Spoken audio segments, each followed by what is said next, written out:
All right, good morning. We're going to go ahead and convene this meeting. Appreciate everybody coming out. We're obviously here to look at and investigate the rising costs of construction materials. Obviously, a very interesting topic for everybody, and as it touches everybody that lives in Georgia. I'm going to ask Representative Barr to open us in prayer and keep a special thoughts with the Earhart family. She had to run to North Carolina with a family member that is in the hospital.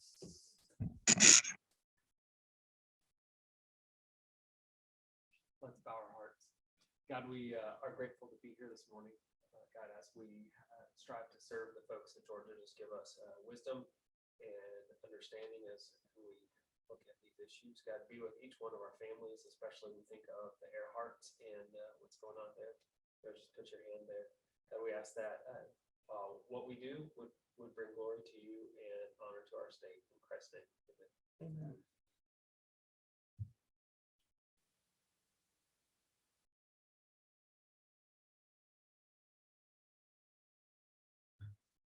All right, good morning. So we're going to start this morning. The committee, we got to go down south last week. We went to Savannah, had a great trip, had a great representation of the entire committee. And what we wanted to start with was really making sure everybody had a base understanding of exactly, specifically the wood products. Obviously, that is one of the biggest topics of conversation when it comes to costs that we've been dealing with.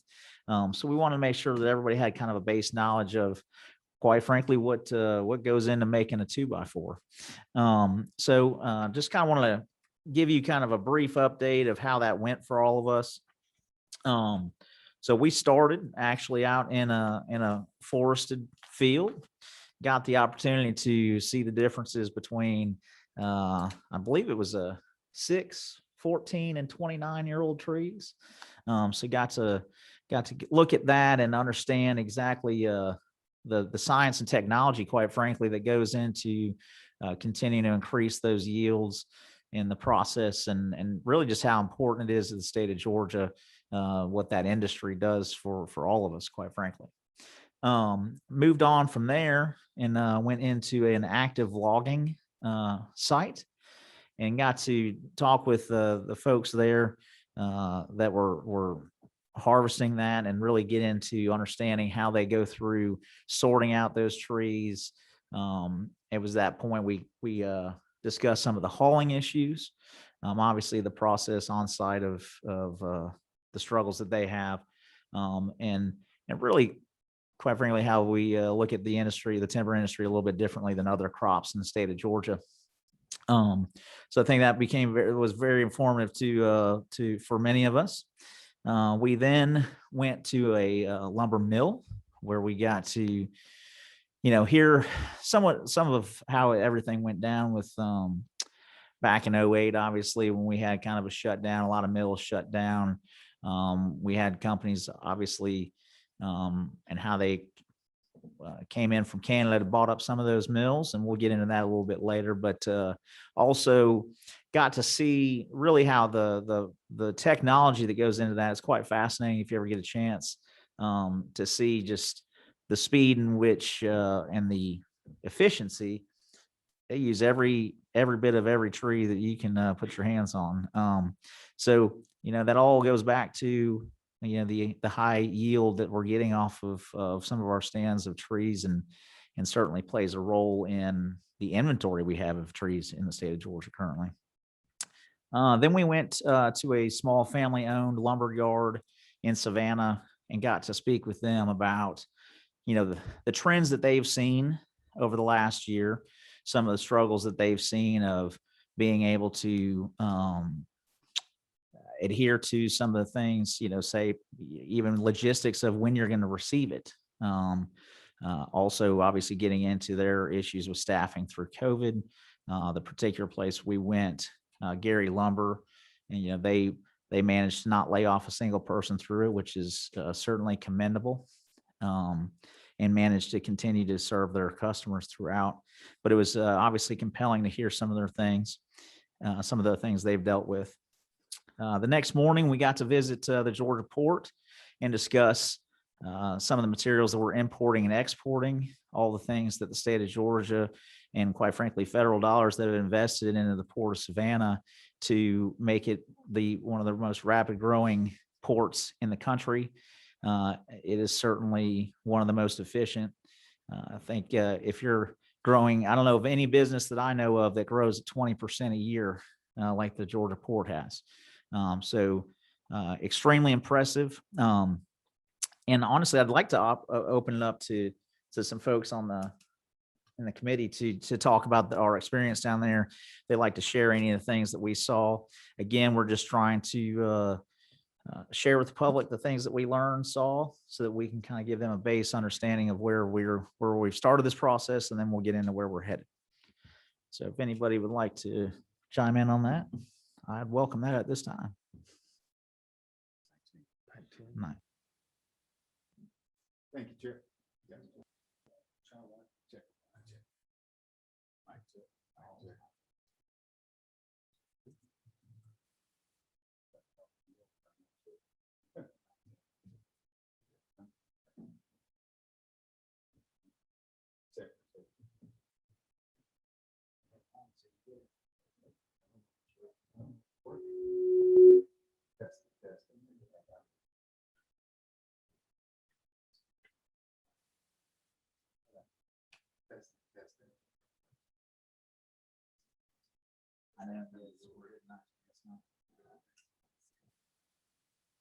I think we're our committee rooms are still set up for COVID era microphones. So I tell you what, Representative Prince, come over. Yeah, just come over here.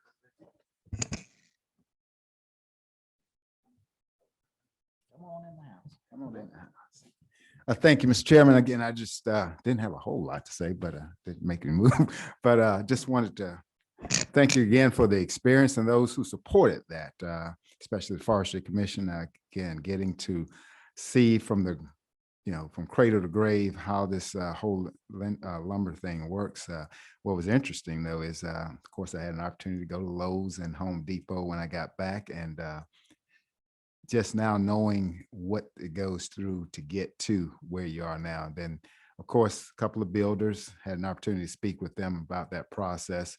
And it is definitely a big concern in the Augusta area where we're continuing, and most of you know, with the cyber community there in Fort Gordon, we're continuing to grow, especially in the actually Columbia County area where they're growing out towards Grovetown and Harlem. A lot of houses are being built still. However, the price that has gone up so significantly, and a lot of homeowners, existing homeowners, with the problem with trying to add on and do things like that. So the experience in Savannah was definitely great. Get to see and particularly the last stop we made at the I forget the name of the place, but they own was a lumber place. Gary Lumber. Just interesting knowing how small to medium-sized businesses still continue to operate despite the price of going. It's not so much COVID, it's just the price of lumber going up. So great trip, and I think it was a good start, a good baseline, at least for this committee to sort of now launch out and hopefully provide some recommendations to what we can do as a state to hopefully help mitigate some of those issues. But thank you for the time to talk.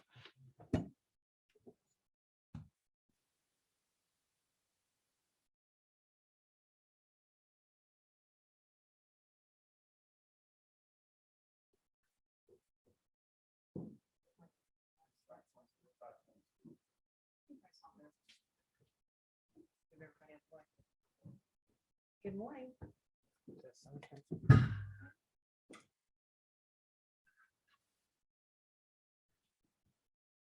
Let me try Marvin's. Oh, hello. Hello. Okay. Yeah. All right. Sorry to displace the entire committee to make this comment. It was interesting, I think, to be able to go look at the Pine Grove forest and look at the various points, because the misconception that I kind of heard before we went was we don't have enough lumber, and Georgia has plenty of pine trees. The issue, of course, is getting the trees cut into the lumber that's needed specifically, and then, of course, transported to the areas that need the lumber.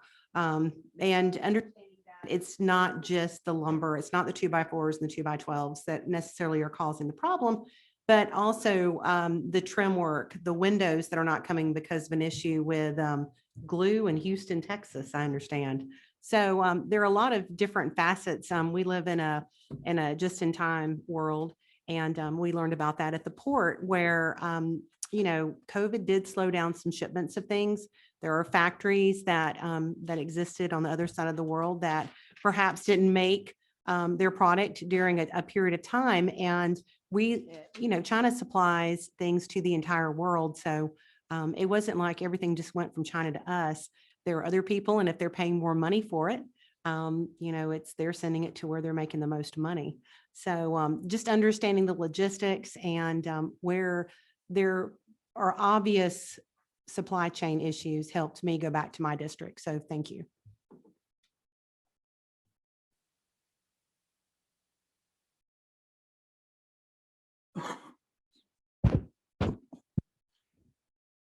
I just wanted to say two things.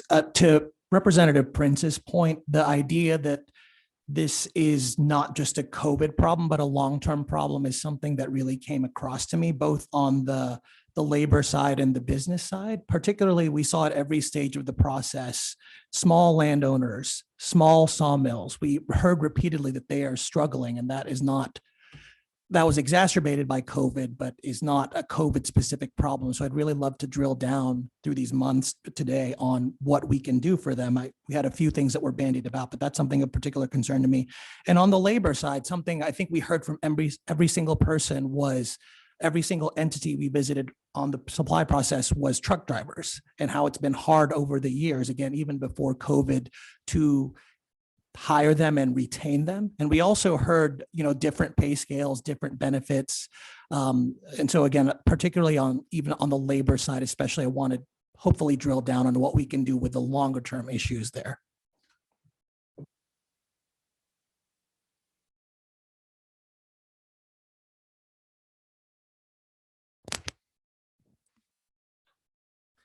Thank you, Mr. Chair. Hey, thanks a lot for your leadership during this, and thank you for the Forestry Commission. That was the coolest field trip I've ever been on, and I learned more in that than I think I've learned all year long. That was amazing. I think one of the things that we did learn is the fact that, in the late 90s, I was in Riyadh, Saudi Arabia, riding in a Mercedes with a guy named Fawaz Al Fawazim. And Fawaz was one of the 2000 Saudi princes. And he said, "You Americans pay too little for your gasoline." And I said, "What are you talking about, Fawaz?" He said, "Well, in 10 years, we're going to have it up to $5 a gallon." Well, if y'all recall from the late 90s, in 12 years, they had it at $4.50 a gallon. And I think we're facing a situation where we have foreign controlled companies regulating our market.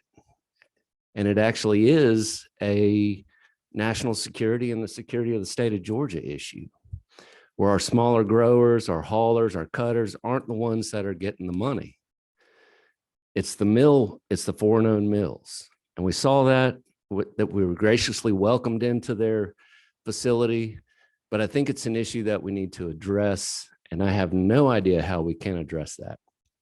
But I would like to point out that this committee was appointed, and thank you to the speaker for recognizing the issues that we face in the state and letting the House be the leaders in this on this issue. But committee was appointed on May 20th, and the lumber prices peaked on May 28th and started going down. And they need to get back to where they were pre-COVID. Keep hearing, "Oh, it's not going to get back. It's not going to get back." Well, they need to get back. And we need to figure out a way to encourage that. but also, like you said, Marvin, trying to get the small growers, the small cutters, the small mills, give them an opportunity to flourish, or else we're really going to see like a Walmartization of our lumber industry in the state of Georgia, which we all know the effect that that had on the small mom and pop businesses around our communities. And that's a dangerous thing. And we're all capitalists up here. And we understand that. But we also recognize the value of locally Georgia, American-owned businesses. Small businesses are the lifeblood of this community and this state and this nation. And we need to pay attention to that. Thank you.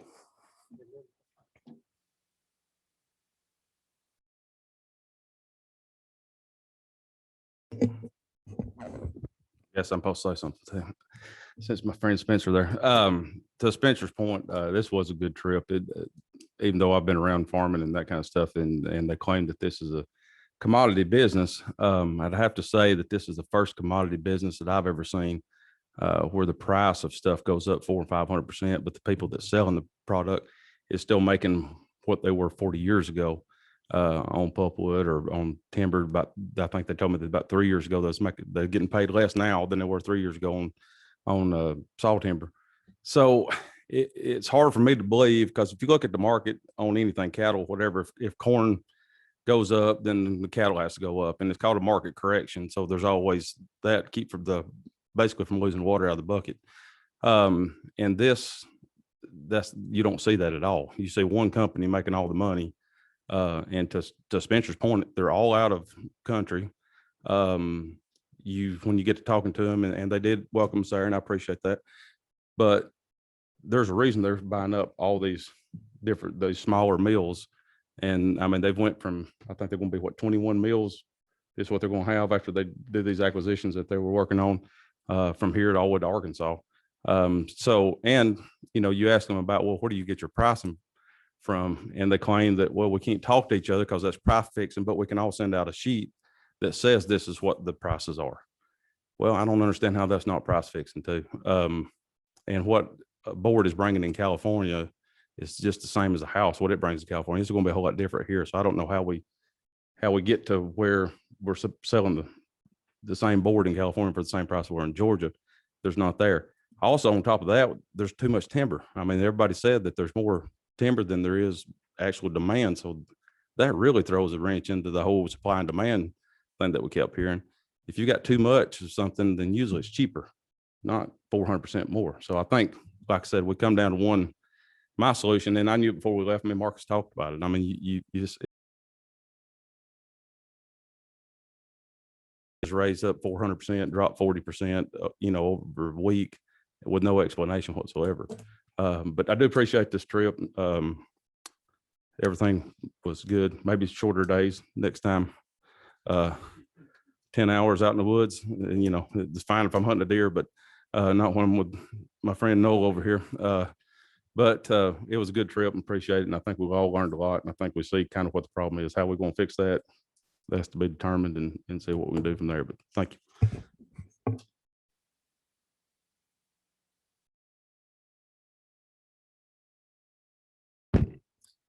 Well, I hate to follow my friend Ridley here. You never know what he's going to say, but I'll keep it brief. I just want to thank you, Marcus, for what your leadership in this committee and our meetings we had. It was very informative. And then the second day, being at the port and seeing Savannah, seeing the shipping industry, and I had no idea how much wood we actually export. So that was interesting to learn. But I think one thing that we can't miss out on, and I've got some lumber mills in my area that I insure, and they keep barking at me about unemployment and finding people to work. That's still, one of the major issues we have in this state is our labor pool. And I know, we saw statistics where unemployment is, down to 4%, but still we have a lot of jobs that are openings and we don't have people to fill them. And that's, I don't know if it's this committee's problem, but it's a state problem. It's something we all need to to be aware of. It doesn't matter if you're Democrat or Republican. I mean, we're all Georgians and they're our neighbors. And, when industries don't have people to fill jobs, that hurts everybody. So I just think we need to be cognizant of that going forward. But thanks again. And sorry I was late.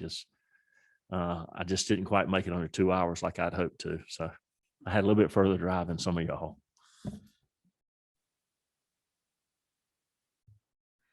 All right. Well, I think obviously the trip raised some questions for the committee.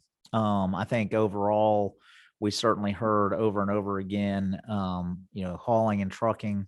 I mean, we heard that from, it didn't matter where we were. That was repeated over and over again, and certainly the labor issue. I actually took the rest of the week, went down to Waycross and toured the largest wood pellet mill in, I believe, the world, certainly in the United States. It's quite an impressive site as well. Went to another mill in Baxley, Georgia, and just bounced around and met with some timber folks down south. Like we're talking about more of your smaller mom and pop operations. And they're feeling a lot of pain.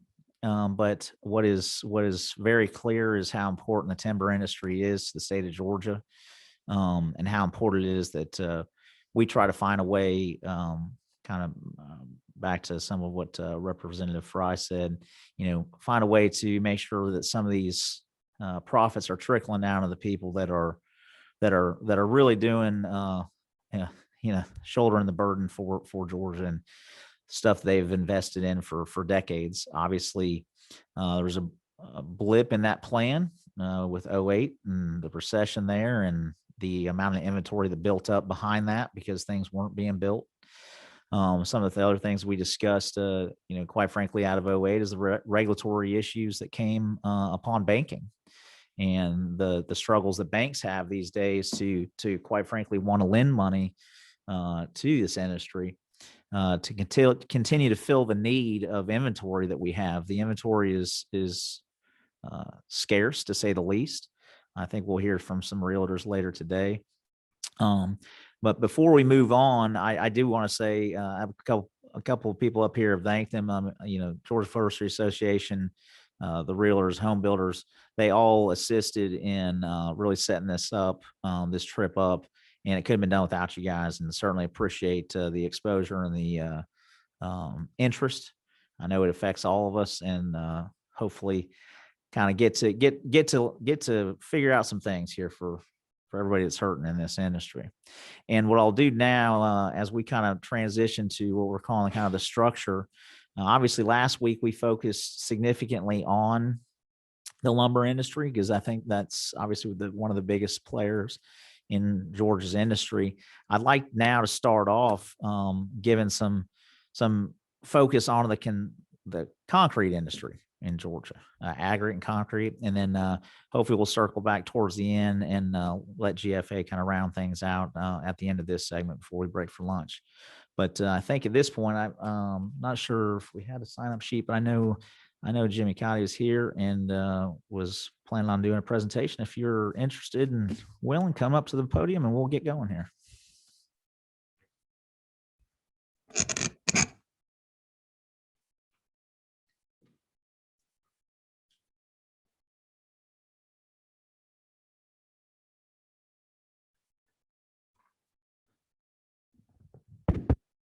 Thank you, Mr. Chairman. Can you guys hear me? Yes, sir. If you Okay. would introduce yourself for everybody. Yeah, absolutely. My name is Jimmy Cotty. I'm the executive director of the Georgia Ready Mix Concrete Association. I appreciate the invitation to join you guys today and talk a little bit about the ready mix concrete industry in Georgia. Just regarding some of the comments that you guys led off with, I'll echo that the timber industry is indeed an important part of our economy here in Georgia. When you have home builders that start sitting on the sidelines due to the price of wood, that impacts our ready mix guys as well, who are pouring driveways, foundations, footings, swimming pools, all that kind of stuff that's associated with home building and residential construction. So that has a big impact on us.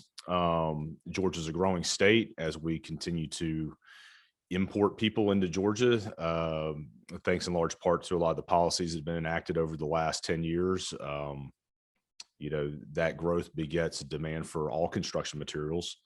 And so we have a very robust state in terms of demand for materials, and it's a very large pie for all of us to share. But indeed, these rising costs and whatnot certainly present problems in the market for us, and we'll get into that a little bit. So just by way of a quick agenda, what I'm going to cover, I'll give you a little background of our industry here in Georgia, and we'll talk a little bit about some of the concrete basics. I was going to cover a couple of concrete applications that I would say are probably underutilized somewhat in Georgia, and some of the benefits that they can provide as alternatives to some of the other traditional construction models. And then I'll finish it up with just running through some of the major issues affecting our ready mix producer members. And so when I talk about ready mix concrete, I'm talking about the big trucks with the drums that are spinning on the back. That's who we cater to. We have members, raw material suppliers in cement, crushed stone, aggregate, sand, chemical admixtures, plant equipment, trucks, and the like. So we'll get into all that. So here's kind of the industry profile right now in Georgia. There on the right, you see a map. It's a little bit dated, but you can see the plots throughout the state. Those represent different ready mix concrete facilities. Concrete's a local product, so it's the typical delivery area for a radius for a ready mix plant is going to be somewhere in the neighborhood of 30-ish miles. Once you start mixing the materials in the drum at the plant, you have a fixed set time before you've got to pour that stuff out, or else you've got a big problem inside the drum of your truck. So concrete is local. We're not exporting it anywhere. We make it, we deliver it locally in the local communities. You get down South Georgia where traffic's not as bad and whatnot, you can push some of that delivery time out a little bit. And so our current profile, we've got about 46 ready mix companies operating in the state. They've got a total of about 350 ready mix plants. Our volumes last year, we were just a touch under 11 million yards of concrete. So I rounded up there. And we generated over $1 billion annually in direct sales from ready mix concrete. That number for 2020 is probably closer to 1.3 million, but that's where we are. This chart right here will show you, I know it's hard to read, so I'll just kind of tell you what you're looking at there along the bottom. So this is cement consumption, the top 10 cement consuming states in the nation. And cement is a leading indicator of ready mix concrete demand, as it's the chief material you need to make it. So they're all the way at the left. The blue bar you see is for 2020, and the orange bar you see is for 2019. And just for comparison, I want to show you guys how COVID didn't necessarily impact us as an essential industry throughout the country. But that's Texas all the way on the left, over 16 million yards of concrete the last couple of years. California, just over 10 million yards. And then Florida is hovering around 7 million yards that's cement tonnage, excuse me. So 7 million tons of cement demand. Those are kind of the big three. They've always been up there as far as who's using the most. And then you drop down. Ohio's number 4, Georgia's there at number 5. We're just a tick underneath demand from Ohio.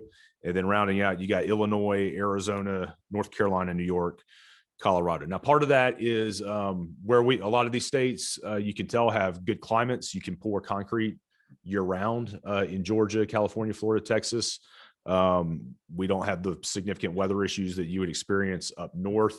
I will tell you, if I was doing this presentation, 10, 11 years ago, Georgia would be at the back end of this chart. Areas like Illinois, New York, Pennsylvania traditionally had been ranked ahead in terms of growth and demand. But with our growth here in the state of Georgia, we've kind of moved ahead. Other states that are not on the chart, Indiana, Tennessee as well, are creeping up as well in terms of the demand for product there. And then here's just a trend line that you can see our concrete volumes for the last 10 years. So We bottomed out in 2011 for the state of Georgia at about 5.4 million cubic yards of concrete. And then from there, we've seen just a nice steady increase up to 2020, where, like I said previously, we did about 11 million yards. I would anticipate us doing somewhere between 11 and 12 million yards this year in 2021. If we were going backwards, 2006 was a peak year for Georgia. And back then, of course, we all know the boom that we were experiencing in housing. And those numbers were closer to 15 million yards of demand for ready-mix concrete. So the drop from almost 15 million in 2006 to 5.4 million in 2011 is a pretty precipitous fall. And we've gotten more than half of that volume back, but just on a nice steady increase through the years. And feel free to ask me any questions as we go through here. Since you said that, I'll ask you one before we move on to that. Actually, I'm going to real quickly, if there's anybody else that's interested in this segment, there is now a sign up sheet over here next to the podium if you guys want to jump in on that. And this might get into some of your other stuff, but before we move too far away from it, so California, Texas, Florida, I understand the climate side of things. Is there any aspect of trends in types of construction? Is that also an element there, or is it mostly just climate?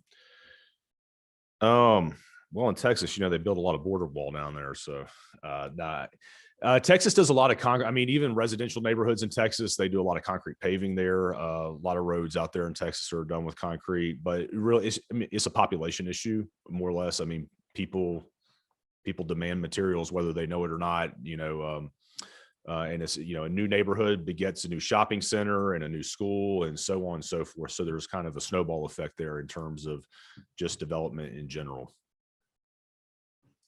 I think we got a couple more here. 12. Between Representative Ridley. in Texas, I know there's been a lot of California businesses move there. If you go up through Dallas, Fort Worth, I mean, there's huge warehouses, and I'm sure that contributes to probably one reason that they're escalating on. My question is on concrete prices. How much have they went up since like 2019? You're about 3 slides ahead of me. Oh, okay. I'll get there in just a minute. Okay, good deal. That's what I need. Did you want one? All right. Let's see if we can figure you out.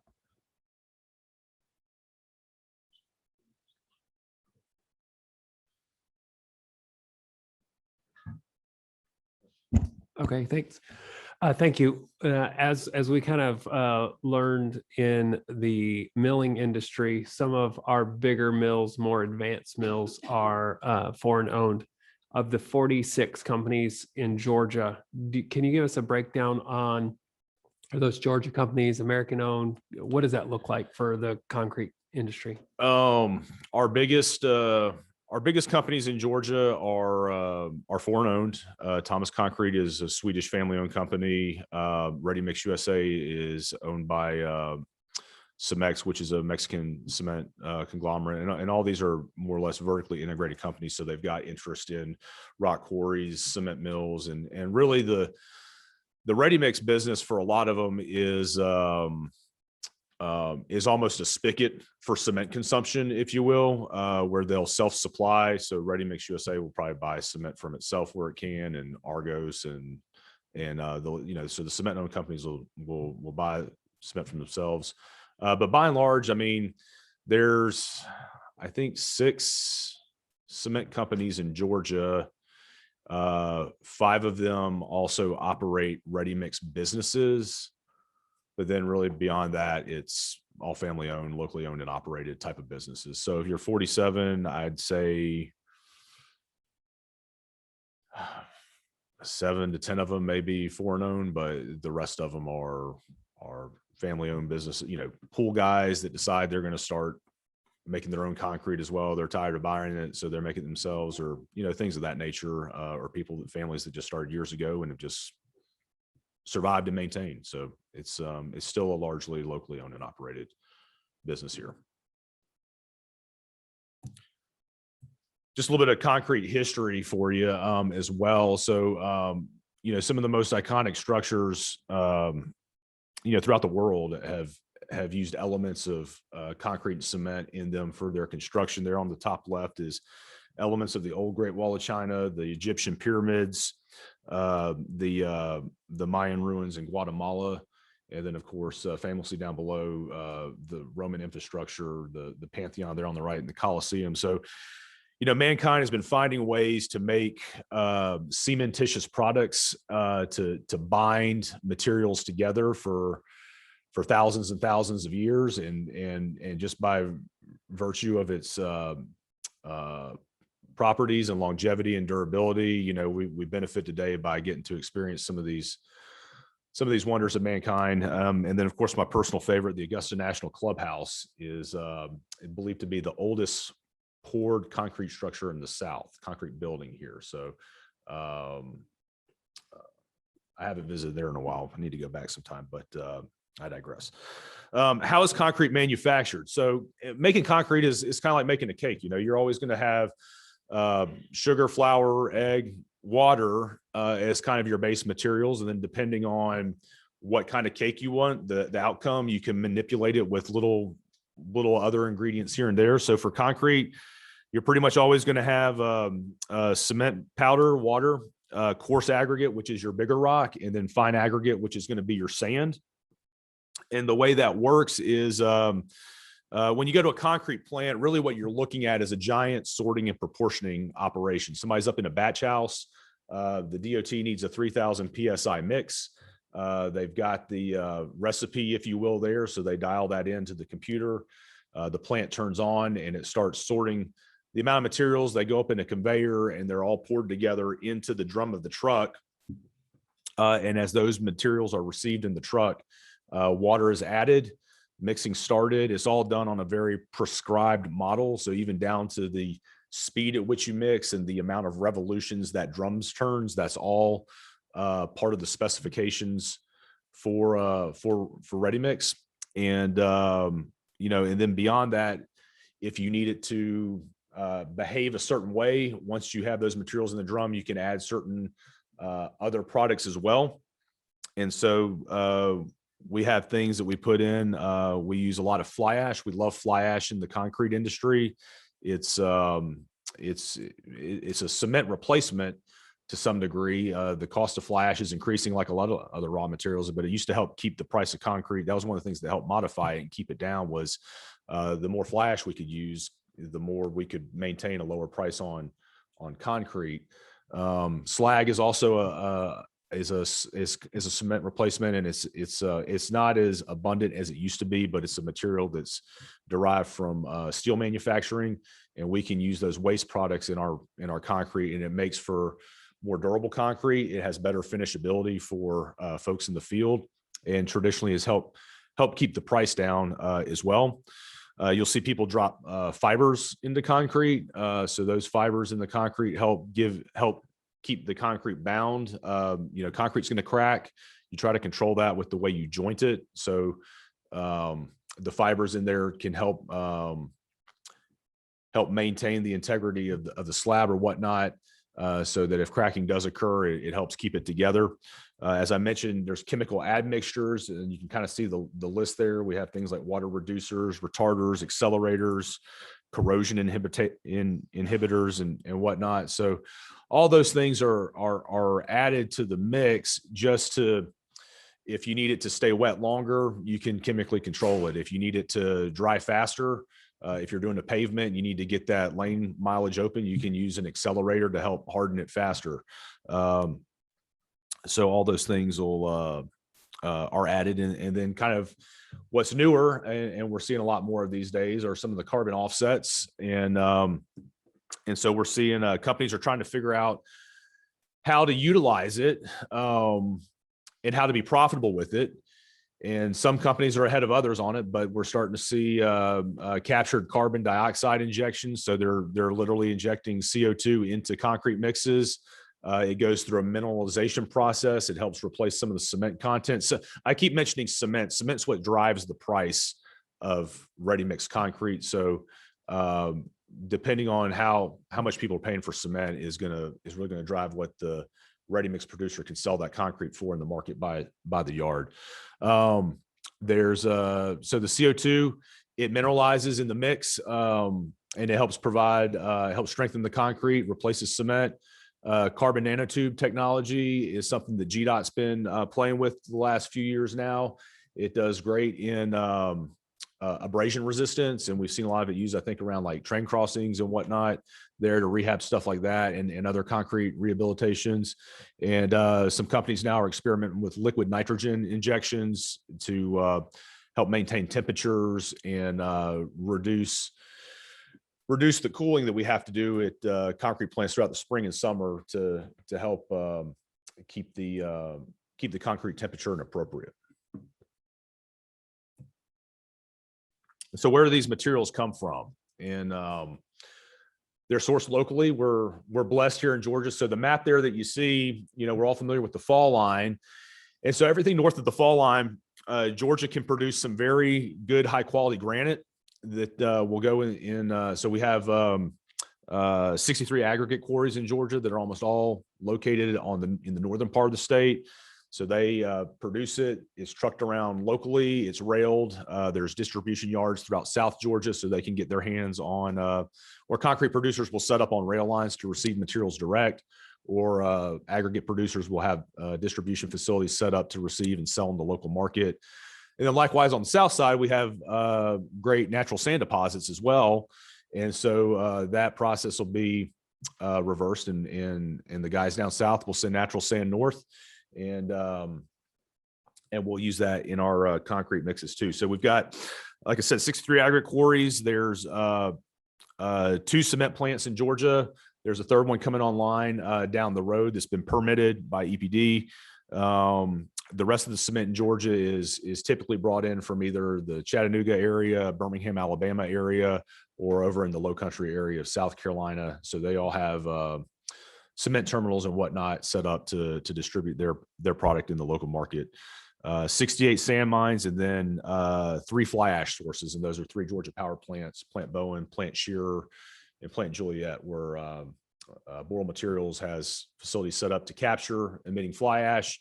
That's captured, stored, and then that is resold in the local market. And again, it's a very high demand material, and we're starting to see now the reclamation of various ash ponds where there's useful ash in some of those areas as well. And we're excited about the prospect. Of course, we all know how much ash is or the abundance of ash buried out there in Georgia. And if we can reclaim that, we can help clean up the environment and also produce higher quality concrete. So Representative Ridley, your question on concrete pricing. So this is just this is a look back starting in 2009 using Bureau of Labor Statistics Producer Price Index. So you can just kind of see the volatility in some of the products there. The red line represents softwood lumber, and of course the recent spike there we can all tell. The blue line is steel. And so that's kind of ebbed and flowed. And again, we've seen the price of steel spike as well. And then the green line, the concrete, ready-mix concrete has risen, but it's been more a slower and steady and dependable climb through the years. So concrete prices over last year, we have risen 2%. And we experience just less volatility in the market with regards to our product pricing.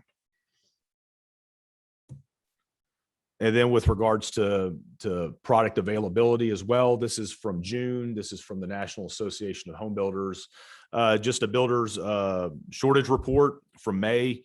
And the availability of lumber was up there. So after appliances, the top lumber, OSB, plywood, high demand, limited availability to home builders. But then you see at the very bottom, the last 2 there, cement, ready-mix concrete, generally better availability through this COVID cycle.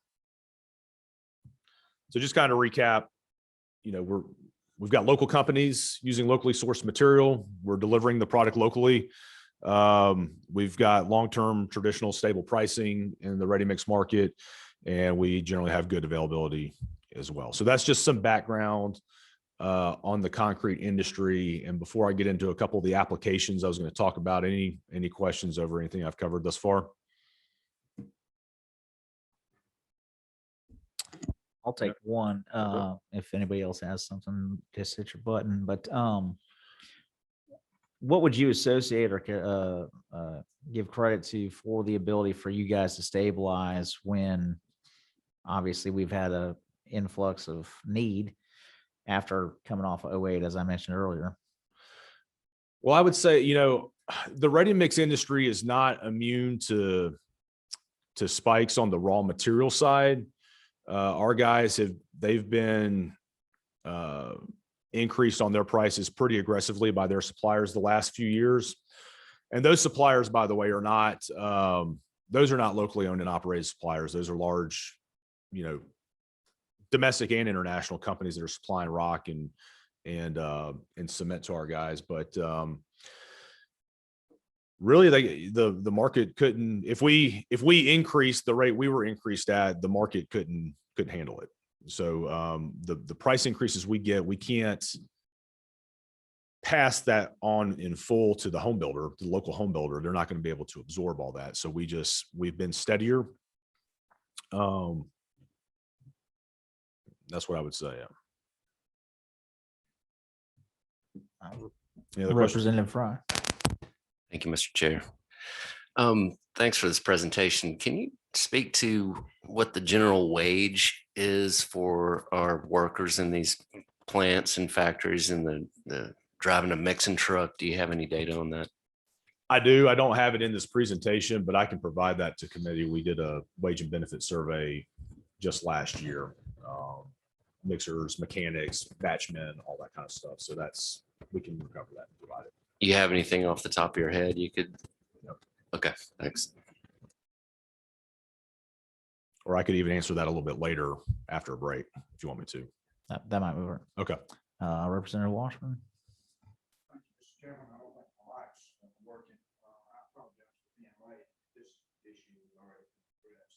It's not hearing about shortage of truck drivers everywhere we turn, and I'm assuming It's no different. Big time. Yeah. I've got some slides on our labor issues and I'll discuss that. But yes, that's probably number one issue for us.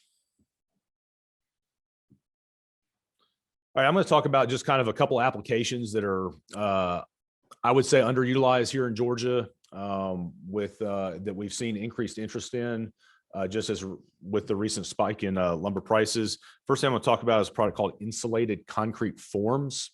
And you can see it's essentially it's Legos, it's building blocks, and they're stacking forms. Those forms will be filled with concrete, and you can you can hammer your siding, brick, whatever on the exterior. You can put drywall directly up on the interior. It's a very neat product. I'll kind of walk through that here and some of the benefits of it in just a minute. But it's been the blessing in disguise for us with the material spike prices is this product's been out in the market for a while. It hasn't been heavily utilized in Georgia, but certainly we've gotten a lot more inquiries about it. People are more interested in it now than they had been before. We've conducted more training on ICFs. And so I'll walk through what ICFs do and how they work and some of their benefits. So what are they? They're basically an exterior envelope system. And so when you build with ICFs, you're rolling 4 construction processes or 5 into one. You got your structural process, your concrete and your rebar, your insulation, furring, vapor barriers. Your framing is included with all this. So it's a process where you can stack block quickly and fill it with concrete, and you've essentially eliminated the need to call back several crews of different trades to continue the construction of your structure. And then once completed, the ICF walls, they're going to be ready for their exterior and their interior. And feel free to ask me questions about this as we go through. So this is kind of a cutaway of an ICF block. You can see on the top there, it looks like a Lego. It stacks like a Lego. It puts together like a Lego. So you've got 2 styrofoam shells with and they're connected on the inside with webbing and plastic webbing and furring. And so those walls will be stacked, typically 8 feet at a time. They'll have rebar in the middle. And then once everything's stacked in place, you've cut your windows as appropriate, doorways and whatnot. You can pour concrete in the middle, and those walls will fill up. And once that concrete is set, you're ready to move on. If you're adding more layers, you can continue to stack from there and keep wash, rinse, repeat with this process. So some of the benefits, like I mentioned, the speed of construction, you're combining several trades into one. It's less labor intensive. We'll get into the energy efficiency, some disaster resilience. They're quieter. They're better fire ratings. There's a reduction of waste. Costs have become competitive now, and one of the other byproducts is on the insurance side, reductions in costs. That picture on the right is from a ICF build that's going on right now up in the north suburbs in Alpharetta Milton area. That is, I think it's about a 12,000 square foot home that's going up. And you can see on the left, the grayer walls, those are poured concrete walls, but the rest of them, that's the bottom, that's the bottom layer. That is, that's going to be the basement. So all those walls were stacked by a crew of 6, and 2 of them were women.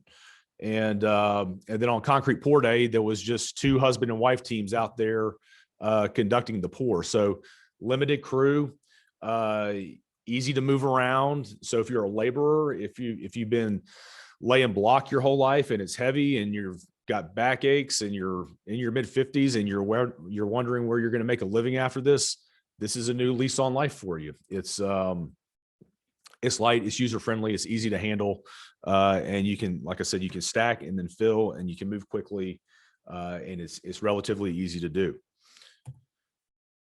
One place where this product has really taken off, Kentucky's probably done better than anybody in the state of Georgia.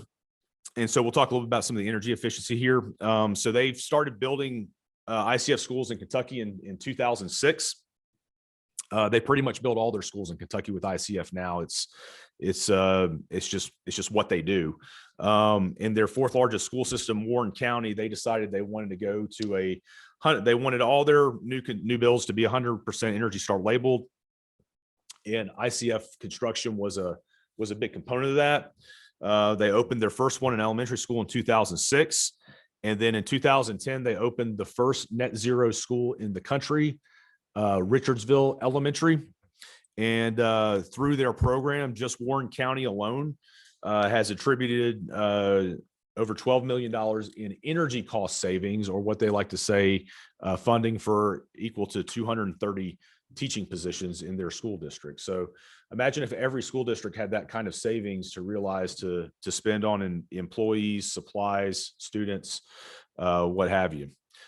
So here's a picture of Richardsville Elementary. A major component of their net zero rating. You see on the left there, over where the buses come in and out, they've paneled it with solar. So in addition to their energy savings they were getting from the build alone, they were generating power and selling it back to the Tennessee Valley Authority. And for a while, they were getting checks in excess of 40 grand a year back for their school. TVA no longer does that. They effectively lobbied the legislature to end that program, but they were enjoying savings and a check back for their energy consumption or lack thereof. And then in the middle, you can see pictures of the build going up, the blocks in place, the ICF blocks. And then to the right of them, you can see what the finished product looks like. So they've got brick siding and whatnot there to dress it up from the outside. Some other projects in the Kentucky area, just talking about energy, a couple of hotels that were done back in the mid 2000s. La Quinta Inn and Suites in Louisville, built out of ICF, 55,000 square feet. And at 80% occupancy, their conventional construction, their power bill would be in excess of $9,000 a month. With the ICF construction, they're down closer to $3,000 a month. So a monthly savings of around 66%. And you can see they've estimated their operating costs per square foot at about $0.50. And then a similar story with a Hampton Inn that was built in Winchester, Kentucky, a bit smaller, but at 80% occupancy, they'd be looking at a $5,500 utility bill. And then that comes down under $2,000. Again, about a nickel and a half on their monthly operating costs. So substantial energy savings there for the ICF builds. And then getting into disaster resilience. This is where the product really kind of shines. You see 2 hurricane disaster areas. There on the left is Mexico Beach after Hurricane Michael.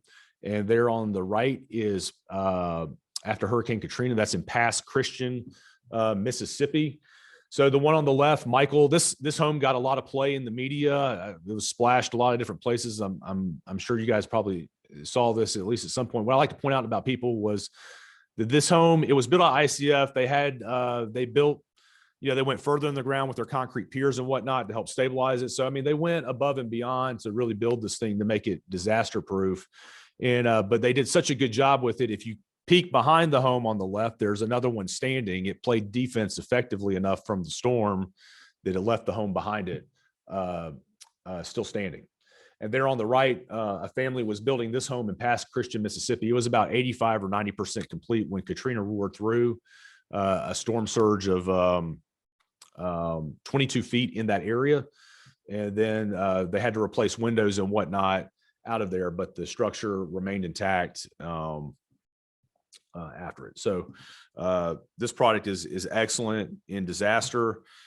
And just looking at kind of our weather profile here, we're not really prone to tornadoes and hurricanes in coastal Georgia, but we do see our fair share of tornadoes here in Georgia.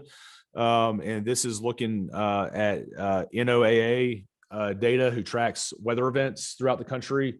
So going back to 1950, you can see they've tabulated over 2,000 tornado events in the state of Georgia, and then just broken out by decades. You can see the numbers there on the right, how prevalent they are here in the state. Recently we just saw both in Coweta and Coffee County just last spring, nearly back to back, a couple tornadoes come through and cause significant damage and in the local community there. So just some traditional attributes for ICF, the noise reduction. That's probably my favorite part of ICFs. When you're standing inside an ICF building, you can't hear what's going on outside. I was in one in Rome, Georgia recently. The building had been completed, and the paint crew was working on the outside of the house. We had a group inside the building, and the paint crew was taking their ladder and just going down the line and climbing up and down. And we just had a normal conversation on the inside of the house. You never heard them. You never heard cars coming down the highway from the outside of the house. And so typically their STC ratings are above 50, which basically means shouting, loud speaking becomes inaudible for you with ICF builds. As again, I said, concrete is not combustible. So your fire rating on ICF walls are stronger and longer than traditional construction. And then recyclability with the product. When you're out there cutting it, you got excess or whatnot, it can be sent back to the plant and reused and made into new and future ICF, as opposed to heading for a landfill. The picture on the right, I'm not sure where that house is. It's one of my favorite ones I've seen. It's the same builder that's building the house in Alpharetta. This one's elsewhere, but it's being modeled after a castle. It's 4 stories, and you can see the columns. You can see how they've rounded it off with the ICF. So it's a versatile product. You can do builds in all shapes and sizes with it. It's a neat thing to see and experience. May I interrupt? Yeah, go ahead. For 2 seconds. Don't quote me on it, but I believe that house is in Tennessee, actually. Okay. I've used this product. It's a fascinating product. I'll tell you, when it was spec'd for a home that I built many years ago, I say many years ago, 08, 09, well, later than that, 12, many years ago. That's a long time ago. Thank you, Prince. We actually struggled to find contractors in Georgia that were utilizing it. Have you seen that start to pick up as well? That's definitely still an issue. I would say we've kind of hit a perfect storm with ICF. Is really back then when you were talking about it and a little before, it probably wasn't quite ready for prime time, but guys have figured out now how to teach people how to effectively do it. The ICF block manufacturers now collaborate and have they do training programs collaboratively. So it's through different types of block. It's still a relatively seamless transition. But yes, the labor issue on ICF is the good story is it's way less labor intensive and it doesn't require as much manpower. The bad side of that is still finding people to do it. But, you know, when you have framing crews and masons and whatnot that are used to hard labor and they get a chance to work with this stuff, they love it because they're like, this is way easier than what I've done before. So it's slowly becoming a little bit more ubiquitous. Masons, guys that pour concrete, framing crews, they're kind of the target market to train this. And then there's just better training programs. And the ICF manufacturers, they'll tell you that they won't let you place it or use it unless you're certified. And so when you're doing if you're doing your first build, they'll be on site. They'll hold your hand as much as you need or whatnot through it to make sure you have a successful build. So they've become better about that too. They don't necessarily turn people loose that haven't done it before to try out on their own. So One follow-up to that is, can you attribute something specifically that Kentucky has done to make it more prevalent? Well, yeah. in So the this state? started in Kentucky. So the first school in Kentucky that built with this stuff in 2006, actually the fire department down the street, when they had to build a new fire station, they built it out of ICF. And the idea was that it would be a storm shelter for the local community. And it went up so well and they liked it so much that the local school decided, well, we'll give this a shot. And they had some weather events there in Kentucky as well that had made them rethink some of their construction practices. So that set the ball rolling with the fire station, and then the schools just kind of went nuts with it. So in Kentucky, it's not so much residential, a lot of institutional stuff they do, fire stations, schools, police stations, government buildings, things of that nature have really taken off with ICF build, places with large gatherings of people and whatnot. You know, residential, traditionally, this product has been utilized in large custom builds. You know, some of the pictures you've seen here is that. And so one of the things we as an industry are trying to do is find better ways to, and just because of the sheer interest from home builders, taking their, you know, smaller, more affordable homes. We're doing one in Athens right now with Habitat for Humanity.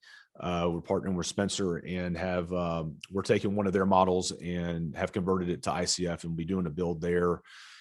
Because really, you know, until you can bring it to the masses, you know, how does it become more prevalent in the market?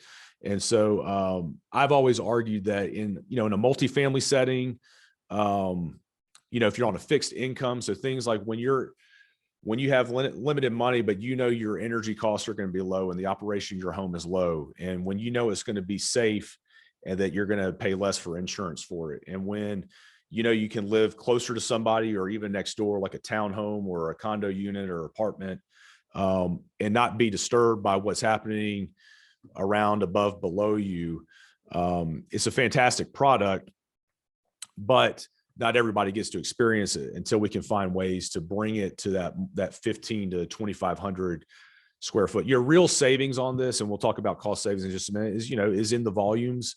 So as the smaller it gets, the harder it becomes to compete. But just by sheer happenstance with the price of lumber where it's gone recently, and sort of the effectiveness and training with the product, is kind of created a perfect storm for us in terms of interest out in the market for the product. Representative Prince. Oh, thank you. And yeah, with that noise reduction, I think is an attribute. However, you know, with a 16-year-old, how do you know when they're coming in at the house at night? You know, they don't have the music blasting and things like that. And then nights like last night, at least in Augusta, when you could hear the rain. So all those things, I guess, are sort of eliminated with that. Well, piece. yeah, it's you can camera up your house if you want, put a Ring doorbell in there. However if you want to monitor your kids, that's simple enough. But an architect that's prevalent that we work with a lot out of Tennessee, one of the first ICF homes that he helped build, the family that moved in, they had a thunderstorm sometime later and reported back to him. He was espousing the noise reduction, and then after the thunderstorm event, they woke up and they said, we had no idea. We never knew. We slept right through it. Yeah, I think that could be, it's Yeah. good. And then, I don't know. If Well, I mean, you're not going to hear good. you might not hear the tornado alarm, but you're in a safer house as well. So, any other questions? We got a couple, actually. We're going to try Representative Washburn and see if this one works, sir. Yeah, my light's not coming on. Okay, can you hit the one next to you? I did hit. Try that. Yeah. Thank you. And you may have already addressed this, and if so, I apologize. Dealing with local building codes with the ICF, will you get an automatic approval if you submit a set of plans to the local P&Z, Bureau of Inspections and Fees, or whoever it is, relative to all the home rule talk we hear about? Will they automatically approve this, or are they going to take 2 years to decide they could do it? It's covered in building code. I know Spencer's recently submitted a set of plans in Athens, and he could probably give you an idea of how long some of that's taken. Permitting is an issue just in general. Yeah. Anywhere. Yeah, It I doesn't matter understand. what you're submitting. So, but no, it's an approved technique, and it will go through the approval process just like anything else. So, Mr. Chairman, one more little follow-up, if you don't mind, that's unrelated to the first question. On the training aspect of it, who's doing the training for the installation? Is the industry providing? sure, absolutely. So there's a group called the Insulated Concrete Form Manufacturers Association, ICFMA, and there's basically 6 large ICF manufacturers in the country, and they've basically banded together to create a consistent training program. And each of their products have a little bit of nuance to them to differentiate themselves, but by and large, the technique is the same. So they have people within their staff and people within the industry and people just in their own companies. Like I mentioned earlier, they're not going to let you build your ICF home for the first time with a crew that's never done it before, without being on site, without doing some training, without some approvals, and without holding your hand through it. So they wouldn't be able to sell the product otherwise if they did. Looks like we might have one more. Anybody else? Okay, I'll keep moving on. All right, we've got one more online, but it has to do with cost, and I think you're about to get into it. If you don't Yeah. answer, then I'll ask. Okay. So like I mentioned, just sort of a timing is everything. The cost of wood has spiked interest in this. And I know the price of wood is starting to come back down, but as recently as the spring, the National Association of Home Builders was reporting increases in excess of an additional $24,000 on your wood packages for single family, and upwards of $9,000 per unit in multifamily. So, substantial increase there has got people, money talks. So people started looking around. Our industry does analysis, cost comparison. They'll take your building plans, they'll convert, they'll give you a comparison on prices. Recently, just, this year alone on small residential, typically prior to the spike in wood, you might see, an ICF build might be 3, 5, 6% more expensive, and then the salesmanship is on the side of the industry to promote the benefits in resilience or energy efficiency and convince people they'll make their money up that way, which is a real thing. But not to underscore that, but with where material prices has gone and stability in concrete pricing, some of the stuff we've been turning around on small residential has been coming in this year anywhere from 5 to 9% lower in cost. And then on some of the larger multifamily stuff, some of these projects have been anywhere from 11 to 15% lower in cost. And then that's just on the build. We've seen you can achieve substantial savings on your insurance if your insurer understands what's going on, which is the thing. We'll talk about that here in just a second. So there's a program out there called Fortified. Fortified Certified. It's a program developed by the insurance industry, and it's their effort to promote people to build more resiliently. It's a material neutral program, so there's ways to build resiliently with lumber. There's ways to build resiliently with concrete and steel. So it's material neutral in that aspect. And Alabama has been kind of the leader in the country in terms of taking advantage of this fortified program and incorporating it into sort of public policy and insurance. And at the end of the day, what they're trying to do is they're trying to achieve lower costs for the owner. They're trying to we're on a delay, but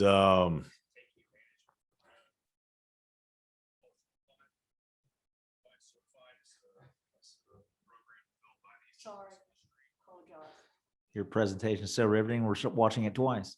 yeah. I was just listening to myself. I was like, do I really sound like that? So, no, so, you know, and obviously the big nut here is insurance claims after a catastrophic event, trying to limit those to the extent that they can. So in Alabama, they've done things. They've started providing income tax deductions for retrofitting or upgrading your existing home. They've created a catastrophe savings account that work in hand with your insurance company, your homeowner's insurance. They've created a program called Strengthen Alabama Homes. That's a grant program. So if you're a citizen, you want to do some of these things to get fortified certification to make your home more resilient, no matter what material it's built out of. They have a pot of money available in Alabama that people can apply for each year. Once that money's gone, it's gone for the year. It's funded by the insurance industry and it's replenished each year. And then they've taken their statewide recognition they've taken statewide the recognition of fortified standards. And in Alabama, insurance companies now give breaks and deductions for people that are building to that standard. And that's a model that we've seen take off in the last few years. Oklahoma's adopted some similar standards. Mississippi, Louisiana, I think North Carolina as well, or maybe North Carolina is working on it. But, you know, the whole idea is that catastrophic events, they cost lives, they cost money, cost a lot of money. And it's a nod in the direction of asking folks to consider building stronger, building a better structure, taking the additional steps they need to help fortify their home in the event of catastrophic events. The one question that was actually Representative Wade online, just general startup costs or cost savings directly between, do you have a cost comparison between CMU or regular poured walls versus this? No, I don't. Okay. I mean, I could get one. Our national association tracks all that stuff. I can get that for you. Follow-up, not related, also from Representative, it seems to be the theme of the day. ICF companies, foreign owned versus domestically owned. I think they're all domestically. They're not Georgia based, but most of them are domestic. And again, I think there's only 6 of them, but we do make, I want to say there's 3 plants in Georgia making ICF right now. So we're sourcing some out of Douglasville, styrofoam, you know, basically the ICF product was a new lease on life for the styrofoam plant over in Douglasville that was, business was down. And now this company that came in, they were from Canada. They're out of British Columbia. They came in and they're doing ICF block out of Douglasville. What ICF builds? No, they're all over the state. I mean, they're mostly residential, but I'm not, there's a few, I think there's one hotel in Atlanta, but most of the builds here are, and there's a hotel in Tifton, this ICF. But most of what I'm aware of is large custom builds, home builds, and they're dispersed throughout the state. All right, Representative Fry. Thank you, Mr. Chair. Was Representative Wade's question, is there a comparison of a wood house versus a concrete house? Between using ICF versus traditional poured walls or Oh, right. block walls. Okay.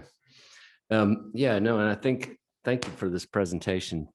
And this is hopefully getting the word out on this incredible new product. And I say new because it's new to me.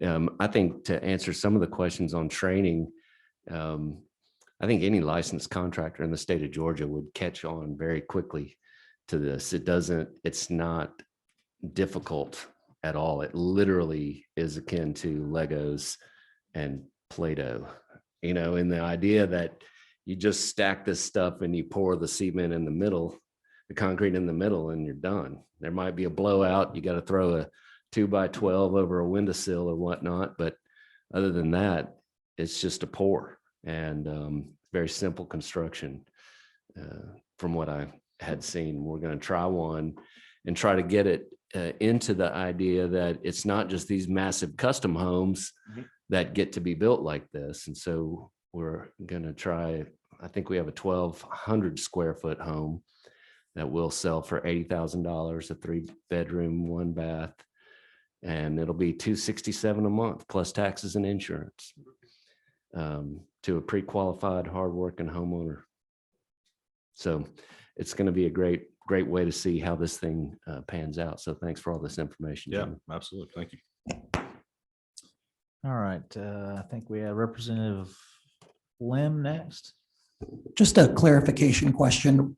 Does the reason that you realize more construction or capital cost savings, not anything after the fact, the larger it is that primarily because, at least when wood is more stable, is that primarily because it's less labor intensive? Is that primarily why it scales better?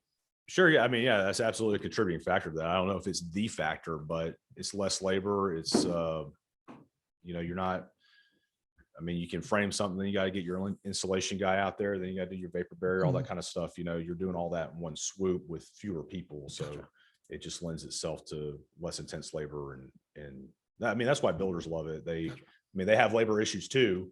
And the ones that have, I mean, it's almost, there are builders out there that have adopted this as like a standard practice. And it's funny when you talk to them, they almost don't want to talk too much about it because they feel like they've got like their secret sauce and they feel like it gives them a competitive advantage. Because for their labor crews, it makes it easy. And when they know what they're doing, and once they're acclimated, it makes it faster and easier and just less intensive work on them. All right. Representative Ridley. Somebody may ask this question, and what's the cost difference in building with wood per square foot? And that may be more of a Spencer Fry question, using this. I mean, like I said, percentage wise, we've been looking at, home sale, a final price and savings 5 to 9%, what that is. I know we did a cost comparison on the home model, and I can't remember what the exact numbers were on his. With it being a smaller home, it was very little difference. I think the ICF home came in just a little bit cheaper. So like I said, the savings occur the more you're using, there's more savings in the volume. And is the appraisals that the banks are doing, are they basically any difference, or are they just done per square foot? Appraisals are an issue out there in the market. I know our national affiliate is working on a packet to better educate appraisers and what somebody's getting when they buy an ICF home. I mean, because when you pull up on one, you'd never have any idea. It's just like a modular home. It just looks like somebody's home. It's just a home was built here and it looks good, and we'll move on. You would never know. You don't know what's under the skin there, whether it's the siding or brick or whatever. So. Should an ICF home have some kind of indicator in the utility room to let somebody coming through know that, like you have your Energy Star labels and all that kind of stuff, should there be something like that to indicate that, yes, this is indeed an ICF? And I mean, there's different degrees of it too. I mean, if you use a concrete roof on the ICF home too, I mean, you become that much more inefficient or that much more efficient with your energy and whatnot. So, there's different ways to skin a cat with it, but, Thank you. Representative Washburn. The talk about Legos, et cetera, which I'm just really intrigued by this system and what you presented to us here. Are the interior walls also poured with this, or is that going to be metal stud or lumber? Typically, what most people will do, they'll do the exterior of the building with it, and then on the interior, they'll either use wood Wood or or metal studs for metal the stud. interior walls. Yeah. I mean, Okay. it doesn't, it can help make it a little bit quieter Mhm. on the interior, but as far as any kind of efficiency, you're Mhm. not going to gain or Mhm. lose a whole lot Yeah. by doing Okay. that. Thanks. All right. I We think good? we had Spencer, Interior walls. Representative Fry, and then Thank you, Mr. Chair. So to answer your question, the home, about a 780 square foot home, we call it a kind of tiny home. And it was with metal studs, and the ICF construction was $1,000 cheaper than straight wood. We would have used wood studs.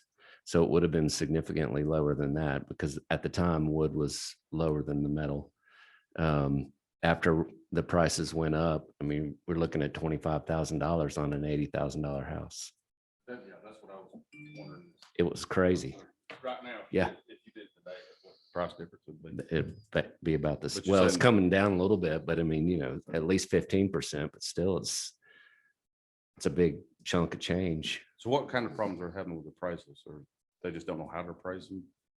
Well, so like this has been going on since people started with the Earthcraft and certification and building with thicker 2x6 walls like we build with to get more insulation in.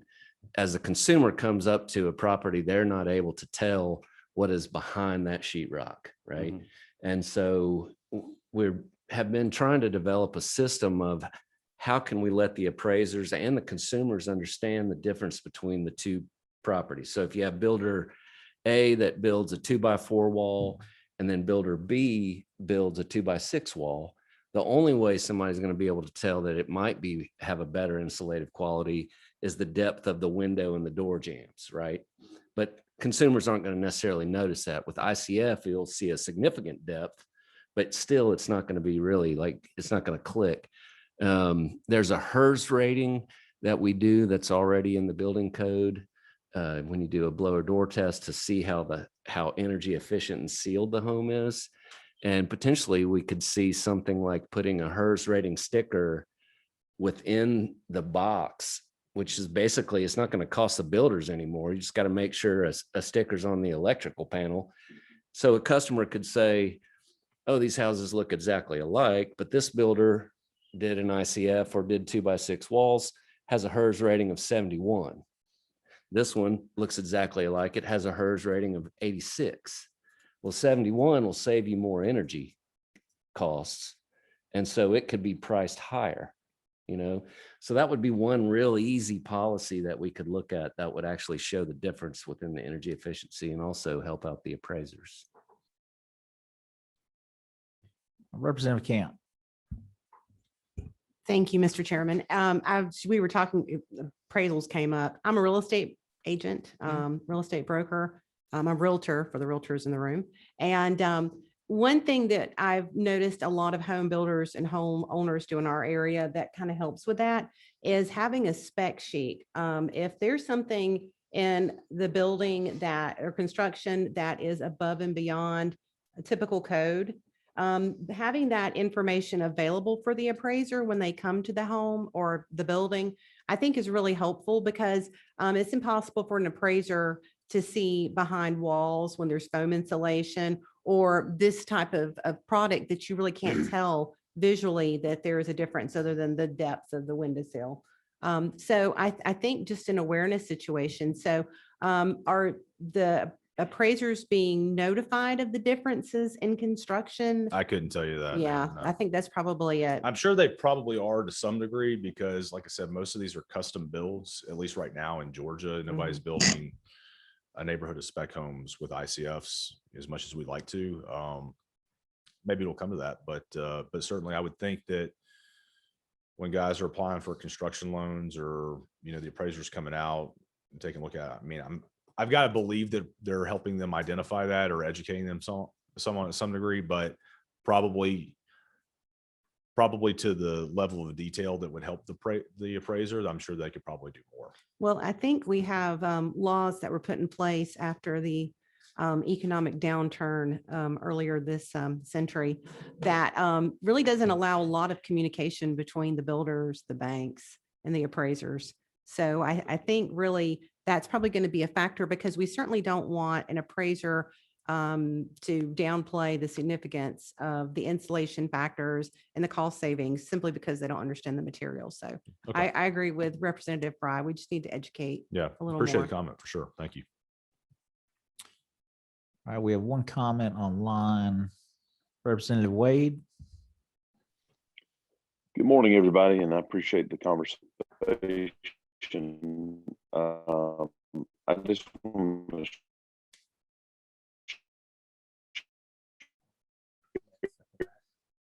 All right, we're gonna move on Okay. and we'll circle back to him if we.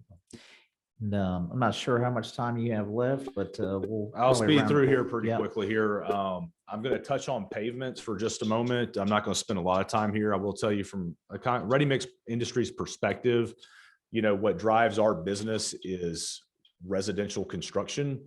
It's kind of a misnomer. A lot of people think, we're big highway guys. We're not. We're residential. As the residential market goes, we go. But there are some concrete applications out there in pavements that I think would be of interest, and particularly when you kind of start getting into the conversation on truck weights, logistics, trucking efficiency. I think there's might be a couple solutions there worth taking a look at. But when you pave with concrete, you can realize things like some increased fuel efficiency, lower maintenance, reduced lighting, and even in some cases, some urban heat island mitigation. Just touching on the increased fuel efficiency, MIT up in Massachusetts, they have what's called the Concrete Sustainability Hub. They've been studying this issue for quite some time, and they're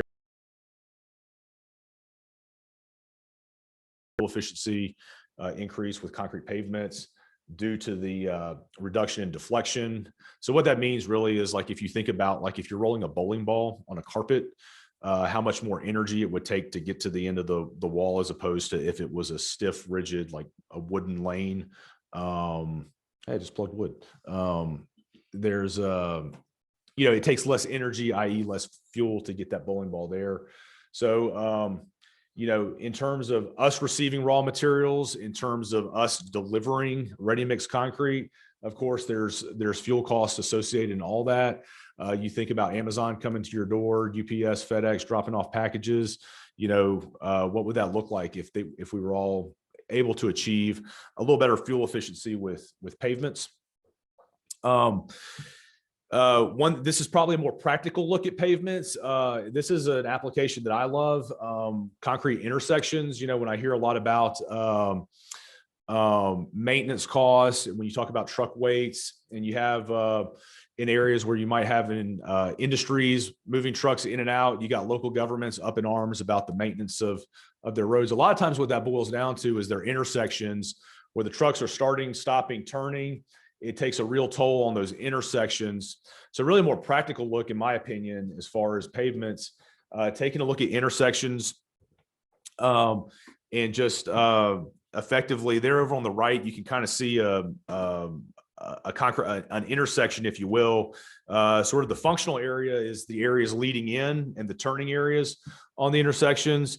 And so over there on the left, you can see some rutting, you can see some pushing of the asphalt that the state or the local government's going to have to get out there and fix that at some point. So I think being strategic in terms of like the intersections there, in the one in the middle, that's a rehabbed concrete intersection.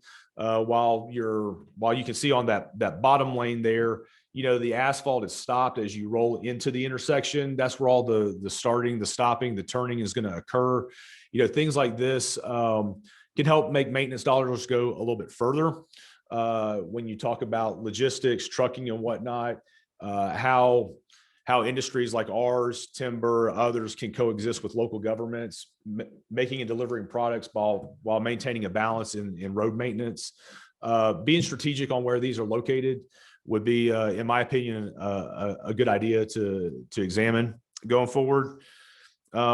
things like lighting, the concrete lighting is typically more reflective. It's lighter in color.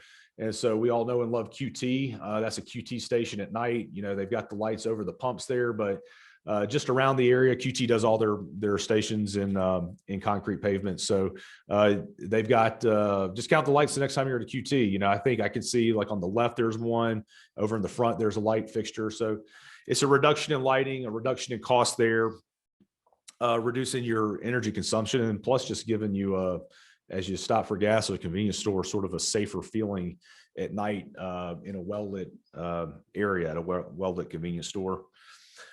Just some of the challenges on these solutions, we sort of fight the perception that first cost on concrete is always going to be higher.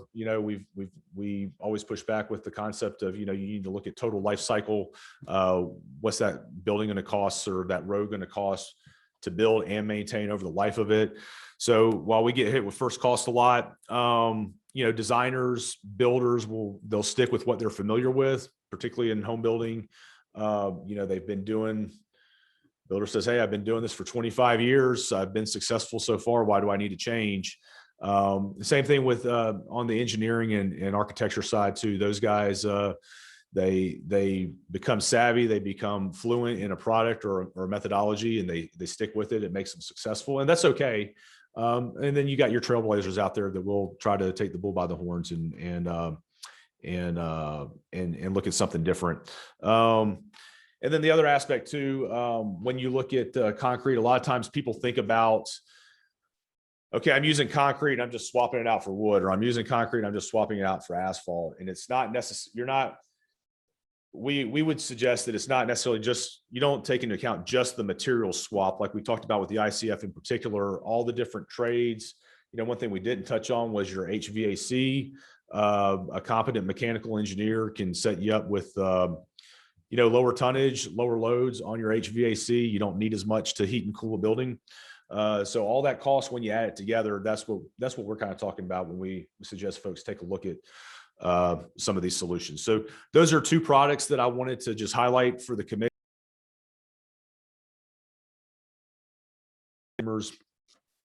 here in Georgia.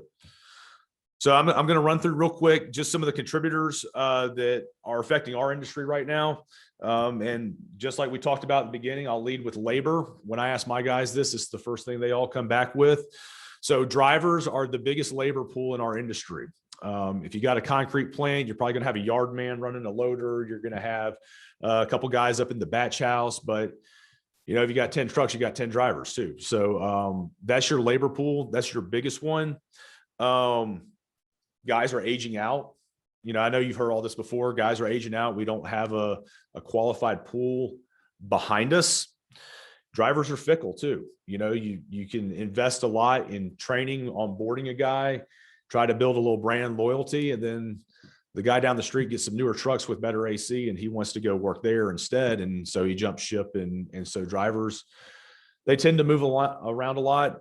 We did kind of a pilot project with a construction nonprofit a few years back. And they had been training people effectively in various trades. And they came to me and said, hey, is driving an issue? I mean, this was 7-8 years ago. And I said, yeah, drivers are always an issue for us. And so we put together a pilot program, and through their nonprofit, we trained 12 drivers, placed them. And then after 1 year, 6 of them were still employed at their companies. And we kind of scratched our heads and we're like, man, that's a little disappointing. It's 50% retention. But when we talked to our guys about it, the ready mix producers, like 50% is actually really good for our industry to retain a driver for a year.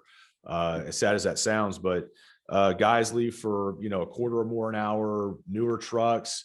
I'm driving a stick shift here. This guy's got new automatics, things of that nature. Any of that can sort of catch a driver's eye and send them wandering down the road elsewhere. Another issue that's kind of a little bit more unique to our industry, mixer trucks are a specialty vehicle, right? We've got a drum that's turning. We got a load that's unsecure. It's liquid. It can slosh around in there. It can get a little top heavy, and they're expensive. A mixer truck can be anywhere from $200,000 to $250,000 a unit, give or take a little bit. And insurance companies are leery just for companies to hand over a key to a guy, 1 week out of CDL school. So we can't really go into the local technical college community, and we've got a classroom of drivers there. For the guys that are not self-insured, I mean, it's just a non-starter. They can't go in there and recruit because their insurance companies are more or less going to tell them, you can't hire him. You can't put him in that truck. We're not going to allow that. So that's been a big issue as the economy's recovered. One of my producers, he was one of the more, say he's probably one of the hardest hit independent guys that managed to stay in business, get his company right the ship. And he was ready to up his fleet from 40 to 50 trucks. He had the business to justify it. He had the money to buy the trucks, but his insurance company said, no, you can't put new drivers in those trucks. That's crazy, And so he was stymied as a result of it, and he couldn't grow his business adequately, coming off the heels of a bad recession. So some of the companies I've talked to here in the Metro Atlanta are projecting that we're going to need an additional 500 ready mix drivers over the next 3 or 4 years. So given that retention, I mean, what's the reality we're looking at? Are we going to have to find 1,200 new drivers to get to 500 that stay in the industry? Maybe. But we're not going to be able to find 500 and hire them and expect to keep them. That's just not the nature of the beast. So labor, the commercial drive is hands down is the biggest issue. Drivers they're limited through various regulations, hours of service, break times, all that kind of stuff too. That's also contributing factors as well. So we have to watch and manage that like other commercial driving entities as well. Jimmy, I got one question, I think. Good. Representative Fry. Thank you, Mr. Chair. So the committee's heard me mention this before, so I appreciate this indulgence. But I think what we're seeing is a lot of jobs aren't getting filled because they're not worth the money that they're getting paid.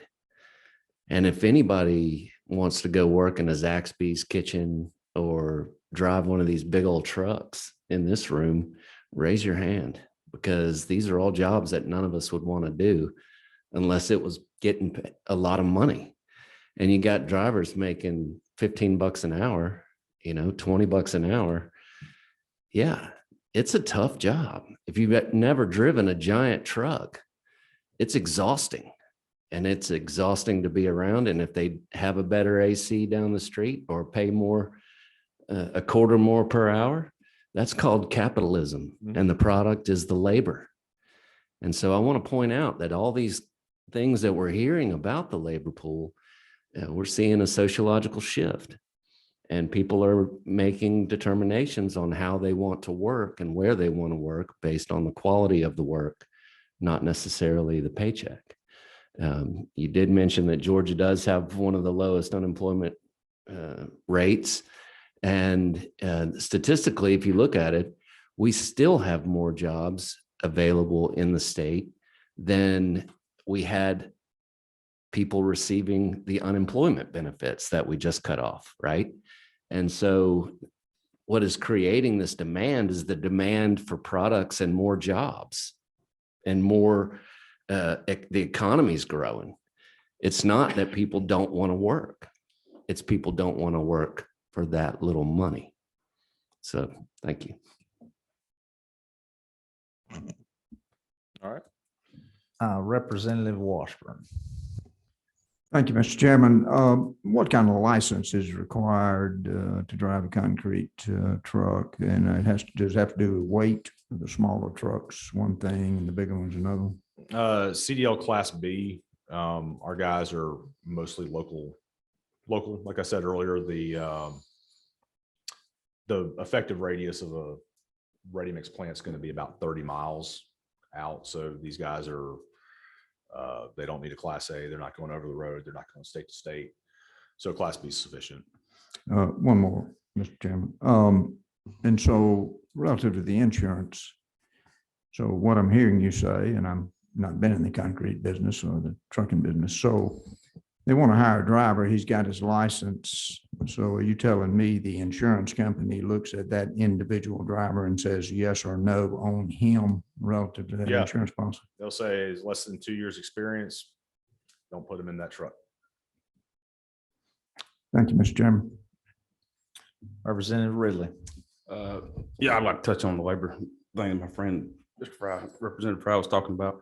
And true, I mean, it is, I don't know how you get 2 years experience when nobody can hire you, is a problem. And Chad Nimmer brought up the fact that also if I own the trucks and you're driving them and you get tickets, then those points go toward me as a truck driver owner. And my insurance goes up, but you leave and go to work for Representative Fry, then those points don't transfer. So that's another issue that we've run into, because you're speeding or you're overweight or something like that.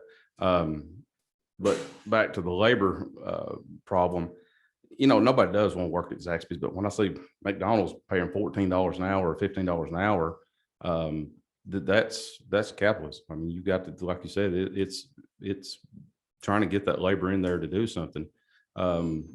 But at the same time, I don't think that it's like people go to college and expect to come out and make $150,000 a year. You just got the basis to start your career, and you got to work yourself up just like anybody else. Same, and this trucking deal is the same thing. I mean, you got to wait 2 years, get 2 years experience, but there's a reason for that, because going and taking a written test and riding around the road for about 2 miles with somebody in the truck, well, you don't prepare you whenever you're trying to back down a steep driveway up in the mountain somewhere with a load of concrete. And labor is a big deal. I'm in the construction business. I do dirt work and that kind of stuff. And everybody's always talking about, I mean, they're paying $20, $25 an hour for a guy that knows how to run a piece of equipment. Now with all this tier 4 stuff on that we've been hearing about, you push your own button, it's going to cost you $1,500 to have a mechanic come out and hook a laptop up to it if you can get him out there. So it's all over the place. And I think that that's going to continue to be an issue. And I don't know that's really the pay. It's just kids are different now.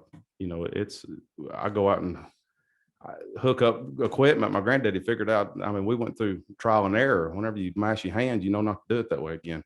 And so kids now, they don't know how to hook up a bush hog or even drive a tractor if somebody don't take them out there to show them. So you see a lot of what we've been seeing, autonomous stuff coming along now. Restaurant businesses, you don't have people in there. You got a little stand you go to, which is, I'm sorry if anybody working for McDonald's, it's not that easy. Can you not just put 1, 2, or 3 on the board and let me push it? But I don't know how we solve that problem, because pay ain't it. I mean, pay's not it. The pays went up and we still got people wanting to sit at home. But when the government gets involved, and even though you're making $14 an hour after you have taxes took out, you're bringing home 400, and all of a sudden you're making 900, you can't compete with the federal government as a business. I mean, they're printing money like it's nothing, and you've got to make that money. And in order to pay that, then guess what? You've got to go up on everything to compensate that. So I don't know how we fix that issue. I really don't, because I see it all over the place. I hear it at our carpet mills up in Dalton. But yeah, I mean, my guys are telling me they're paying more now for truck drivers than they ever have. They do guaranteed hours, rain or shine. They, most of them get significant overtime. They max out. If it's a good work week, they're going to max out their hours for the week, pretty much anywhere in Georgia. Benefits, insurance, retirement. I mean, they pay the full board. They're treated like, all the other employees are as drivers. I don't think anybody's doing pay by the load anymore. So it's, I mean, it's a challenge, and it's just been, we've heard, and I'll touch on this more in a moment, but just, you hear a lot about CDL marketing and recruiting efforts, and kind of us as an industry have just, how do we do less with more? Where do we maximize the regulatory levers and I'll point a few of those out here in a moment, but because as much as you do to try to attract drivers in, we've got to, for us, we're waiting for somebody to go out on the road for 2 years, become disenchanted with being away from home weeks at a time. And then we can say, hey, if you come here, you can sleep at home every night. We're going to guarantee your hours. It's a little bit different lifestyle, and still make an honest living out of it. So, but yeah, we're on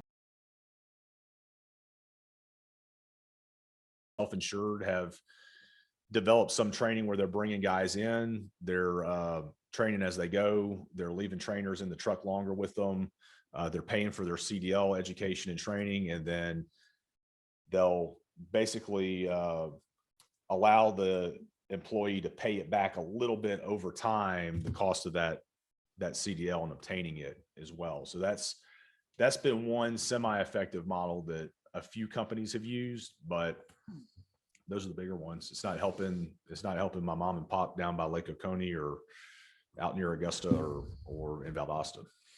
Oh, What's that? if you'll give me 1 second, Jimmy. So we're, and we'll answer Ridley's question here in 1 second, but not sure how much time you have left in your presentation, but we got a couple more people to speak, and just looking at the clock, we need to kind of land this plane. So if you want to address that, I know I have a couple other questions up here. If respectfully, if you don't mind holding them, and speak with Jimmy offline, or give them to me and we can circulate. Also, while I'm thinking about it, if you can get this presentation to us digitally so that I can circulate it to the So on committee as y'all's well. laptop. Thank you very much. And if y'all, I can speed through the rest. And if you want to just ask questions until you're ready to pull the plug at the end, we can just do that too. So, As quickly as you can. okay. Well, I'll answer Ridley's question. What was your question again? Self-insured. Self-insured. So, just the bigger guys that don't go to they just don't go to an insurance broker to have insurance written for them. They're self-insured. They fund it themselves, so they can make their own rules essentially. See a lot of guys moving to captives now, which is becoming more of a thing as well. So it's and I'm just going to touch on insurance here, quickly on the heels of the labor issue. I mentioned insurance companies there. These essentially, we're a trucking industry. We're just hauling a specialty product in a specialty vehicle. And so we're not immune to trucking litigation that all of us experience out there on a pretty routine basis. So, guys invest a lot in their safety programs. They do the best they can. Accidents happen. You see nuclear verdicts. Everyone's terrified of them. And what does that do? It drives the cost of insurance up for everybody. And then even guys are reporting they're seeing fewer companies that are willing to even write insurance anymore in their areas. So as more companies leave the market, of course, less means you'll pay more. And then one of the main insurance companies that we deal with in Ready Mix, I asked her about this, and she said subrogation in Georgia is not good, to put it bluntly. And I don't even know enough about subrogation to be dangerous. But just from an experienced insurer dealing with the ready mix concrete industry, she said in regards to these kind of things, subrogation laws here in Georgia would be worth a look as part of this conversation. On the freight and logistics side, like I said earlier, the things that we ask ourselves, how do we do less with more? Are we maximizing our equipment, truck weights? Today's equipment is built to haul more and handle more. But truck weights don't keep up with that. And public safety, road maintenance, all those things are considerations. Trucks are safer. The last time we did truck weights in Georgia was 07, 08, I think. And there's been several generations of safety features that have been added and have become just commonplace on commercial vehicles. So maximizing our equipment, efficient routing. We, Ready Mix Concrete and others, we can't use the interstate system to make a delivery because of federal bridge laws. So we have just one quick anecdote I'll share just to give you an idea. Ready Mix producer in Appling, Georgia was doing a paving at a gas station the next exit down. He was right off the interstate. He could have just easily got on, done 2 miles, one straight shot, constant speed, gotten off and made his pour. But if he did that, he was only going to be able to legally haul about 5.5 yards in his drum. So instead, he goes 11 miles on a 2-lane road through 2 school zones to get to the same job. That's a federal issue because of federal interstates, but we can haul a full payload on a non-federal interstate route. So like a Highway 441, those guys can go up and down all day with a full payload. We can't do that on the interstate highways. Efficiencies like that. I mentioned hours of service earlier. For the longest time, Georgia had not adopted a federal rule to allow extra hours if you're driving on an intrastate only basis. So our guys do. We got with public safety, we took a look at it. This was back during the Deal administration a few years ago. And, so each year annually, they update their hours of service to allow intrastate only drivers 10 extra additional hours of drive time. So things like that. Are we finding all those regulatory levers to maximize what we can do? our fuel costs. You know, fuel is volatile, just like construction materials as well. For us, we're using a portion of that motor fuel to operate the mixer and not necessarily to get where we're going. Other industries are likewise. It's called power takeoff. Is everybody effectively being allowed to get a refund on that portion of the motor fuel that's not for on-road purposes? So things like that that we kind of try to take a hard look at, the Ready Mix Association, beyond the scope of, can we find more drivers? Can we recruit more drivers? Can we promote CDLs and careers in truck driving and whatnot? This is kind of a route we've taken to sort of investigate that. Last issue I'm going to talk about real quick that really can cause problems out there in the market, impacts our costs, can delay projects, is poor concrete field testing. So when you're doing a project, there's a testing lab that comes out, they make samples and whatnot. And this is a quick picture. And this is an email verbatim that I got from one of my members a couple of years ago. He says, "Ain't it great? We work in an industry where we sell to a customer an unfinished product that will be finished by someone else and then tested by a third party, neither of which will bear any responsibility for the outcome." So those are test cylinders that are going to go to a testing lab somewhere, and they've been kicked around. They're laying in the dirt. They're not stored properly. Well, it's probably going to say that the brakes are bad. There's low brakes. Well, that's going to set off a chain reaction of events where you're doing additional testing, you're stopping projects, more time, money. There's fights over who's responsible for what. And so just some of the ramifications, rejected loads of concrete based on false negatives, acceptance of based on false positives. So you don't want bad concrete going in when the testing technician just penciled in a passing number. Compressive strengths all over the map, and then additional in place concrete testing to verify the quality, and then it all leads to a loss of confidence out there. And how does this impact everybody down the line? So for the general contractor, it can be project delays and increased costs. For the ready mix producers, increased costs, reduced efficiency, loss of reputation. So guys are, hey, so-and-so is having low brakes. I don't know if you've heard, a loss of reputation, waste of materials and resources. The owners dissatisfied, their projects being delayed, they're going to experience increased costs, loss of confidence in the function and life of the structure. Public, of course, they want, certainly in light of what just happened in Florida, the public is going to want confidence in the structures that they're in. And then just for the testing lab, reputation and increased costs and loss of time too. And these are just some of the common problems we face in the field, people not properly trained and uncertified. Even though building codes call for all this stuff, testing labs will a lot of times gloss over. And all this, and really all this does, each time you do some of this stuff incorrectly, you're not typically going to do anything that's going to make the concrete get stronger when you do it wrong. The tests have to be done consistently, just to verify history and project mixes. But anything else you do is really just going to degrade the strength of the concrete. Here's improper curing, guys throwing it in the back of the truck to transport it. Those are all big no-nos. And that's, with the testing, we work with the Department of Community Affairs and the State Codes Advisory Committee on just making sure building codes are sufficient. They're policeable, if you will, in terms of how testing is handled in the field.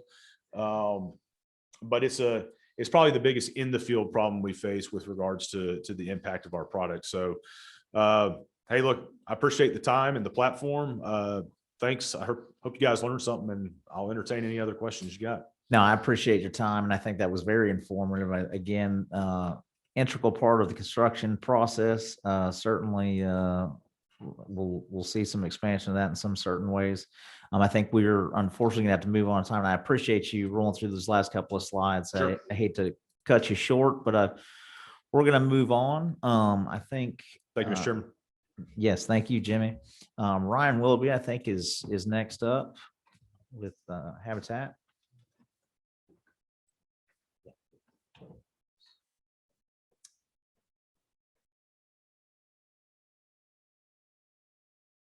If you will, I'm going to try and get my presentation pulled up here for you if I can.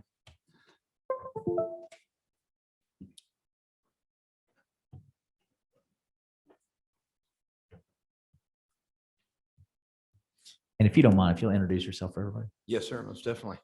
My name is Ryan Willoughby. I'm with Habitat for Humanity of Georgia. We are the statewide association that serves the 50 Habitat for Humanity affiliates here operating in our state. So we do have 50 affiliates covering most of the state of Georgia. And so we've been operating here in the state since 1976. So, Mr. Chairman, again, thank you for the opportunity to present to you. Committee members, thank you so much for your diligence and willingness to undertake this critical issue, because this matter of rising construction costs is affecting us tremendously. In fact, I would say that for low income and moderate income populations, which is who we serve, it's affecting them disproportionately due to the fact that there was already a very, very serious lack of affordable single family homes that can be purchased by the people that we serve. And that's only being reduced further as these material costs are continuing to rise. So I imagine that many of you have heard of Habitat for Humanity. Obviously Spencer has done a great job there in Athens, and I know promotes us here at the Capitol. We're kind of that organization that everybody knows because we are a Georgia-based organization. We are as well a Christian, although we are not an ecumenical or proselytizing organization. That really, at the end of the day, this is our mission statement I placed up here for you. Our job is to bring people together to build homes, communities, and hope. What we actually like to say is that we are a wealth building organization. What we believe is that, as statistics have shown us time and time again, home ownership is the #1 way to build wealth in the United States of America. And so we build and sell homes to low to moderate income home buyers, and we sell them at 0% interest. So that's part of our nonprofit charter. And as Spencer gave the example earlier, those homes are typically extremely affordable and well below what you would be paying in the traditional market. So we're proud to say that we've had some tremendous success here in the state of Georgia. The numbers that you see there in that image that you see is actually since 2012, we've actually served over 3,200 families here in the state of Georgia. We've actually now served over 8,000 families total, but this is a map that shows the concentration of where those families have been served. And as you can see, it's pretty well distributed across the state. We were fortunate enough several years ago to work with Georgia Tech and Kennesaw State University to put together a study that looked at the benefits of home ownership, specifically Habitat home ownership, conducted a survey of over 300 families across the state who had purchased a home with Habitat. And we saw a number of wonderful outcomes, things that we had anecdotally heard for many, many years, but we actually saw it in concrete empirical evidence. Some of those things are such as a decreased reliance on public assistance that was seen across the board for Habitat homeowners. We found that 95% of our homeowners either feel safe or very safe in their homes. There's a greater sense of well-being and a greater sense of community. In addition to that, we saw that 74% of our homeowners feel confident or very confident they're going to be able to fund their children's education. And we actually did an interesting little comparison and saw that the children of Habitat homeowners actually have a higher high school graduation rate than the general population of the state of Georgia. So at the end of the day, what we see from our folks is that they are improving their health, they're improving their well-being, their financial stability, and they're ultimately rising out of poverty to become more productive and happier Georgians. Prior to the COVID-19 pandemic, I've put up here a small representation of an annual report we did from 2016, so a few years back. As you can see, at that time, we were serving about 335 families every year. I believe in 2019, just before everything shut down, we were serving around 450 families across the state of Georgia. 2016, we did 122 new homes, and we were seeing about a 10% increase in yield, and that was year over year for the total number of families that we were serving across the state. Again, with affordable home ownership solutions, that's constructions of new homes, rehabilitation of foreclosed homes, as well as we've gotten into the business of doing critical home repairs. So on our aging housing infrastructure, we will actually go in and do repairs as well. So this is what things were looking like for us pre-COVID. In the post-COVID reality in which we now exist, I chose this image for a very, very specific purpose. That is oriented strand board, OSB. There is a wall, a barrier, an obstacle that we have to overcome. And that is related to these rising material costs. When we shut everything down, just like everybody else did, and we started getting back to building, we saw, of course, increased labor costs and that sort of thing. But the material costs really hit us hard, because it's important to understand that our model works because we utilize volunteer labor. We have individuals that come out and give of their time to work on the home with us. We are dealing with vendors and suppliers that donate material to us or sell it to us at cost. And when we're having to pay that higher material cost, it causes a serious problem for us, because all of our financing is self-financing. So when we build a house in Athens, Georgia, or Atlanta, or Valdosta, or anywhere, we have to raise the money for that house in advance. We don't go to a bank and take out a loan. That's hard cash that we have to have on hand. And when you're not able to sit down and adequately budget for what that house is going to cost you 2 weeks, 6 months from now, it creates a very serious problem. And that's what we've seen, as we've seen our prices rise across the state. And I've got some practical examples that I'd like to show you. Just last week, we did a little bit of soft polling with some of our affiliates across. They've seen a 30% total increase in their construction costs. Now, I want to keep in mind, again, that is with donated volunteer labor. That is with subcontractors that cut us the deal on the price that they charge us. That is with vendors and suppliers who sell things to us at cost or donate products to us. They still, just in the last year, have seen a 30% overall increase. Similarly, in Macon, Bibb County, we've seen a 21% increase in overall costs. And then the one that I think you'll probably find most interesting, in Gwinnett, Walton County, our affiliate there has experienced a 306% increase just in their lumber prices, just in the price of lumber. What he told me was that last year, a framing package on a home, which is all the lumber to actually construct a stick-built home, is costing him in the neighborhood of about $7,500, is now costing him over $24,000. So that is some hard and fast numbers of just what these rising costs are actually doing to us. And as you can imagine, when we're experiencing costs that substantial, it obviously limits our ability to deploy affordable units out there to families who need them. Ultimately, I'd like to close with you. This is a quote here. I'm not going to read it to you, but I would encourage you to look at it as well. This comes from our team in Houston County in Central Georgia. Again, the reason why I use the OSB is what he calls a killer. 2 weeks ago, he was paying $46 a sheet. He has now been quoted up to $70 per sheet of OSB. A year ago, he was paying $11. So to put that in perspective, we're using anywhere from maybe 70 to 80 sheets of OSB in a home. So you're going from, maybe $800 of OSB as part of your framing package to now over $5,000 in OSB. That is a tremendous increase that we simply cannot afford to bear.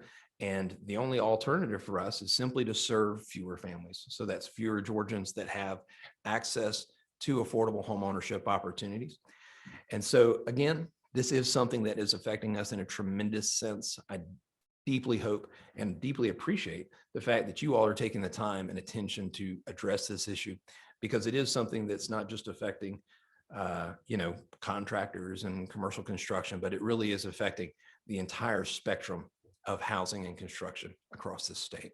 So that is what I wish to present to you, and I'm happy to entertain any questions if you'd allow, Mr. Chair. Thank you, Ryan. Anyone have anything for him? I will say I appreciate you being here. In the industry myself, the OSB definitely is an appropriate product to be using when we're talking about this stuff. Just appreciate you being here. I think Representative Fry.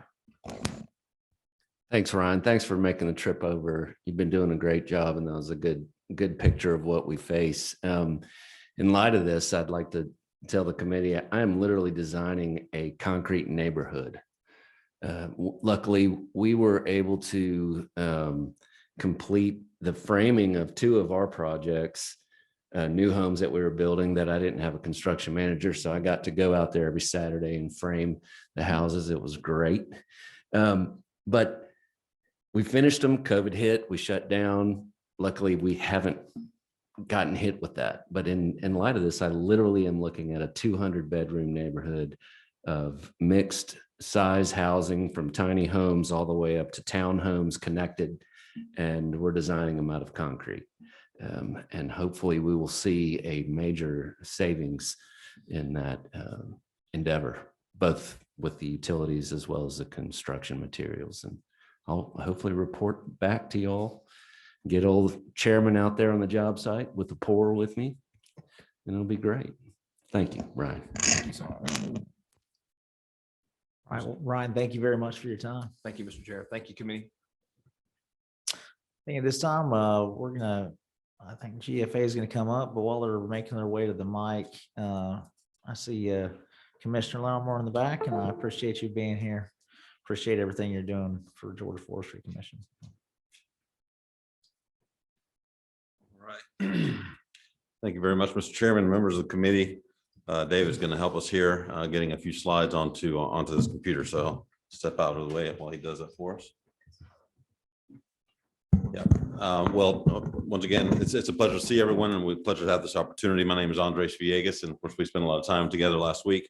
I'm the head of the Georgia Forestry Association, and I'm not going to repeat a lot of the things you heard last week. What I'm trying to do is address some of the concerns that you've brought forward after the things that we're able to see. My associate and colleague Tom Byer here has a few updated materials too for you from last week.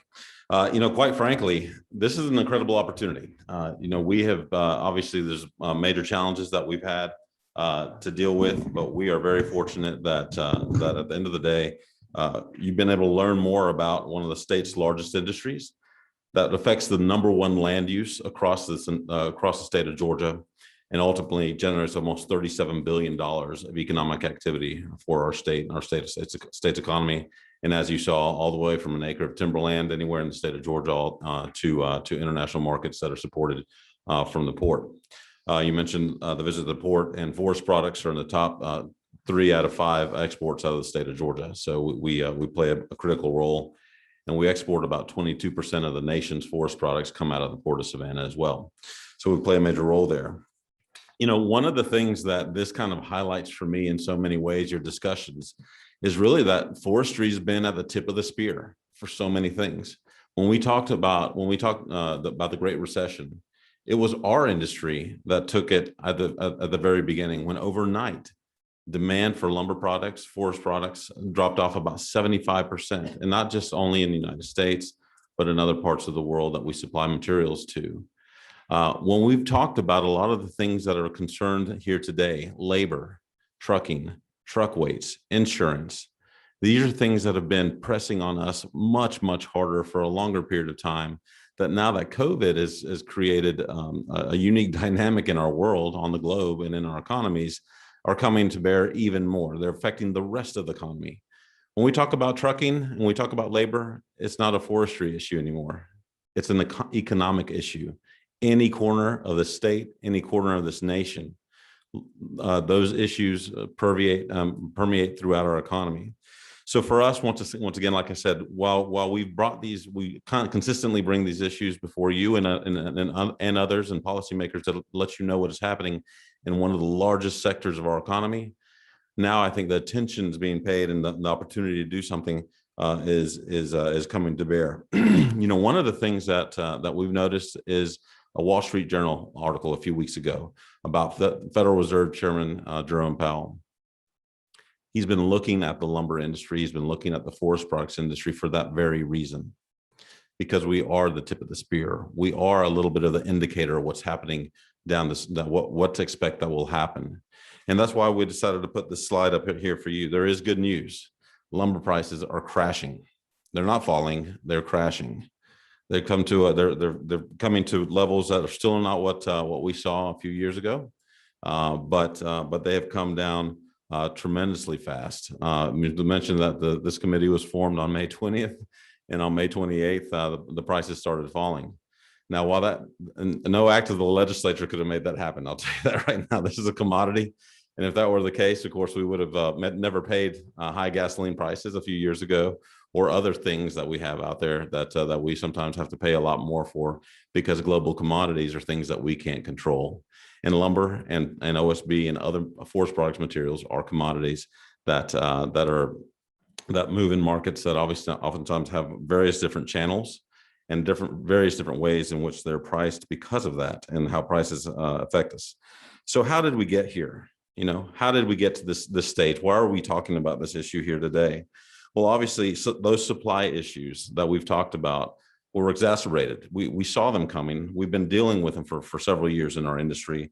And they were really exacerbated by two things: obviously COVID-19 and impacting our labor supply and our general economy. And number two, the federal stimulus. The fact that interest rates, were so low, as well as a lot of folks with money in their pockets to be able to go and spend. And that demand for products and that stimulus has knocked our supply and demand, not just for lumber, but for a whole host of other things that we consume in this economy, way out of whack. It's even affecting other economies around the world, as we have too much money in this country and it's flowing into other countries as well and destabilizing their supply chains as well. The one thing that I think is important for us to ask is, will this continue forever? And I think this chart that we're showing you in front of us tells us no. Things will correct. We will get back to something that looks a lot more, maybe not exactly like the past, but looks a lot more normal. And so one of the challenges that we have to think about when we think about solutions is, are we chasing an anomaly? Or what can we think about? What are the long-term problems that we've got, as Representative Lynn pointed out, that we really need to be solving for? Things that were here before COVID, things that were here before 2020, things that we were feeling in terms of costs and pressures and supply chain issues, because those aren't going away. They may have gotten worse. So I think that's where a lot of our potential for opportunity comes from here when we look at solutions. In 2008, we had the Great Recession. Like I said, about 75% of the demand for forest products dropped overnight. That made a lot of people, that created a tremendous scar in our industry. A lot of folks who had working capital tied up in materials and inventory and labor were worried about whether or not there were going to be a growing concern. And these weren't just small companies. These were huge companies like Weyerhaeuser and Rayonier and International Paper, companies that have a major footprint in our economy, as well as family-owned companies here too as well. Some of those family-owned companies that have been kind of running for cash and not necessarily for profit, and hadn't been in a cash position to be able to really invest in their facilities, to become world-class facilities, to be competitive with the products that were coming from Chile, from Brazil, from other parts of the world. That's our competitors these days. Our competitor isn't the mill down the road. Our competitors, international trade and products that we've got to compete with from other parts of the world. So when we think about that in the 2008 context, what did these mills do? They pulled back and they said, okay, how do we make up a gap of 75% of our demand? And that was exactly what they were thinking in 2020. They were thinking, we've seen this issue before, and how do we react to that? And so the reaction, of course, was to pull back again, to be able to curtail and reduce production levels, reduce the cost. But since 2008, none of these companies were carrying high inventory levels. We've seen it throughout our entire economy, that just-in-time economy. Go try and buy a truck today, right? The microchips aren't there. There's a whole host of other things that aren't there that are slowing down our economy and raising prices too as well, because it slows down the supply of products in the market. Meanwhile, we've got a lot of consumers out there with cash in their pocket that says, I want a new truck, or I want lumber, or I want OSB. Whether they're nonprofits like Habitat, or whether they're some of our country's largest builders, they are hungry for the products that we produce. And there's been a market disruption that our economy wasn't structured to deal with. And that includes the lumber economy. And for us in particular, it's a reaction to 2008. We had a deep, deep, deep scar and a very long memory. And we needed to make sure that we were reacting to that. We had several mill closures. And I'll show you the next slide here. This slide here shows you the number of mills that we had in 1970, sawmills and veneer mills. You can see it was about 4,500 across the US South. By 2019, that had decreased to below 1,000 mills.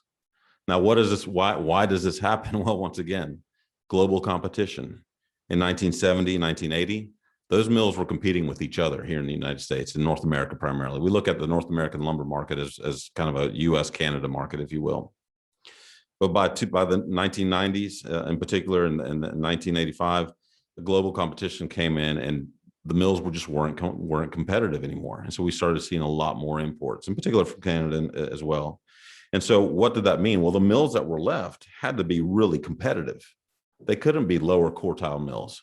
They had to be top quartile mills. And this is what we saw. In 2012, the average capacity of a sawmill in the South was about 130 million board feet. That's a measure of how you measure a piece of lumber, basically. By 2022, that capacity had grown to around 200 million board feet. By comparison, most Canadian mills are running about 250 million board feet. We all know the laws of cost dynamics. The more you produce, the more you can drive down your unit costs. And so this is a major factor for us of what has transitioned. The question I ask you when you think about, well, you know, do we, the family-owned mills or whoever owns the mills, the fact of the matter is the demand was here. The demand is what's driving the higher costs. And had we not invested in this higher capacity and we were still producing at 130 billion board feet, what would that have looked like with even lower supply than we have today?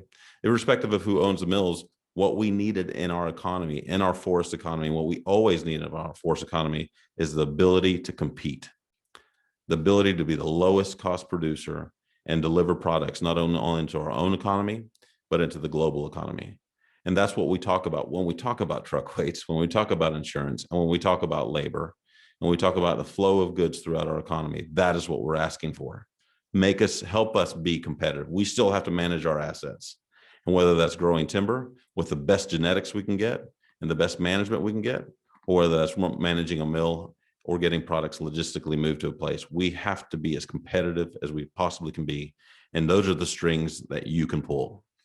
Those are the buttons that you as elected officials can create, because that allows us to have this investment so that these mills do jump from 130 to 200 million board feet. And maybe the next level going from 200 to 300 million board feet. If you look at some of the mills in Europe, they're even bigger than this. And think about the cost of operation in Europe, way higher than anything we have here in the United States and North America. So for us, that's one of the areas that's important. We also know that we've been underbuilding our housing economy. According to another article from Wall Street Journal, about 3.8 million units behind demand. Once again, lower interest rates, you're making that problem even worse. You're driving more people into the market to buy a house, not fewer. You're making that gap that already existed even worse, right? So all of that is driving additional demand for our products. All of that says there's competition for people to be able to go buy lumber or other products. You know, the recent supply growth that we've seen from the investments in our mills really has not been enough to catch up with demand. So we saw the new housing starts are up about 25% from January to May of this year as compared to January of May of last year. Once again, demand drivers, demand drivers, demand drivers. The market is saying, yeah, we know the prices are high, but we'll still buy it from you. We'll still create that demand.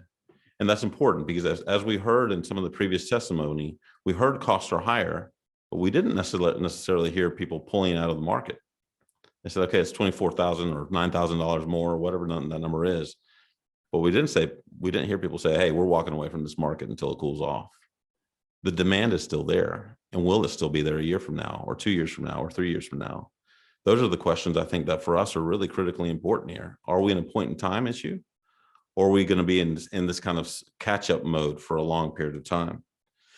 Home renovations up 5.3% in 2020, right? And so that's important because that was our decks and the fences and all the things that we're talking about.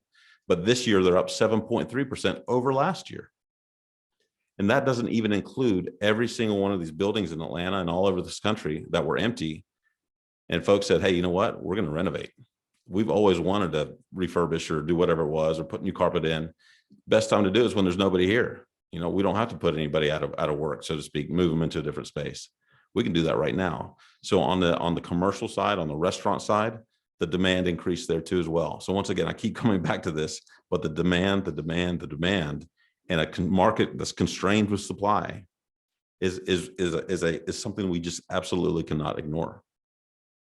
And then finally, I get back to that too, is about just that price elasticity of demand. You know, that the market drives a lot of things. When that buyer goes to the Lowe's and says, I'm going to buy this regardless of what it costs, or when the builder goes to the building distribution place, and I'm going to buy whatever it costs. And we heard a little bit about that through the supply chain at Gary Lumber, right? They're like, we just need it. We don't care what it costs. We're the distributor. We're going to pass that cost along to somebody else, or we need to keep this customer and we'll absorb the cost somehow, but we just need the product.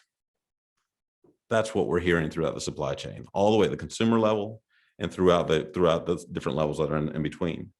And I think for us, that's one of the things that's really important here too as well. The markets, the channels to market for products is critical. You know, the fact that when we think lumber, when it leaves that mill, by the time it gets to the home site or by the time it gets to a retailer, it can go through so many different hands. You know, brokers are moving it, buying it and selling it. We saw that with materials that are coming from China. On the water, it gets bought and sold 5, 10, 15 times. And every time the markup is there, right? They're not buying and selling to lose money. They're buying and selling to make money, right? Once again, also our huge retailers who may have sometimes direct access, in particular in the OSB markets, this happens. They will, Lowe's and Home Depot or big box store will buy directly from the mills. Well, they can pass that price on tomorrow to their customers or almost immediately. That doesn't happen when lumber is going from a mill or OSB is coming from a mill to a building products distributor or to a remanufacturing facility being cut up into trusses or whatever it is. And by the time there's a lot more steps for that to be able to get to the home site, if you will. And that's a lot harder for that price to be passed along. So finally, one of the things that I think is important for us to think about too as well, we started off in the woods when we were together last week. And I think that's the story of where our industry started. GFA has been around since 1907. Our industry, actually, well, the Georgia was established by colonists, in part because they saw a sea of timber that went to Europe for building Europe, ships and a whole bunch of other things, right? That's still true today. We are awesome at growing trees. We may be too good at it, quite frankly. This slide that I'm showing you here can say it in 1 year, in one way.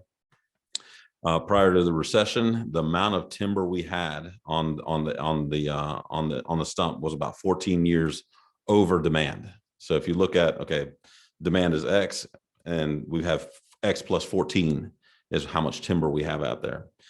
During the recession, landowners got hit hard too as well. Why? Because the mills didn't buy any timber, right? So there was nothing to sell. They had to sit on it. Well, those trees don't stop growing. And after that, now we're sitting at 26 years of inventory, almost twice as much timber sitting out there for sale.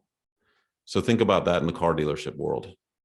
I got one car to sell, or do I have 2 cars to sell, or I have 100 homes to sell or 200 homes to sell? That affects prices. That oversupply of timber is one of the things that is hurting us. And that is partly driven by the Great Recession, but also some federal policies. You know, our federal government paid people to put trees in the ground. That distorted a lot of markets. Trees that maybe wouldn't have gone in the ground for landowners that added to that oversupply, overabundance of raw material. And they're still doing it to some degree too as well. There's a place and time for that. But those things help distort and knock that supply and demand out of whack. The reason I show you this graph, and I go back to the Great Recession, is really to say that at the Great Recession, at that point, it was an inflection point for our industry, for that landowner. Before then, lumber prices and timber prices, so timber's the tree, lumber's the stick of wood, tracked one another. There's always a lag. So the lumber prices would go up, timber prices would go up. A 3, 6 months, sometimes a 9-month lag, depending on what was going on in the market. Likewise, lumber prices would go down, and then give it a few months and timber prices would go down. That stopped happening after the Great Recession. We are talking about two totally different things. Space shuttles and go-karts, right? They're not connected at all anymore. And that is a result of this kind of just overabundance of timber that we have. More than anything, can be weather events. We've had a lot of that in that regard. So this is an issue that we have to kind of work our way through. We have to eat through some of this wood. And how do we do that? By having more competitive mills that can stay open, that can keep labor in them, that can move timber move lumber into markets. We heard while we were together last Tuesday, one of our members was testifying before Congress on this issue. And one of the other folks testifying with him said that there was a mill with 7 million board feet of lumber that they couldn't move because they couldn't get trucks underneath them. We've heard it in almost every single one of our mills here in the state. Logistics and trucking is a huge issue. It's been a problem for us for a long time. Moving timber, we move about 2 million truckloads of timber, of logs a year in this state, more than any other state in the nation. And it's been a big issue for us in forestry. And now, as we've heard from so many politicians and from other folks in other sectors, as Jimmy Cotty noted, it's an issue throughout the Georgia economy. So I think, the things that we can do to solve these long-term problems, as Representative Lim noted for us, is really maximizing transportation efficiency. That's a labor and a weights issue for us.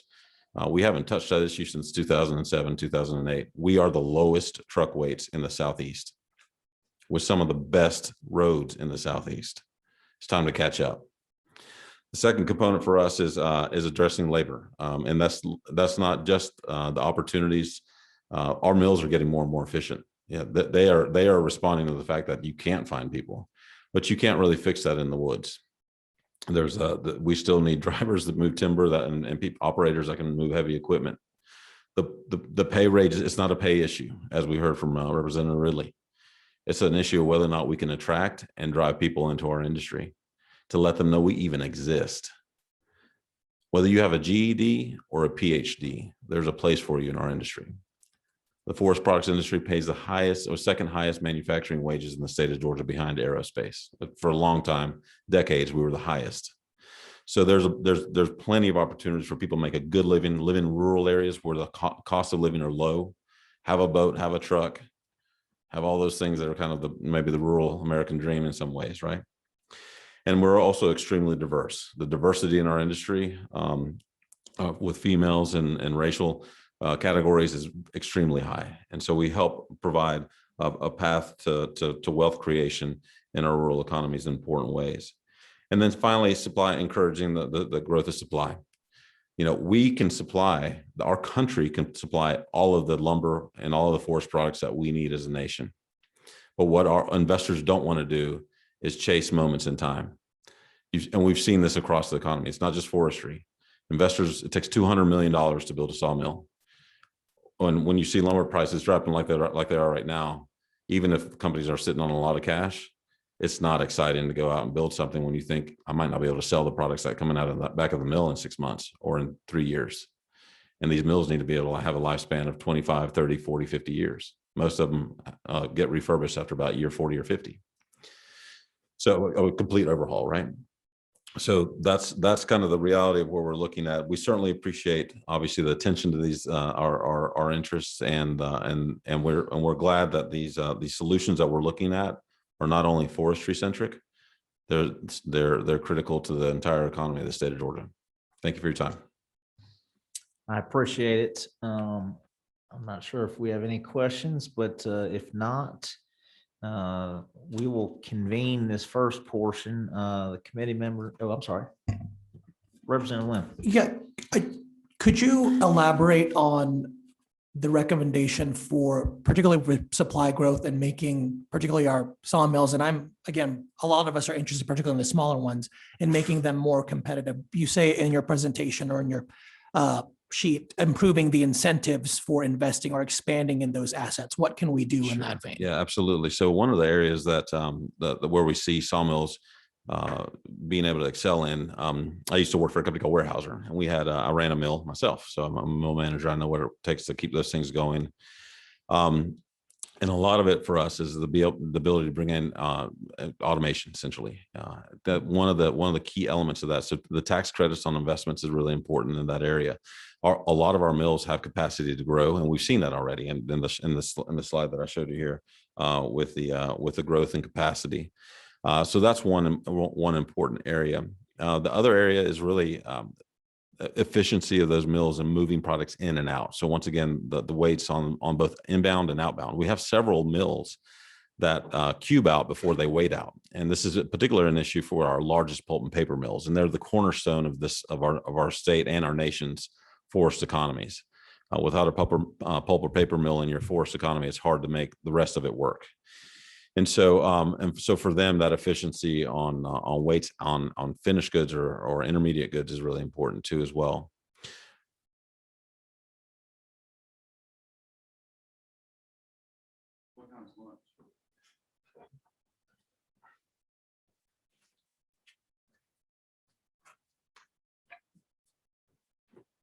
Try that. I can hear you, ma'am. Okay, thank you so much for your presentation. It was very educational to go last week, so I really appreciate you and your team working to make that happen for us. And I appreciate in the handouts today, the sources. I'm an academic nerd on some issues, and I like having references.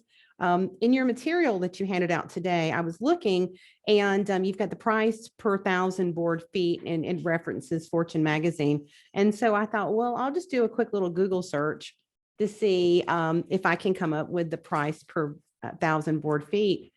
Is there a commodity website somewhere where that is something that we can look at?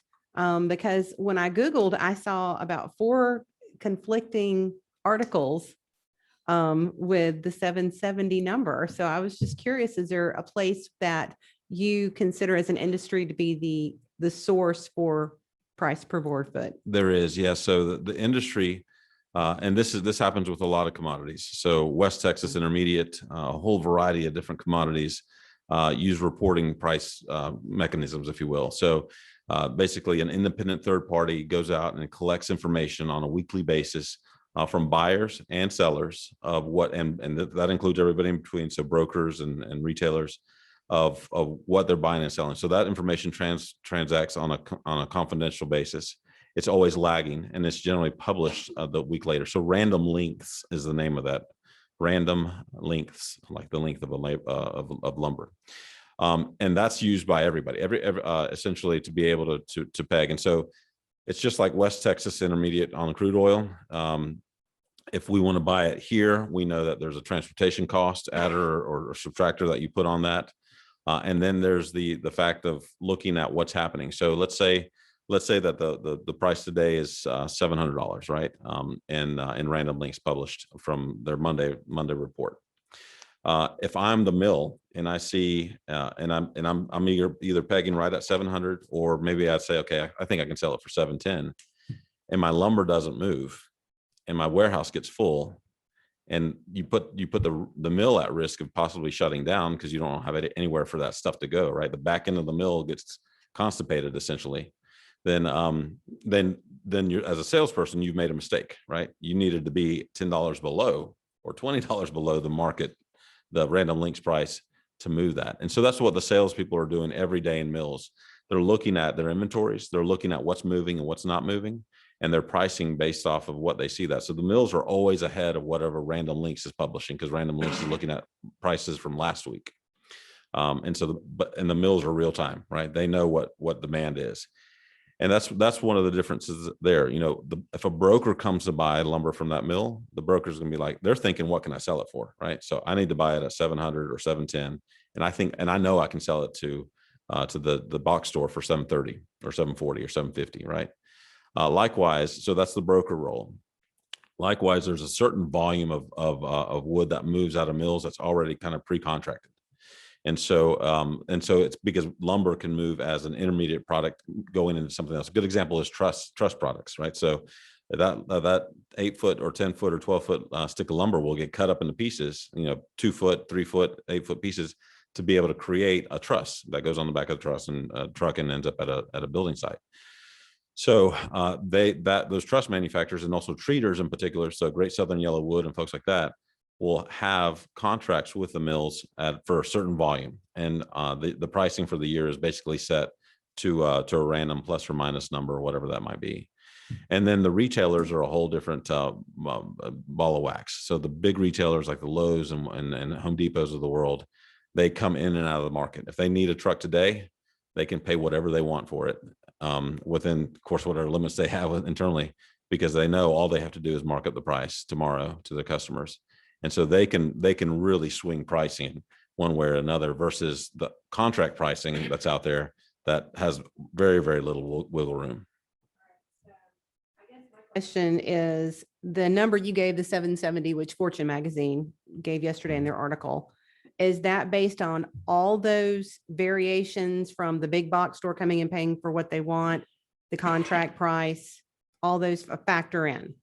I'm not sure how Fortune came up with this number, but I do know that Random Links. It is a random links chart. Oh, that is, Okay. this is a Random Links chart. So the Fortune published it, but it was a Random Links chart.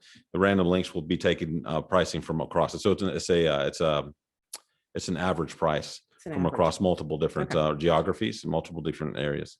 So. And one more thing I'd add to that too is probably you see the down arrow going so sharp.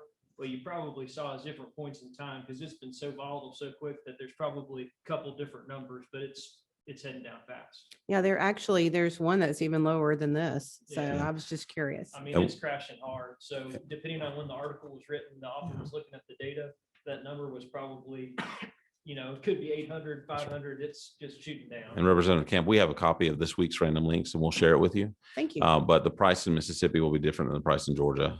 So there are variations depending on geography and the proximity to markets too as well, and transportation, variety of different things in there. Thank you. All right, I'm going to take one more and then we're going to break so that everybody can have a chance to grab something before we get back here at 12:30. Representative Washburn. Thank you, Mr. Chairman. You may have addressed this already, and if you did, forgive me, but if demand for housing is still high, which it is, why is this dramatic drop suddenly here as of May 21? What's the explanation? What we're probably seeing is supply catching up to some of the demand. And so a part of that was, once again, like I said, there's a lot of volume that was being stuck in mills that couldn't get out to markets. We may also be seeing the end of the stimulus. In other words, all those consumers that were going to the box stores that were willing to pay that $20 for a sheet of OSB or whatever it may be. We may be seeing the end of that. Once again, this is why the Fed Chairman Jerome Powell is looking at our industry as a crystal ball into the future to try and figure out where we're going to land. All right. Well, thank you, Andres, for My pleasure. Thank you. We're going to convene. We have for the committee, we got lunch in 6:12 right now, and we will reconvene at 12:30, the next segment.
Test, test. I don't know if that works. That's all. Did I do that right? Is it this? Yeah. Test, test. Do you want me to go down? Yeah, it's working. Now, let me try. I just turned it down. I did that a couple times. Yeah, because I know some, even with like chairman mic, you have to do that a couple times. Test, test. Yeah, I don't.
Check, check. I don't hear it in here. Do you hear it? Okay. It might be that computer. I don't know. Maybe it's the computer. Do you want me to join from my phone? See if that, yeah. So he's gonna try and join from his phone.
Test, test.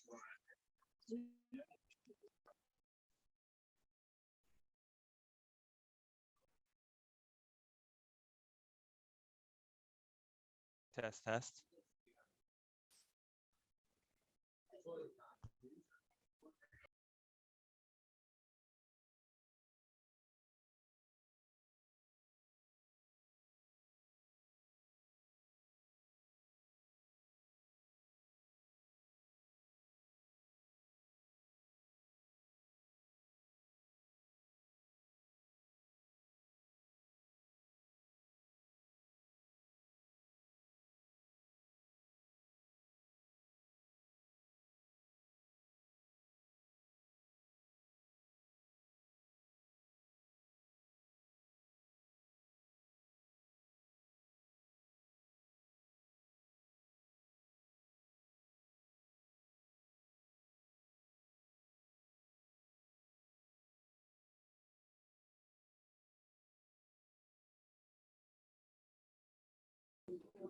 Test, test, test.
Hello, can you hear me?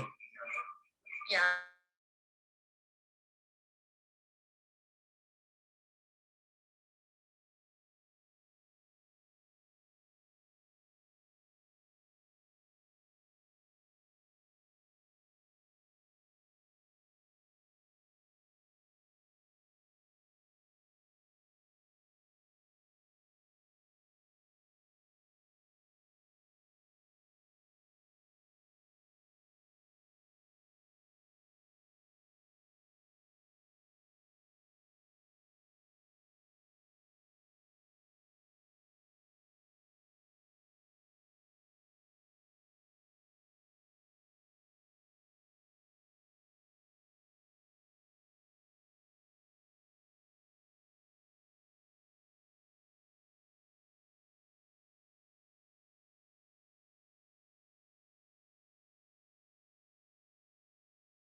All right, we're gonna get going here. I know everybody's kind of trickling back in for lunch. I appreciate the short turnaround for everybody. I hope you guys had a chance to get something. We're gonna start. There's a sign up sheet over here behind the column. But we're gonna start. So if anybody's here is interested, if you'll put your name on that list, I would greatly appreciate it. But we're gonna start with the home builders. And Austin, I'll kick it to you and let you introduce yourself and go from there. Thank you. I'm Austin Hackney. I'm the Executive Vice President for the Home Builders Association of Georgia. I'd like to take a moment to commend Speaker Ralston on the creation of the House Working Group on the rising cost of construction materials. And thank you, Chairman Wiedauer, and each of you on the committee for your work and interest in this critical issue. The creation of this group came as the average price of framing lumber quadrupled, and oriented strand board, or OSB, as y'all have heard today, prices up more than 400% since last spring. The National Association of Home Builders studies this with their economists across the country, and they tell us that these prices have increased, or these price increases have added nearly $36,000 to the price of an average new single family home, and nearly $13,000 to the market value of a new multifamily unit since April of last year. And we've heard different numbers already today. These are kind of the most current numbers that we have because of those rising costs. They keep changing. So we also heard about Random Lengths Framing Composite Index. That price shot past $1,500 for the first time ever in May of this year. Just for context, the previous high was in 2018 when it shot past $580. And framing lumber typically trades around $425 per thousand board feet. We've talked a lot about lumber. If the price of lumber wasn't enough, steel and aluminum prices are also up substantially. Over the past 12 months, the price of steel milled products are up 40%, aluminum products up 36%. And, those are all just numbers on the page. Peak lumber prices, what does that mean? It exacerbates the housing affordability crisis. And I've got some statistics for you, so I'm going to walk through these a little slowly, but these are national numbers. 75.1 million households are already unable to afford a median priced house. That median price is $346,577. And that's 75 million households, which is roughly 60% of all US households are just straight up unable to afford that house already. $1,000 increase in the price of a new house will further, and this is every time it goes up $1,000, 153,000 households are priced out of buying that house. So for every $1,000 the price moves up, that's another 150,000 households that can't afford to purchase it. And going the other way, if you look at the housing market, and this is a snapshot in 2017, and you reduce the price of a single family house by $1,000, you would generate $720 million in additional single family construction, $360 million in wages and salary for everybody that's a part of those projects, which is 6,313 full-time jobs, and an additional $243.9 million in taxes and fees at every level of government. If the $1,000 reduction remained in place for 5 years, the effect becomes even more pronounced, with an additional $4.5 billion in new single family construction, $2.2 billion in wages and salaries, 40,000 jobs, and $1.5 billion in taxes and fees for those same governments.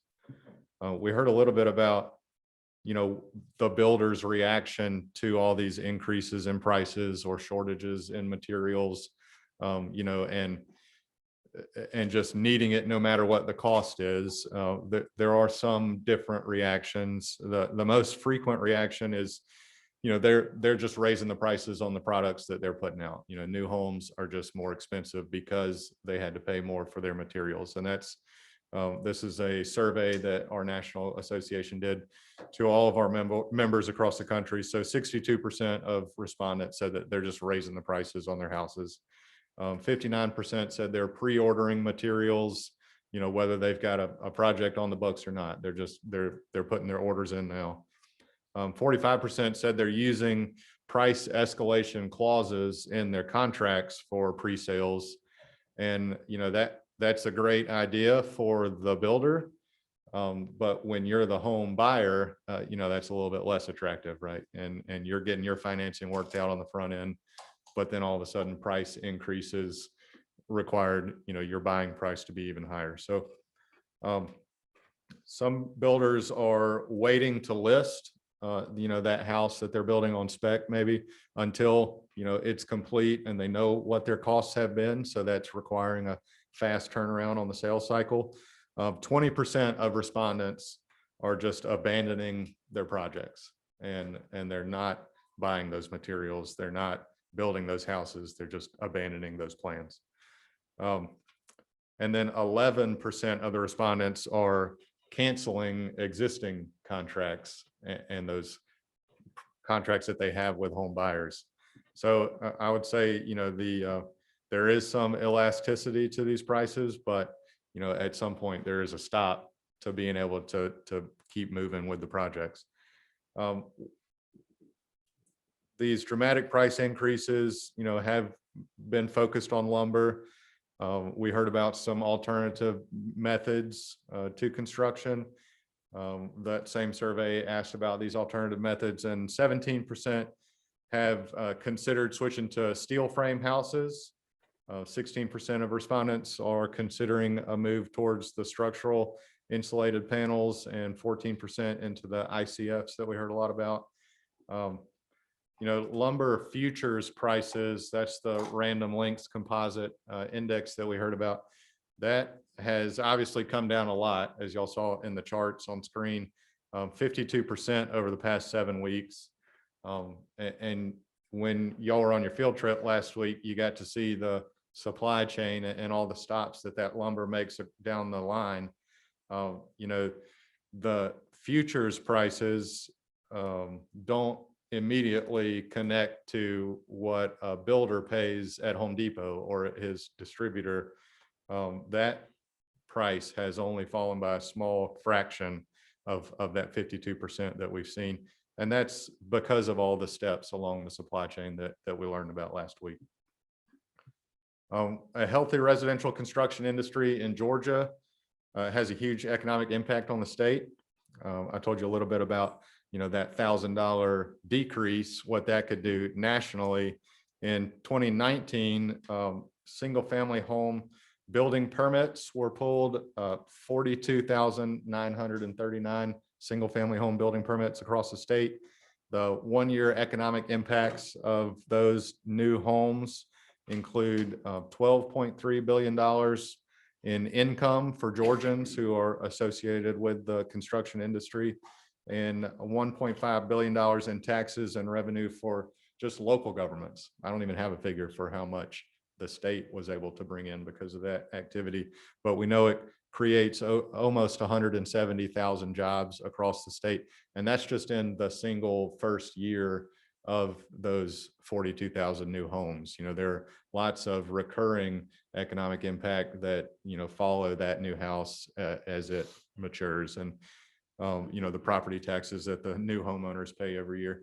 When within the industry, when we talk about housing affordability, the impact that these increased prices have, and how we describe, the way to a more affordable house. We talk about the 4 L's, and those L's are labor, land, lumber, and laws. And Just starting with labor, as we've heard, already through this process, and it's been this way for years already. The labor market is tight. In 2019, the average age of a construction worker in Metro Atlanta was 45.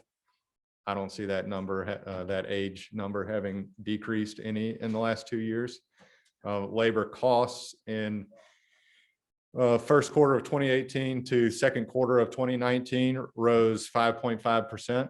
And that's just an industry-wide figure. I think that trend should continue to rise. Land costs was that second L, and those have skyrocketed in Metro Atlanta, certainly, but in different parts of the state as well. Just for a small example, in Forsyth County, the average finished lot price in 2018 was $120,000. And that's just to build a house on. That doesn't include a house. Between June 2018 and December 2018, so same year, 6 months different, the average lot price in Cherokee County increased from $66,000 to $95,000. And that's just a 6-month increase of 44%.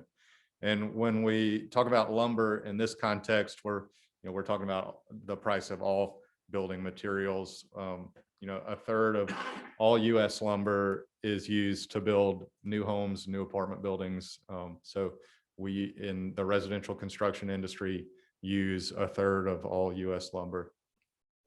We've heard all about how that price has gone haywire all year. And then the fourth thing, and this is really what you guys are here to talk about, is laws, land use regulations. When our national association studies this, and they've got the economists in Washington that are looking at this,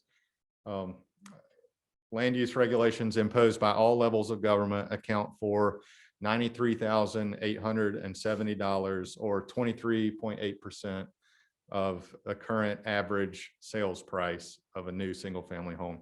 And nationally, that current average sales price is $397,300.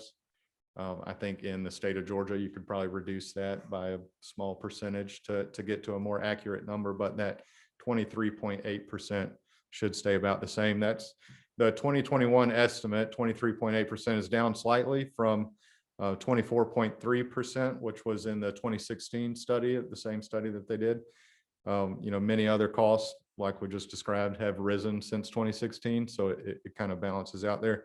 The national average for regulatory cost for an average single family home in 2011 by the same study was $65,000, then went up to $85,000 in 2016, and now we're at $93,879.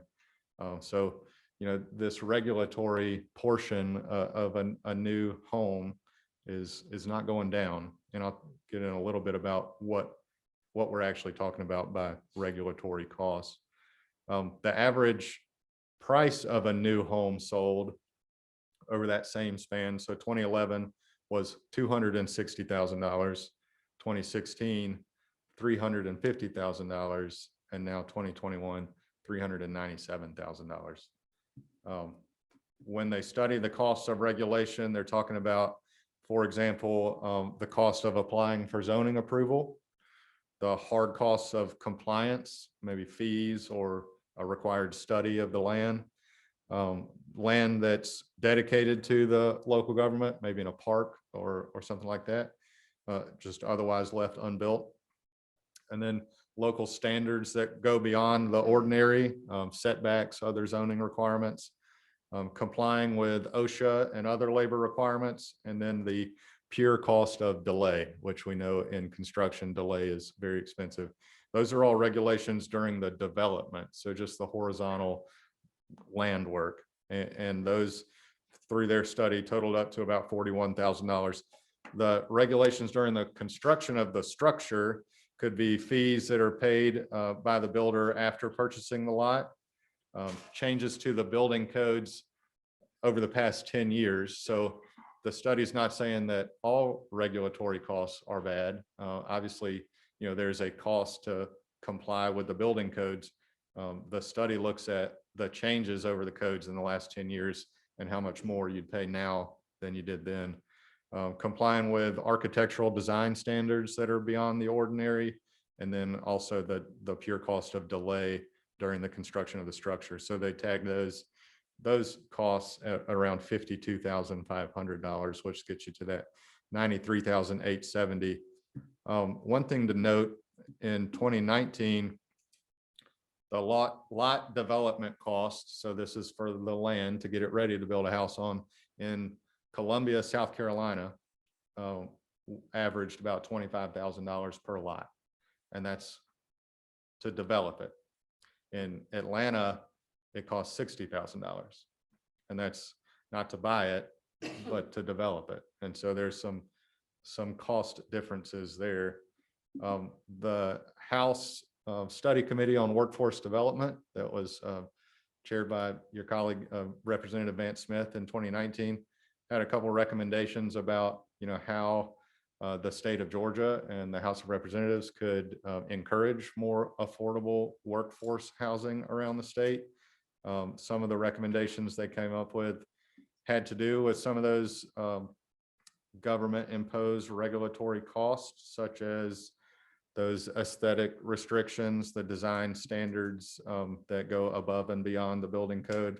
They also talked about the zoning restrictions. The one figure in Metro Atlanta, or North Metro Atlanta, was that 89% of all residentially zoned land in North Metro was zoned single family. So not, multifamily residential, not even, high density, but just a monoculture of single family housing, which, our members at Home Builders Association build, but it can result in a kind of a missing middle of some of those housing options that our customers want to find. So innovation in zoning and other local regulations. And then we also heard already today about innovation in building materials, which, last week we learned about mass timber and being able to use some of those innovations. Earlier today, we heard about ICF construction. And I'll tell you, just from our end, the ICF construction grew 46% from 2018 to 2019. And, that could have a lot to do with building codes that require, more hurricane protection on the coast, or more fire protection in the west. And so nationally, we've seen a big uptick in a double of the market share that they had in 2009. So that's what I wanted to tell you guys about our 4 L's to, an affordable housing product, about our membership and the economic impact that residential construction has on the state. I'd love to answer a couple questions if any came up. All right, we got one for now. Representative Fry.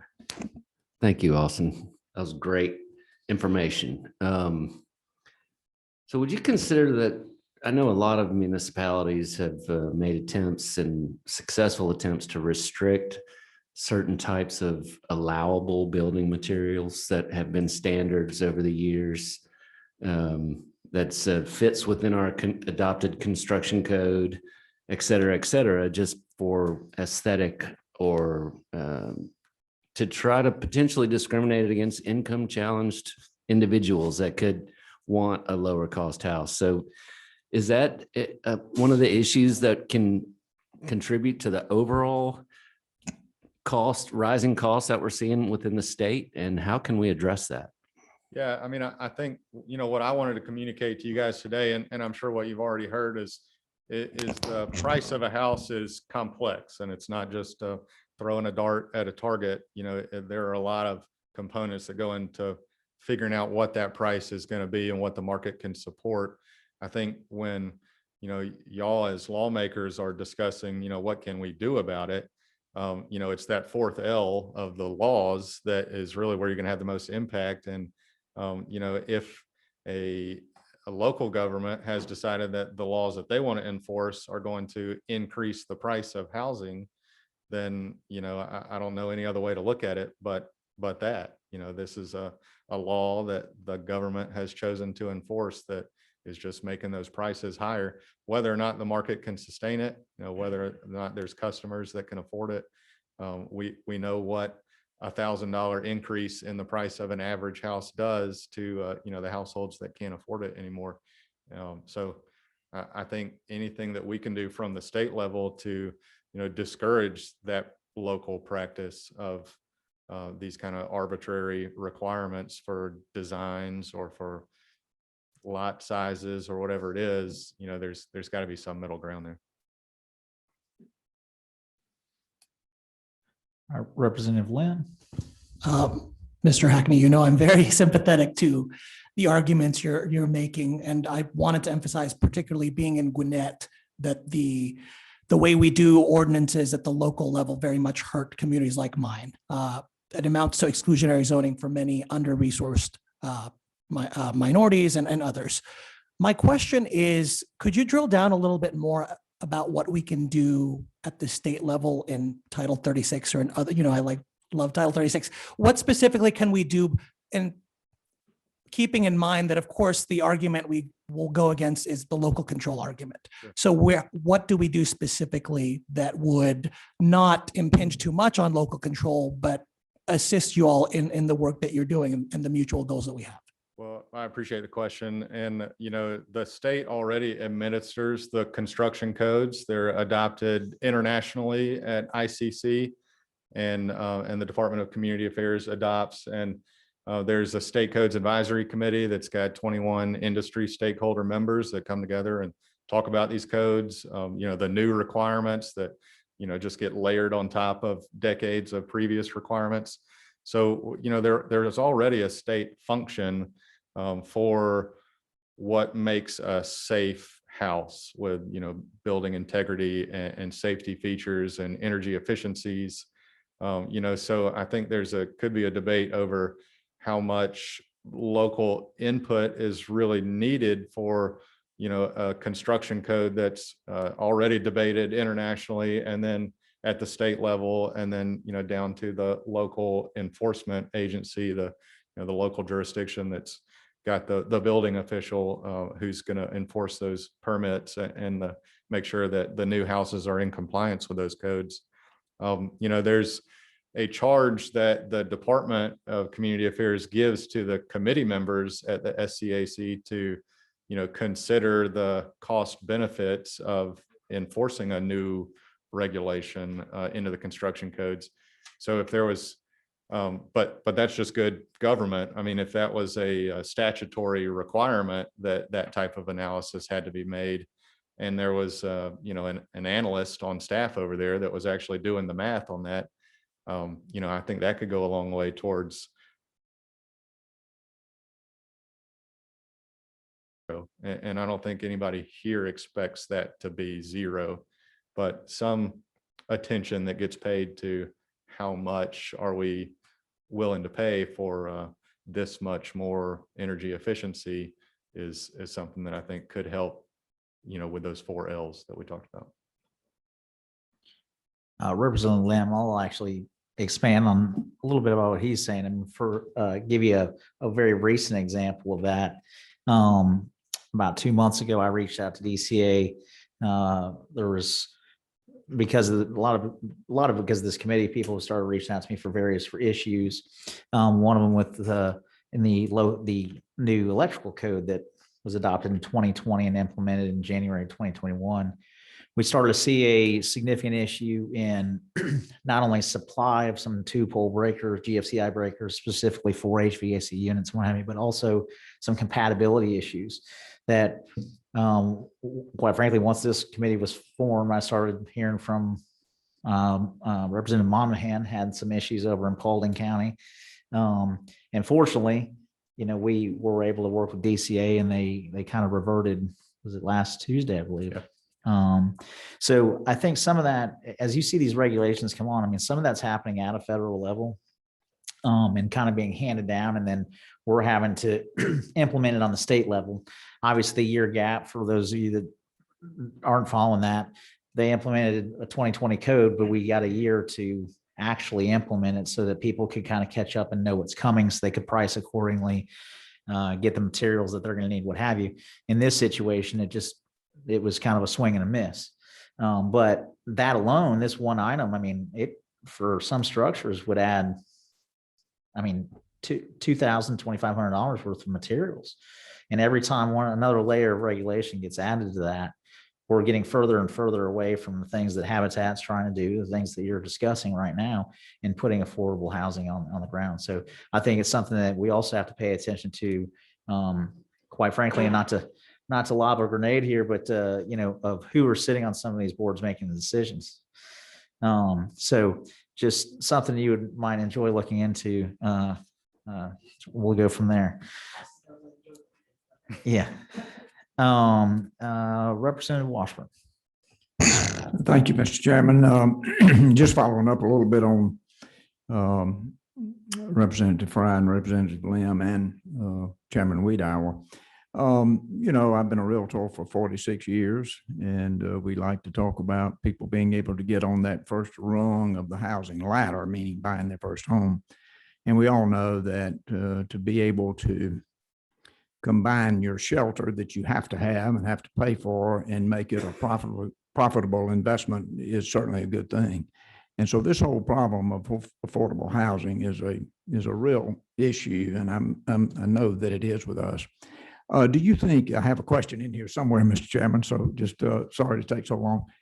Do you believe that there is a trend with local governments to, especially in the area of thinking about it from a standpoint of wanting a higher and higher valued single family dwelling to offset the cost of educating children and all the service delivery that's required?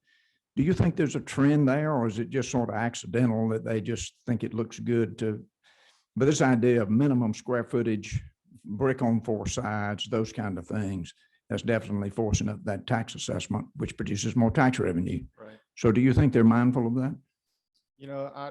I wouldn't want to speak for them, but I would say that, we see more and more of that around the state, and whether it's because they're, newly created local governments, or if it's, just seeing a model of higher tax base means more money to spend. I will mention that, the state has a impact fee law that works right now. It requires builder input into that local process of development impact fees, and allows the local government to direct where they want development within their community, and allows them to kind of charge a premium for those new houses so that they can pay for that infrastructure that, the new houses bring in. So, I think the state already has some, and the local governments already have some tools that could help them through that. But, I think one thing that we've been talking about all day is that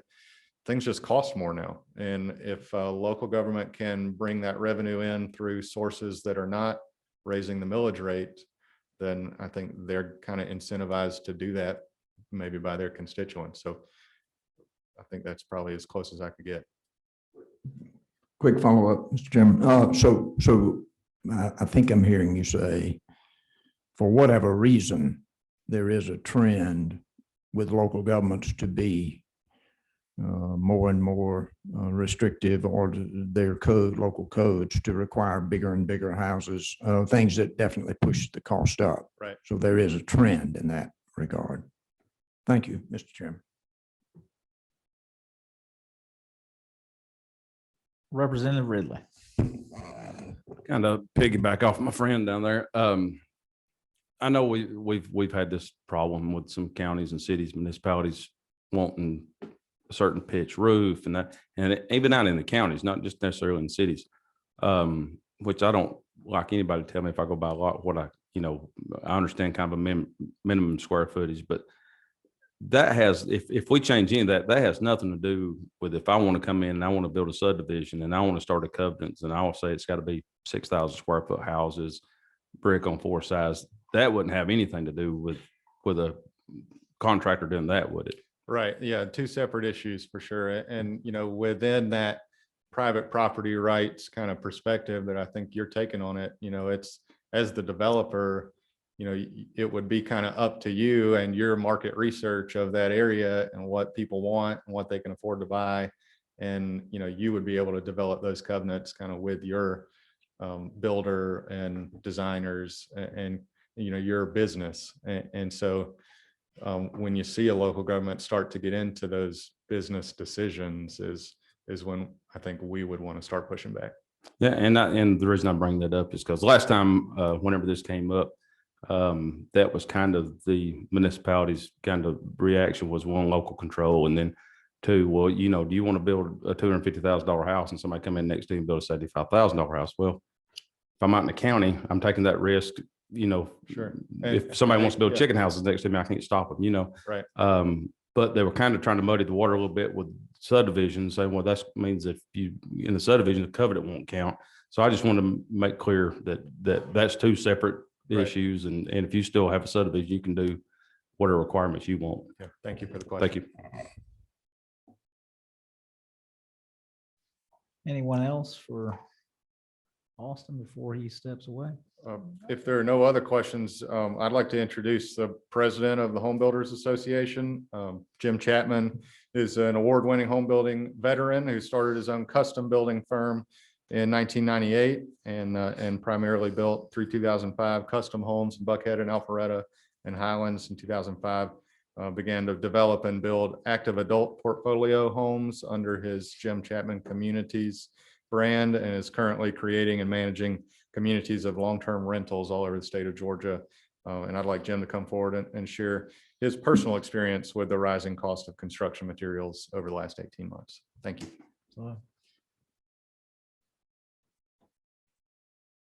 Good morning or good afternoon. Thank you. I don't know whether at this point I'm excited to talk to you or depressed to talk to you after hearing all those statistics that we live every day. But thank you, Jim Chapman. I'm a native Georgian, grew up in Decatur, honored to be president of the state association, was recently president of the Greater Atlanta Association. And I sold a home, $1 million home. Don't build many of those anymore, but a few years ago to a doctor couple in Buckhead, and literally at 12:37, he sent me an article entitled "What the Rise and Fall of Lumber Prices Tell Us About the Pandemic Economy." And below it, he wrote, "What a complicated mess, and you live it every day." So that was not a plant. Amazing. So we too, just to give you an example, I've created a portfolio of communities I'm creating in and around the state in the Southeast. They're 200 to 300 units each. They're 1,000 to 1,400 square foot apiece, attached ranches, and we rent them as though they're apartment complexes. They attract a very, what I'd call a high level workforce person or persons. A lot of widows, divorcees, people living singly. The units are not so large that they really attract families, but there's a tremendous amount of people out there that aren't families that are looking for quality housing. This year I'm currently developing 1,200 lots at the moment over 5 communities, and we have close to a couple hundred homes going. That's not to brag, it's just to tell you that we've got a good iron in the fire, and we're seeing some interesting statistics. For instance, I meant to bring this with me, but I had my purchasing agent, my VP of purchasing, take a picture of something he sent me. This was the Random Lengths Framing Lumber Composite Index. We started a project west of Athens called the Cottages at Ridge Point, tremendously successful in that same genre I just described. A 3-bedroom package just for materials only. Includes Dens glass, OSB, Random Lengths lumber, yada, yada, just all the loose materials that are largely made out of wood. What cost me $14,000 when the index was 385 roughly 15 months ago. Okay. And then it spiked, came back down again, but settled, the index settled 58% higher, around 610 in November of last year. And my materials went from $14,000 per 3-bedroom home to $18,000, up 33%, index up 58%, materials up 33%. Then the fund continued and the index soared, not to its high, but to 1,043 in this early spring of this year, March timeframe, where we bought out another package where the index was again 71% higher than it was in November, for a total over roughly a year of a gain of 171%. And my materials had gone from 14,000 to 18,000 to 23,000. In the aggregate, up 75%. And at the time we ran this analysis, we had not experienced in mark to market the spike up to say 1550 in the index. And there is no one-for-one correlation to what I buy and what the index is, other than to say the higher it goes, the more I spend, the lower it goes, the less I spend. But there's no exact formula to it. But that just gives you an example in 1 year where the index, in my view, increased 171%. Our materials went up 75%, but you can understand it went from 14,000 to 23,000. Other issues we've had in the supply chain, and I don't hear anybody talking about this out loud because it probably isn't very savory, but our overall government has done a great job of supporting and beginning to support those a year ago who truly needed help during the pandemic, and then had the bright idea to continue it for too long. And a lot of people, including truck drivers, who we need taking materials back and forth between these warehouses, et cetera. I'm not trying to pick on anybody. I'm just saying there's a lot of people being paid for way too long, too much to stay at home when the jobs were there and have been there. And guess what's going to happen when they want their job back? They're going to get a big fat kiss. They're going to get a raise and maybe a bonus. It's good for them. I'm not good for them, but I think it's a good policy that went on too long and became bad. The other thing is a lot of the mills in this country are in states, unlike our wonderful state and your government, et cetera, the way you led to put us and allow us to be an essential industry and get back to work fairly quickly a year ago, have not allowed folks to go back to work until recently. That creates supply shortage. All these mills aren't in South Carolina and Georgia. They're all over. And there used to be, I read in 2008, there were 450 mills. Okay, the sawmill's the problem. The sawmill's the pinch point. There's plenty of timber. Okay, that's the pinch point. I'm not trying to pick on the sawmill owners, but there are only 250 roughly sawmills in the United States now versus 450 before. And they've largely consolidated into the hands of the groups like West Fraser and Interfor, Canifor. I'm butchering a few of those names. Again, I'm a big believer in the capitalistic market, but it has created a pinch point. I do think they've taken advantage of it.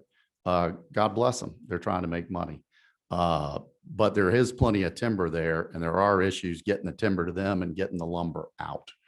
I think there's a lot of this supply stuff's been brought on by some bad government policies that may have started out good to try and protect us and may have lasted too long, in my opinion, only my opinion.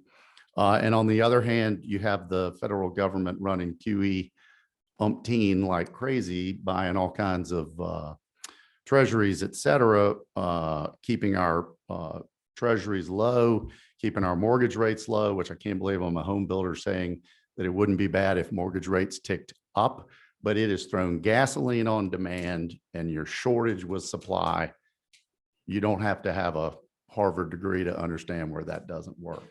So I do think there's some issues out there like that. We've experienced all sorts of supply chain issues. At one point, it was the breakers. Thank you to our friend Christopher Nunn and the DCA and all of you who participated into reversing what was thought to be a good code for the GFCI on the HVAC units. We were having a tremendous time sourcing those new breakers as well as others. We've had holdups on meter bases. We run in a global supply chain, period. And it is in molasses. It's gummed up. It's going to take time for all this to sort out. Don't know that there's a magic bullet to fix it. I'm a realist, and I don't blame anybody per se. I just think it's going to take time for this to sort itself out. We're going to do the best we can. I do believe, in answer to your question, absolutely. Oconee County, no offense to anybody in here. I love Oconee County. It's a great county. They took away slabs. They won't let you build slab. It's the cheapest form of construction for a single family home. They make you either do crawl spaces or basements. Okay. Again, I don't have to point out what's going on there. That takes out a whole layer of homes that are much less priced. I believe pure and simply that's a defense of their school system. Period. Not everybody wants to talk about that. I'll say it. So I think a lot of that's going on throughout the United States, period. I read about Ketchum, Idaho, where they want to go out to eat, but they can't find anybody to serve them because the people that serve them can't find anywhere to live. It's a huge, huge, huge problem and it spans everybody. There's no one group. It's just those who are more income challenged, who typically are in those types of jobs. So I probably said more than I should, but it's what I believe in, and I appreciate the opportunity to do so. Take your questions.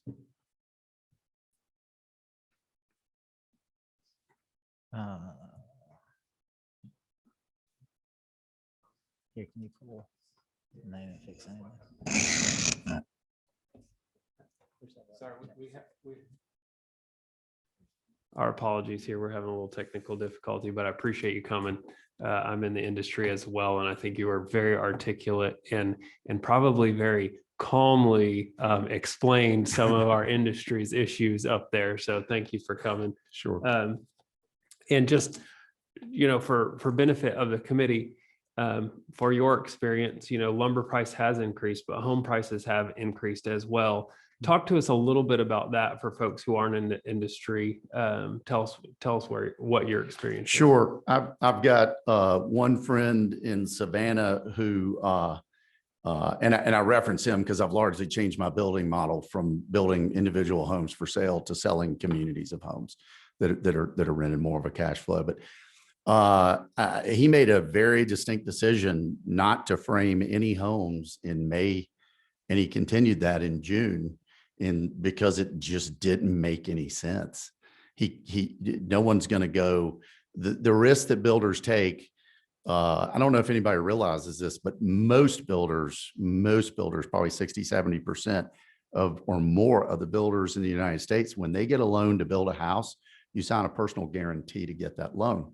You're risking your 401k, your family's house, anything you put on the document that says I'm worth X and if you lie about it, you're in bigger trouble, is all fair game if the what hits the fan. So you take inordinate risks to put houses on the ground, and then you do so to make no money. It makes no sense.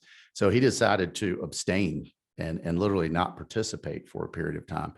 Others, had another friend of mine who builds, oddly enough, in Savannah, told me he'd signed 20 pre-sales. He figured only 15 would stick, that 5 would leave. Why would they leave? Because he had a clause in there that after he went into drywall, he would mark to market the home. And if you wanted to stay with it, you could stay with it, but it was going to be at a higher 10, 20, 30 grand price. And that was a price that all he was attempting to do was cover his costs 1 for 1, no markup. So just defend his profit margin, cover his costs straight out of his mouth, cover his costs 1 for 1. So and we did a similar thing, but in selling to a fund, one of our communities, but it's interesting. We had Roger Tutterow, who's the head economist at Kennesaw State, come speak to us at our board meeting in spring. And he said, God help us if we start having escalation clauses in contracts.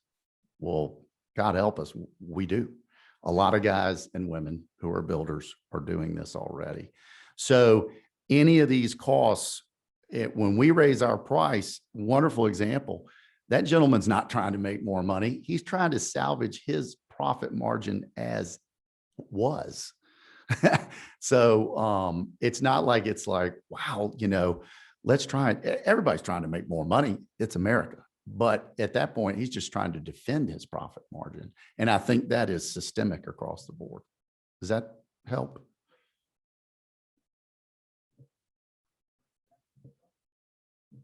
Representative Washburn, you still have one? Very quickly, I'm Yes, sir. really intrigued by what you do with the rental communities. Are you, and I'm sorry, Mr. Chairman, that I'll make it very quick. Are these subdivisions obviously platted on individual lots? But so is it to be sold as a community or so? that No, you we see- go in and I tell everybody up front because I don't want any transparency issues or any issues that I have, period. But I go into a body of lawmakers and say, I fully intend to entitle, develop, build, and sell this community as a rental. And so I have one single plat, one single legal description. And I don't intend to sell them onesie twosie because that's not what I'm telling you I'm doing. So I like to take title and sell it as one legal description. So the design is really for them to have a single family unit, even though it is in a rural situation in a big community. It's a single family attached unit that is 1,000 to 1,400 feet, has a minimum one car garage. You can grill, you live on one level largely. You have your own driveway. I've got storage up in the attic. I have a clubhouse, pool, 2 maintenance men, management leasing office in the clubhouse on staff.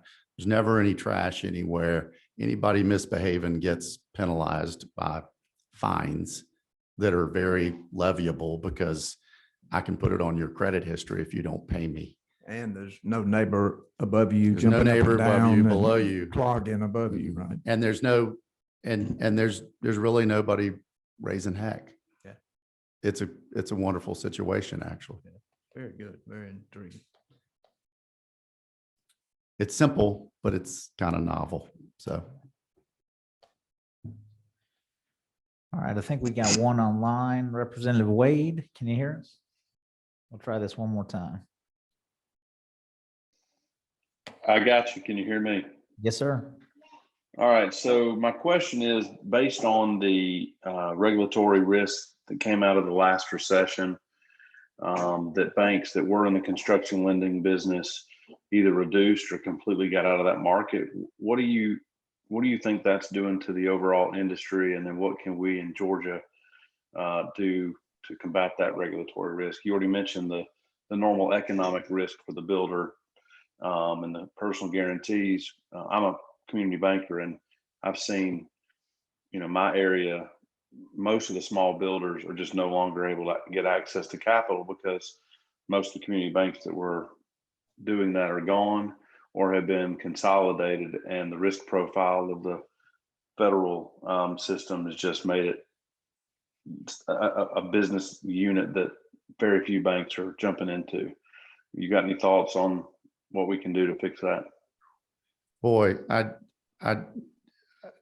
I think I know you know what you're talking about, obviously, and I think you're spot on. I mean, the days of a drywall guy building up his drywall business and starting to build a few houses and then a few more houses, and all that's fueled by getting loans at a local community bank. I don't see that happening. And that's just a simple example. I always pick on the drywall guy for some reason. Pick a trade of somebody who wants to work their way up in the business. Young people. I frankly got started 20 years ago. My dad co-signed my loans for a couple of years until I could get to a point where I didn't need him. I was lucky. Not everybody has that dad willing to or able to. I think it's a huge problem.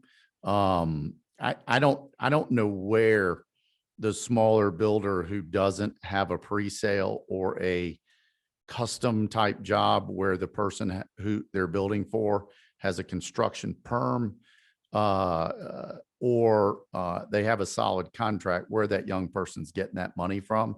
Because you're right, the sources, Georgia got hit so hard for largely some bad behavior, but on the community banking side got hammered so hard. It just, the pendulum swung so far the other way. I don't know what you do to incentivize that, but it is, you hit it. It's a major problem to fueling smaller builders. And smaller builders are typically the ones who build in 90% of Georgia. The larger nationals that are fueled by Wall Street are the ones that are in some of all around Atlanta and are starting to dominate our market.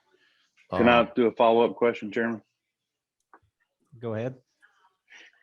Appreciate your comments. Yeah, with the fact, I think one of the earlier speakers said that the current, supply of houses were about 3.8 million units behind. And I see that we're missing those starter home markets or those affordable houses because those were the builders that were meeting a large chunk of that throughout suburban and rural Georgia, as well as suburban and rural America. And I really would love the industry to help us. We all had our separate issues during the last recession, and we didn't push back against mark to market when the FDIC and the feds were driving that. And then we all are now hammered. So as now an elected official, I want to figure out a way for us to ensure that we don't have a new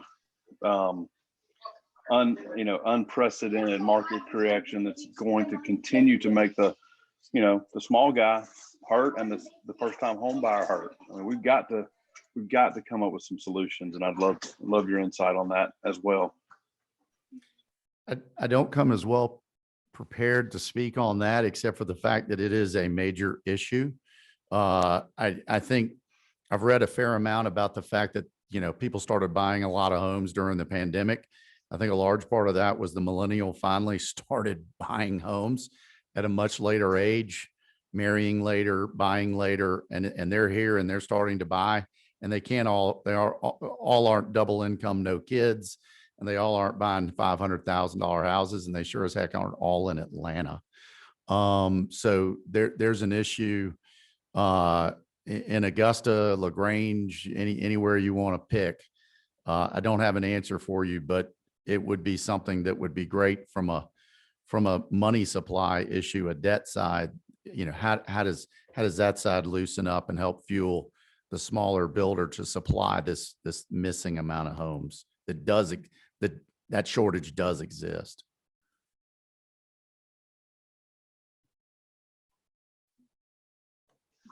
Thank you. Quick one. So you'd be suggesting that family homes 500,000 or less would become fewer as we're moving forward, correct? Is that what I'm hearing? I'd argue they're becoming fewer as I stand here. Yes, sir. Don't mean to make light of that. I agree with you 100%. Representative Camp. Thank you so much, Mr. Chairman, and thank you for being here today. Sure. I'm very intrigued. I'm in the real estate industry, and I'm very intrigued the model that you've described with the single family attached rental properties. I live in an area where that would be very needed. We have an issue when teachers especially graduate from school and they want to come work in our area. There's no affordable housing for them. And we don't have a lot of apartment complexes, and they're young professionals, and they need a place to live. So I'm curious, how could we as a legislature or local governments attract more builders who are doing the model that you are? Ooh, when I show up in to do this at the size I need to do it, I need 30 to 60 acres, and that doesn't grow in urban communities. It's no longer there. And we have it in my district. Yeah, exactly. So I'm used to going to the exurb suburbs, if you will, to look. And again, the same zoning boards, the same, et cetera, this gentleman referred to, the minute in a lot of cases you utter the two hyphenated words, I think they're hyphenated, multifamily, you get thrown out on your backside because they think you're bringing in crime and the lowest common denominator. There's so many people out there that actually have good jobs and decent credit and decent cash flow. They don't have a lot of equity, and they don't have a lot of down payment, and they may have student debt, et cetera. So a lot of what we're seeing in our communities are the barbell, they call it the barbell of demographics. A lot of them boomers and seniors on the right-hand side, and on the left-hand side, a lot of millennials who are facing that same, oddly enough, each one kind of faces that same kind of economic issue in general. Okay. In general.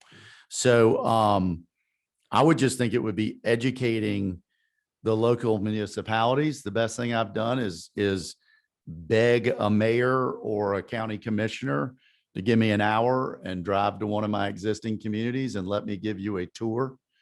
And I did that with the city of Hampton, Georgia's mayor and 2 council persons who were at that point fairly vehemently opposed to what I proposed to do. And they came to my project in Athens, said they give me 30 minutes. They spent 2 hours and then told each other that they would all love to live there, but their wife wouldn't let them live there because they had vinyl on the floor. Well, this is now the strip vinyl that looks like hardwood. And they said, we could live here. I bet our wives couldn't. But they went back and said, if you'll build the same thing you're in, well, I'm in, I'm developing it right now. So it's whittling away at it. It's just trying to educate people that to take a chance on different product types and product types that are, everybody, a lot of people don't want to hear this word, but more affordable. Because they associate affordability with something bad. It's really sad. Yep. Anybody else before I? So, Jim, I would not be able to leave here right now and drive home if I didn't address my home county of Oconee County. Oh, Lord, here we go. Sorry about that, Commissioner. But so often happens down here at the Capitol quite frequently. People will drop a bill and a bill will be labeled a certain way. And sure, it's very hard to shed the image of that bill, sure, even if you fine tune it and make it a better bill. Yep. So when Oconee County suggested they ban slabs, I went to a dear friend of mine, one of the county commissioners, and said, you didn't ask me what I thought of that. And he said, well, it doesn't matter to you. You're building basement houses or whatever. I said, well, no, it does matter. And anyway, they backed up on that quite a bit. They don't allow if you want to get technical about it, in a major subdivision, if you have a lot that slopes more than 5% from one side to the next, you cannot put a slab on that. However, you're more than welcome to put a slab on your farm or on your property, wherever. In a major development, though, they have limited that. And that certainly does tie the hands of some people that build in a certain way. Right. But just so that I can go home tonight, I needed to clear the air on that. So I knew I was picking on somebody. I'm sorry about that. I appreciate it. But certainly appreciate you being here and your insight and your background in the industry. Thank you. So thank you. Appreciate the opportunity. Absolutely. Before we move on to the next one, I'm going to take actually a point of personal privilege. As Jim mentioned, he was fortunate enough to have a dad who co-signed for him when he needed it. Well, I'm fortunate enough to be a dad whose daughter is willing to come down to the Capitol and visit us and watch us do our work down here today. So Annabelle is in the back row there, if everybody wants to say hi before she slips out. She probably does hate me right now. That's right. If you don't, we need to, I don't know if anybody's signed up. I know we have a few people still.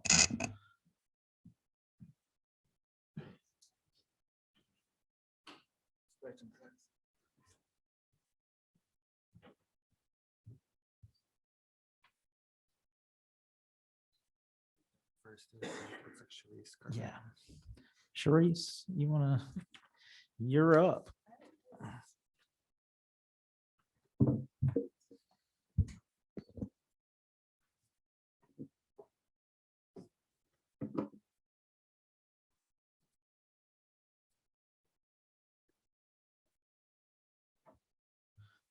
Whenever you're, Oh, okay. I if thought you, you had to no, turn no, I'm on sorry. I'm just something. I didn't know what you're doing. playing with Okay. the screen up here.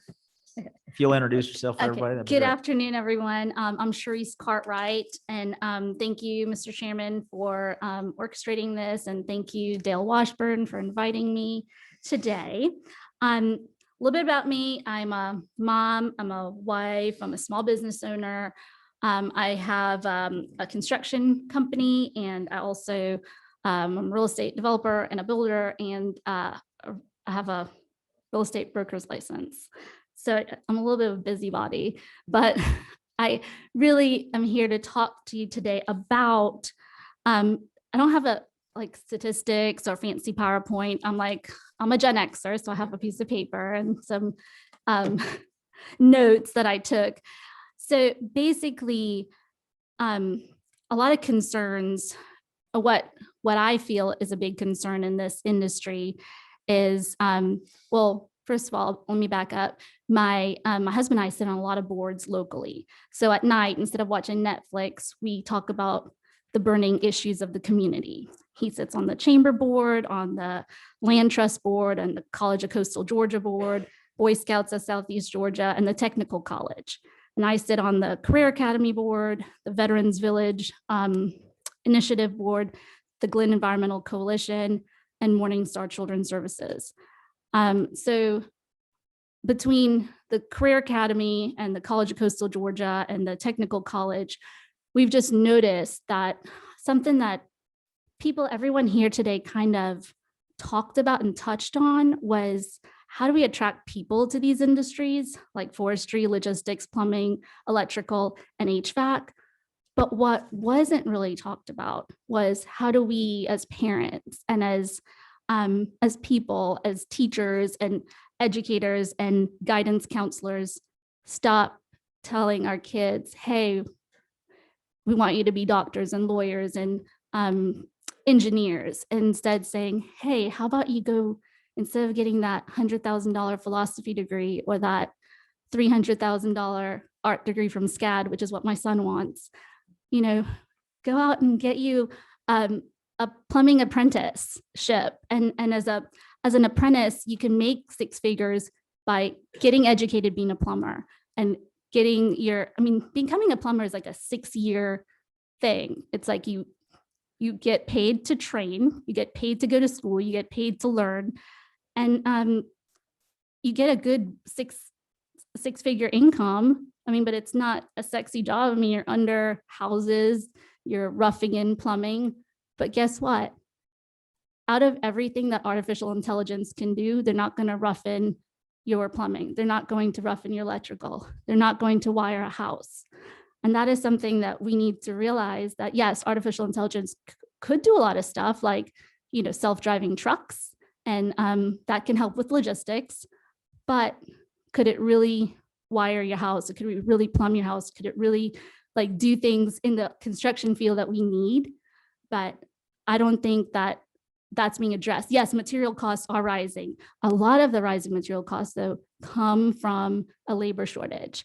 And so today I spoke to a couple people. Everybody in my field, they're either named Brian, Jimmy, or Kenny. So I called Brian, my plumber, and Brian was like, I'm a little bit of an anomaly in my field, right? So I called Brian. I said, Brian, tell me what I could talk about this morning for this committee meeting.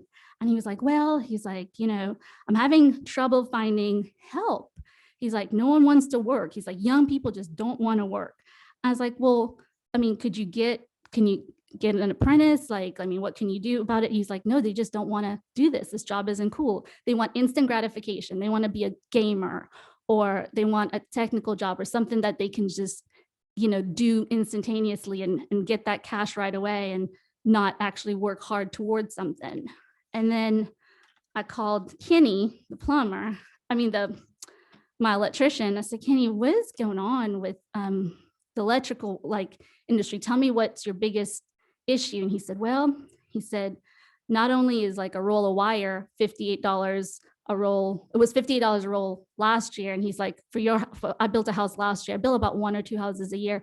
He's like, last year, your house, it was $58 a roll. He said, this year it's $160 a roll if we can find it. And then he was like, but also he's been in business for 33 years. And he said, in 33 years, not even in 2006 was he ever this busy.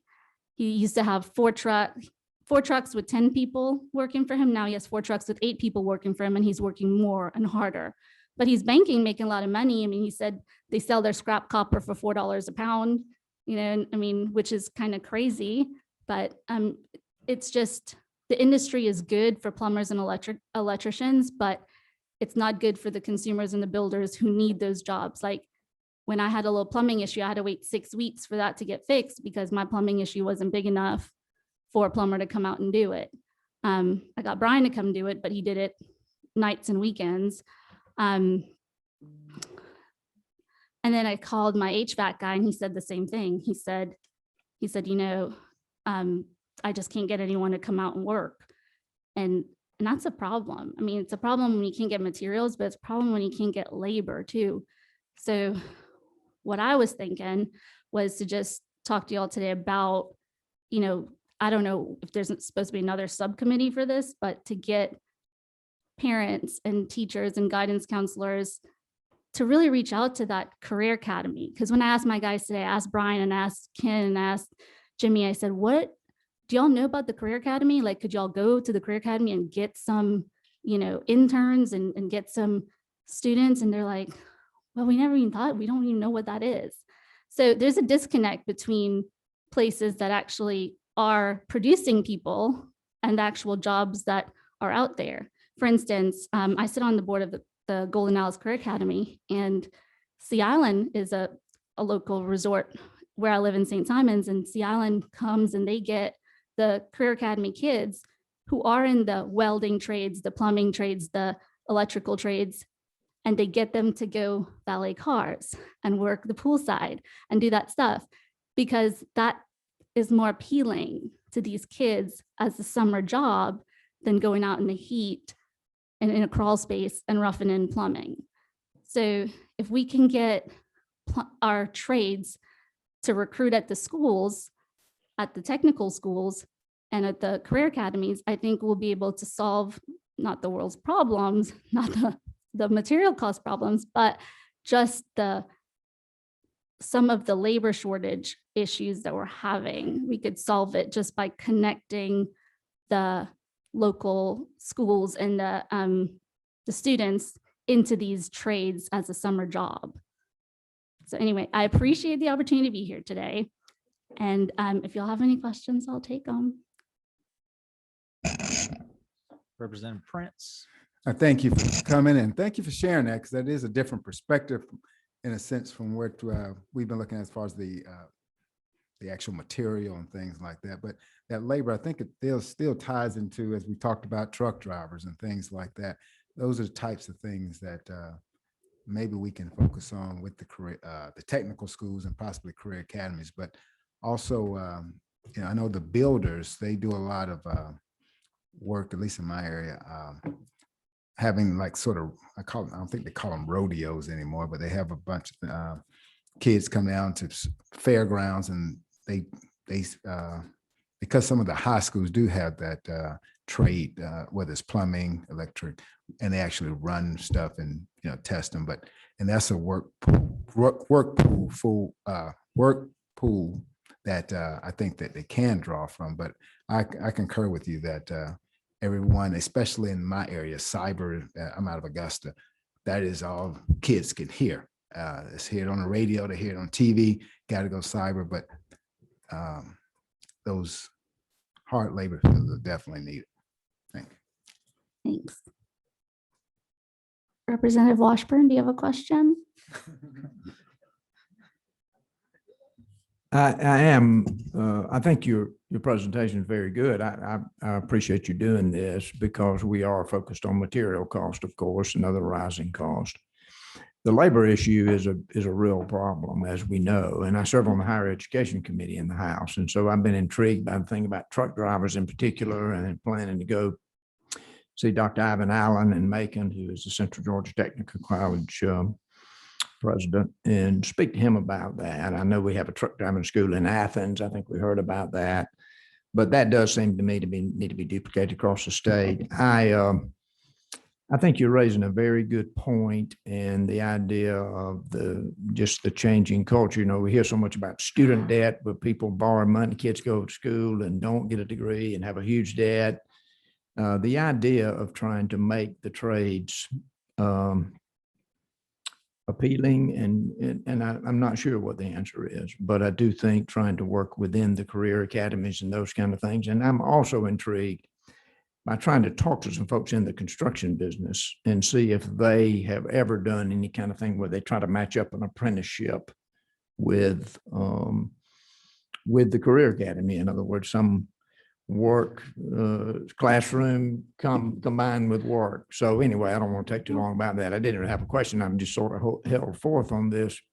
Well, But, some cities like City of Savannah, they have like the Summer 500 where they have interns, you know, local businesses would take interns for the summer. Mhm. Usually they're small business owners, but it's hard to get the trades to do that. It's usually like, you know, attorneys' offices and different things like that. But I guess it's maybe more of a liability issue. I don't know, to have someone help with roughing in electrical work and their training. Well, the old model, when I was growing up, I grew up in the building business, and I started working at an early age, and I'm happy that I did.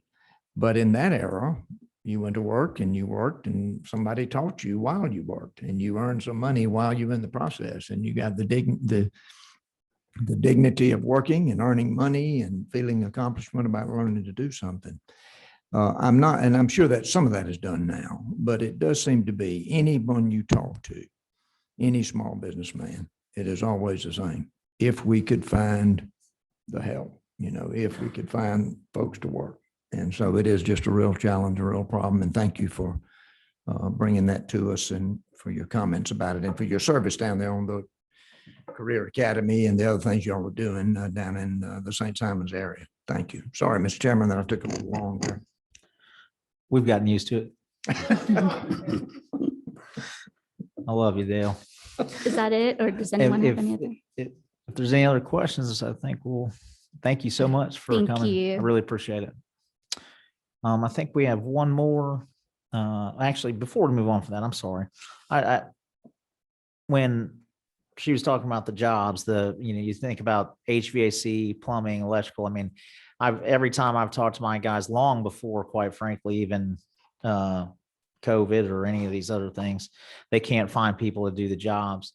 And earlier with Representative Fry talking about, this, potential shift in thought about, what am I worth compared to the job that I'm doing. Certainly understand that, and it definitely has merit. These are jobs. I mean, I joked all the time throughout my career that I was the general contractor. It seemed like every sub that worked for me was making a lot more money than I was. Okay. So these are good, high paying jobs that we still can't seem to attract people. So I just didn't know if Spencer, if you got any thoughts on the discrepancy there. Because I mean, I see the merit in your suggestion of, somebody sitting behind the wheel of a truck for hours and hours on end. They're kind of demanding more pay to do that job, where these jobs sit vacant and sky's the limit. I appreciate that question. I've got a couple of thoughts on that, and the idea that I remember when we were in Savannah on that trip, that the truck drivers that they needed were actually extra drivers than they already had. They weren't trying to actually fill positions that they had lost, right? Because they had kept all their employees. So also, and I wanted to ask the gentleman earlier, I don't know if anybody here, or I certainly have met anybody that's not working and taking the government paycheck that everybody seems to be blaming everybody for taking. Like, I literally do not know one single person, and I know a lot of people from the poorest to some of the wealthiest. I don't know one person on unemployment. And so I feel like that concept is a myth that has been generated throughout this particular news cycle that we're in. And that what we're actually seeing is a demand for more services and more products, and that lack of workforce to fill those jobs. So the truck driver example, which poor truck drivers are getting beat up like crazy around here. They are, I think it's similar with the plumbing and the electrical, right? We don't have people to fill those jobs. Now, part of it is also because for the past decade, 2 decades, all we've talked about is you got to go to college. Like, literally, you got to go to college. I only went to college because I had to go to college. I didn't go to college to try to get a degree to do anything. It was what I had to do, when I was at UGA. So, but one thing that we've done for the past decade, I know some of my colleagues were here for this and some haven't seen it. For the past, early on in this decade, the state has tried to mitigate the immigrant population and vilify the immigrant population. We have run our labor force out of the state to where we were even able to stop legislation a handful of years ago by bringing up the fact that who's going to walk into the chicken house and come out with 10 chickens between their fingers and stick them in the cages on the trucks. And when the folks realized that those folks were going to get run out of town, the legislation was stopped dead in its tracks. I've seen this labor shortage coming because of that. And there's a lot of jobs that used to be done in this state that not one person in this room will do or wants to do, probably would do, but we don't want to do. And we're just basically reaping what we have sown in this state by focusing on secondary education only, by running away part of our labor force and making stricter laws about this and going along with some of the federal government policies that we shouldn't have gone along with. And now we just got to figure out a way to fix it now. Thanks for asking.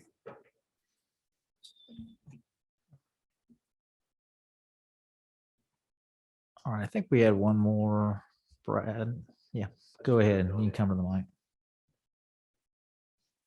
Sorry, I jumped sides of the room. Thanks for letting me be here with you today, Brad Mott with the Georgia Realtors.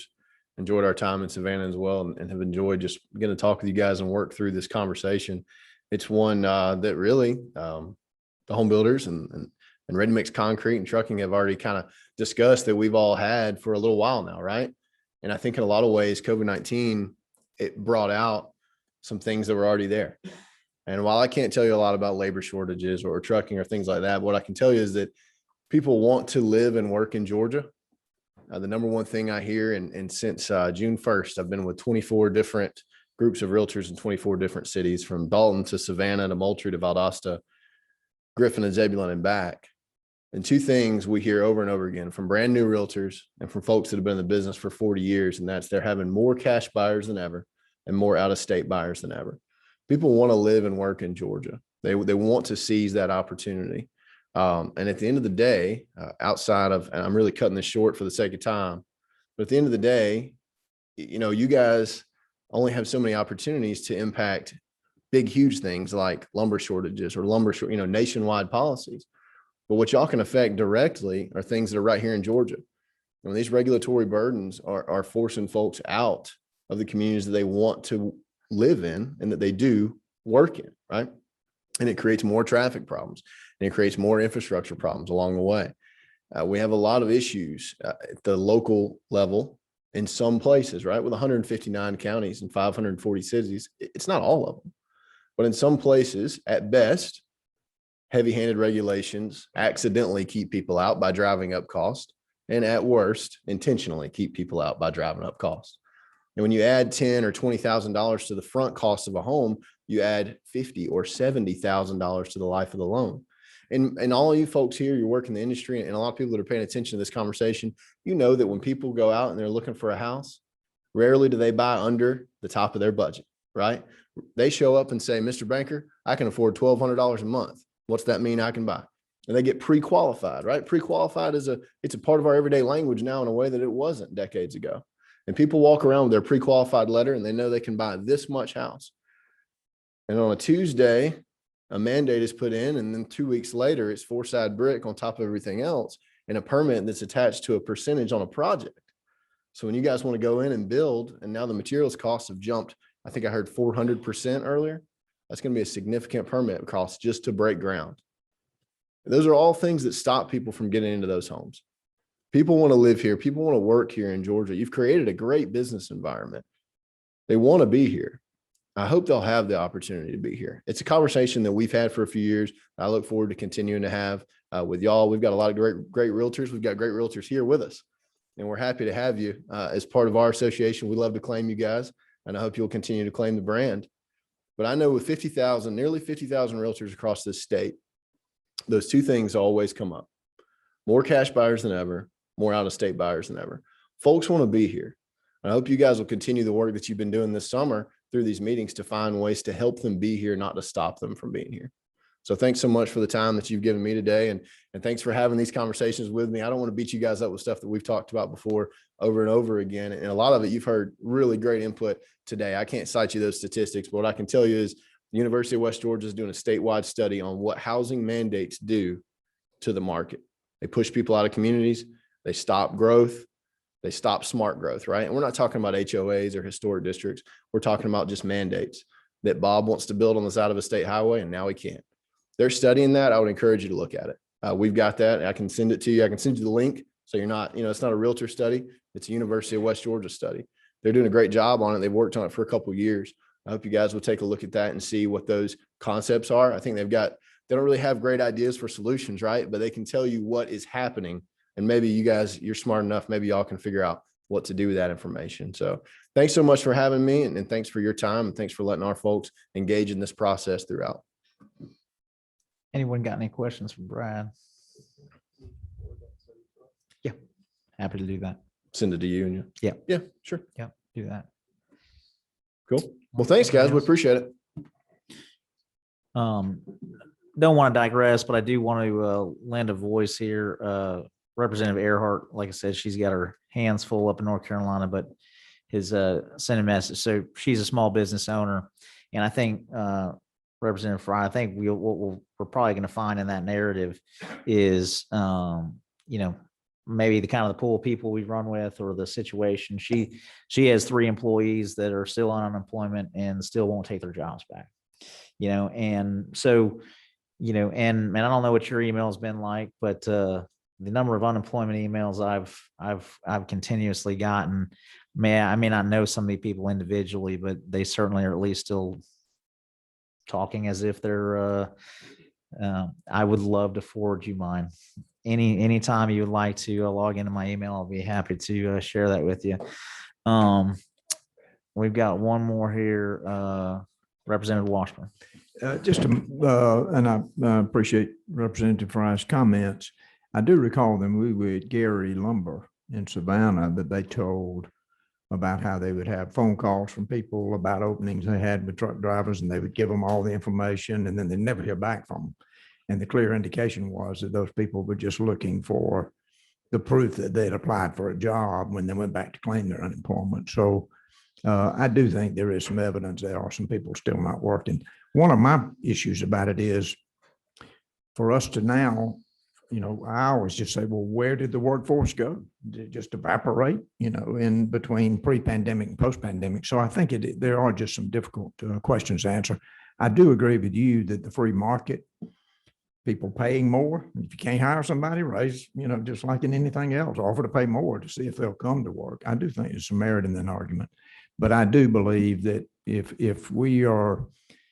people are getting paid more or as much to sit at home than to work, then that's a problem. And I hope that it can be resolved so that we can solve our workforce issues.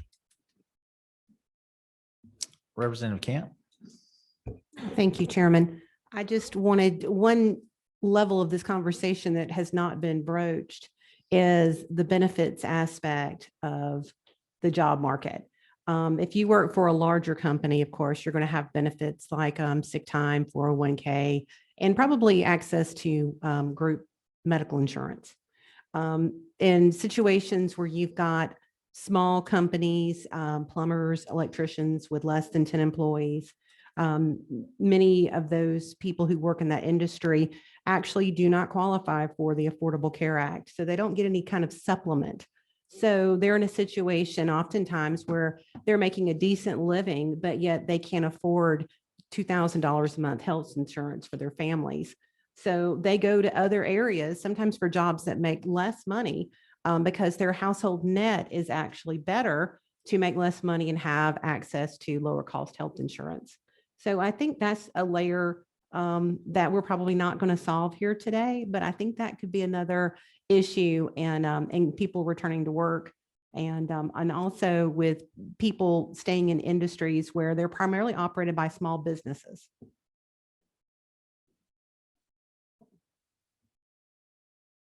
All right, seeing no other comments, what we're gonna do, we're gonna take a short break. We were originally scheduled to go back at 2:45. Think the people that are here to testify for that are already here. There's one en route that I texted. We're gonna start a little bit early. So let's just take a few minutes break if anybody needs that, and we'll reconvene here in about 10-15 minutes.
We're gonna get going here in about a minute. There's a sign up sheet right over here on the, if looking at me, the right side of the room. If you guys want to put your name on it.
All right, we're gonna get going. If we, I don't know if anybody's out in the hallway or not, but text your friends.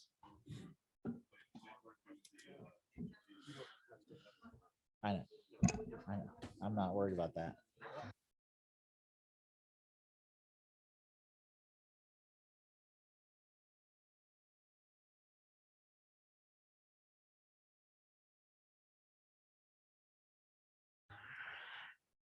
All right, we're going to convene the next segment of this, of the rising costs of construction materials. We're going to be targeting logistics, hauling issues in this next segment. I know there's some folks that have signed up, taken interest in this. I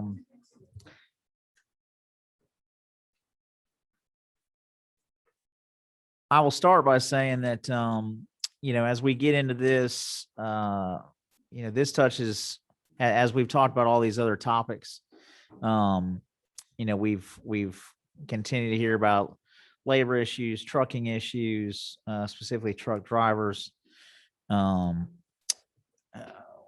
We've gotten into, and I'll talk a little bit about what we heard when we were down in Savannah with logistics, especially on hauling.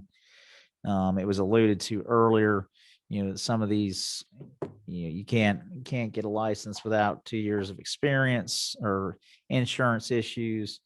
So there's a lot of things that kind of fold into this. Certainly it affects, truck weights, what have you, affects our roads. If any of you have traveled recently, I think a lot of us are staying in the States these days after the pandemic, and you travel to other neighboring states. It does not take long to figure out that we've done a fantastic job in the state of Georgia with our roads and bridges. Obviously, we have folks that protect those not only in the industry, but also in public safety. Those individuals are here as well to speak to, some of the concerns as we look at some of those things, whether that's just simply increasing weights versus changing configuration of truck vehicles. But we'll get into that. I think that we had a sign up sheet. I'm not sure. Okay. Do you want to kick us off? Do you want to come up and talk? Come on. Might as well. You're here.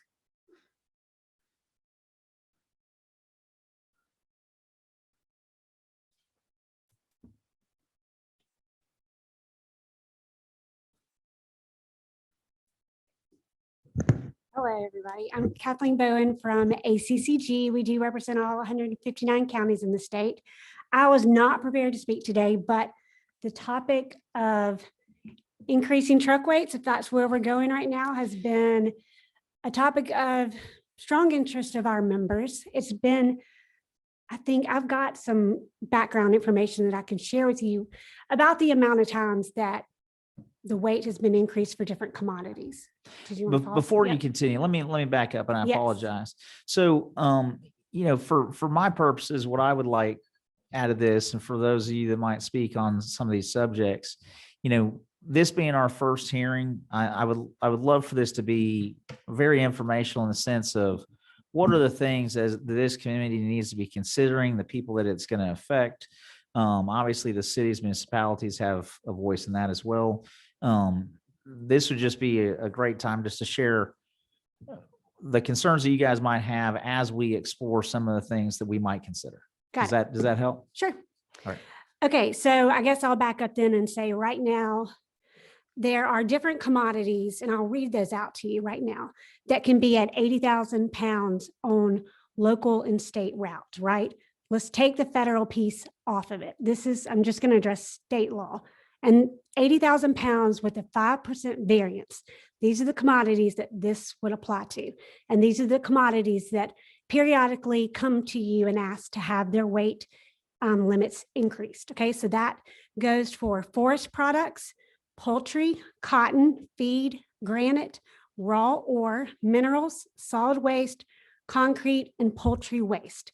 So when we talk about truck weight increases down here, a lot of times those are the commodities that are coming to you and asking you to increase their weights. The forestry industry last session, there were 2 pieces of legislation that was introduced to raise just the trucks that are carrying timber.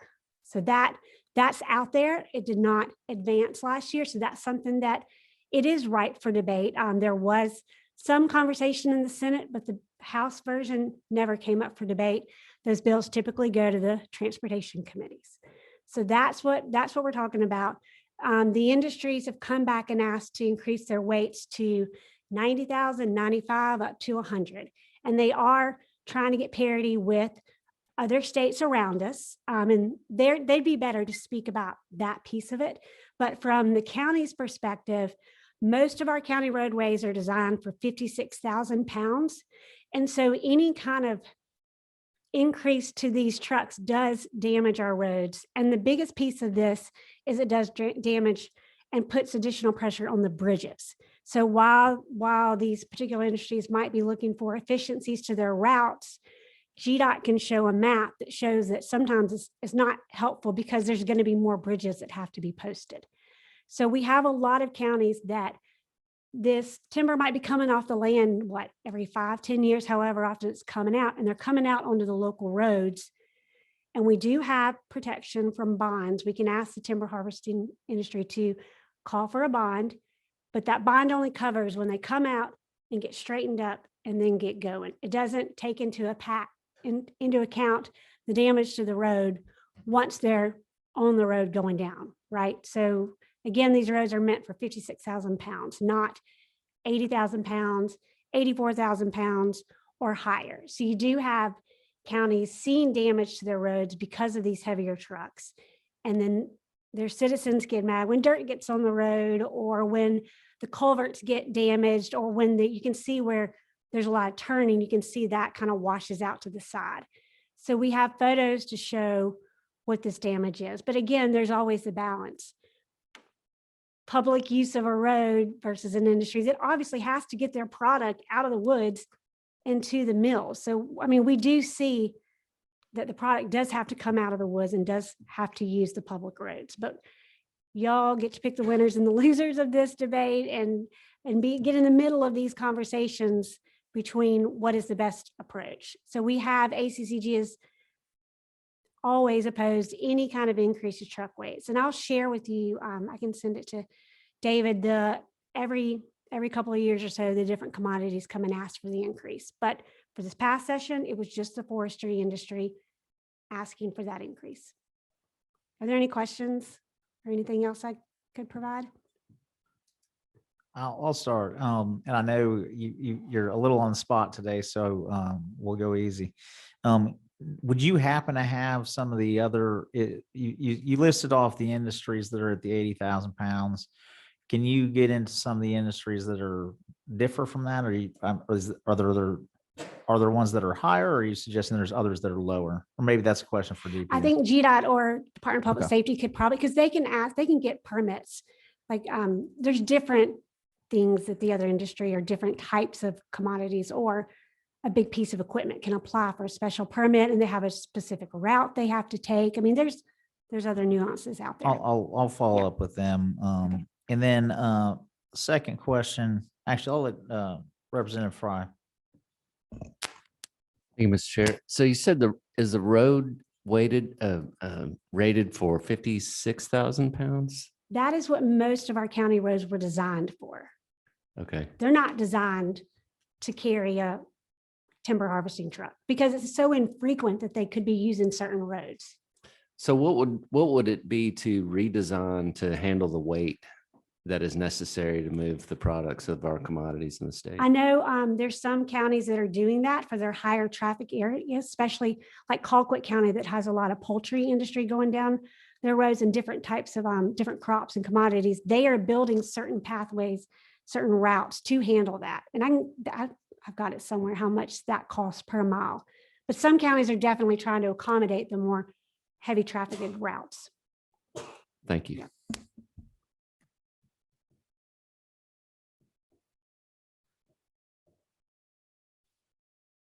How you doing? Representative Ridley. So the trucks are the county roads are only supposed to be rated for 56,000 pounds. So just a truck and a trailer away somewhere around what, 40, somewhere around that area, empty. So just with a piece of equipment, I mean, you're passing up the 56,000 pound mark on that. And I guess my thoughts are, well, if you can't use that, then should all those people that need to use it to get the product out, but you're saying they can't because they can't use the road and y'all don't want to increase the weight. So should they be exempt from paying county taxes on any of that stuff? Because you're charging ad valorem on the wood that's getting cut, property taxes on the property that's sitting there it takes 30 plus years to grow timber on, but then you're saying, well, we can't use these county roads. So Legally, you're allowed to use county roads. I'm just telling you that most county roads are not designed or built to handle 95,000, 100,000 pounds that the industry has asked for. They're legally allowed to use state routes and the county roads. So they're allowed on them. I'm just talking about that they're not designed for that. So there's more damage to them. And nor are the bridges designed for that increase of weight that's been requested. but I mean, even if you didn't increase the weight, I mean, what is it now? It's 80,000, right? Mm-hmm. So you're still over the 56,000 pound mark already. And I mean, like up where I'm from, I mean, you got the carpet industry, you got timber, you got chickens, I mean, we've got a little bit of everything. Now we got the pork, which most of those use Highway 411, but I guess that's where, I mean, you represent the county, so the counties has come to you and probably said something about the increased weight and the roads and, you know, how's that going to funnel out? So I was just curious if they had a solution to that they've asked you about. If we're going to increase the weights, then we're going to have to redesign the roads. And well, your area, you've got container trucks and they go by a whole different standards, and those roads, they know where those container trucks are coming out of. Timber harvesting is coming out of our rural areas, and they are coming out infrequently, right? I mean, they're coming out. You can't really predict which road they're coming out on every 5 to 10, 15, 20 years. Container trucks are completely different. And like your inland port there in Murray County and your carpet industry, those are typically right off the interstate. These are coming from the middle of the county and very rural areas, and they are traversing on 2-lane county roads for longer amounts of periods than container trucks Okay. are. If you asked about, have we come up with any kind of compromise or any kind of solution with the industry? Is that your question? Well, I didn't know if the county, like if you represent the county commissioners, I didn't know if they had said, you know, hey, if we're going to do this, we need to build these roads to handle this. And Right. this is what we need to do it. So I didn't know if there was a solution in there somewhere. Right. That Like they I said, came up some with. counties are taking into account where there are some more heavily trafficked areas with these heavier trucks. They're passing single county T-Splosh and putting that 1 penny towards building up these routes. I know Colquitt County passed a single county T-Splosh. They're putting it towards making their asphalt heavier duty so they can handle these. Yeah, So well, yes, counties are looking at doing that. Yeah, they did that in my county too on a special election for a mayor, but that's beside the point. Okay, that's kind of what I was wanting to know, if they had any sort of ideas what they was wanting to do. Oh, to yeah, fix they that problem. definitely see this and they're trying to address it. Okay. And they're passing, we have more than half of our counties either collecting a regional T-Splosh or a single county T-Splosh. And a lot of this is going towards resurfacing. Okay. As a follow-up to that, so with forestry specifically, we're just talking about that. I mean, we certainly understand in a situation with, and maybe this is probably one of the reasons why that's the industry we had come to us last year, right? Is, you know, in an area that's got a high usage or chicken houses or processing, you know that's going to go on day after day, year after year, forever, as long as that's operating. As you said, forestry, I mean, you may log a particular tract of land once every 30 years. So there's some understanding of, less usage over time of those roads than these rural areas. Is there feedback on, in those types of situations, which are often bonded when they begin the logging process, if they require that, what damage they're seeing, particularly from a logging operation that is relatively very short in time, and then they won't be back there for 30 years. What damage is it that's not covered? Because if it would be hard to imagine that one particular logging area on a rural road would ruin 15 miles of road. I can see where they would potentially tear up where they're turning as they're coming out, which would be the intent for the bond. Right. What other areas are you, or the feedback of the damage that would be occurring in those situations?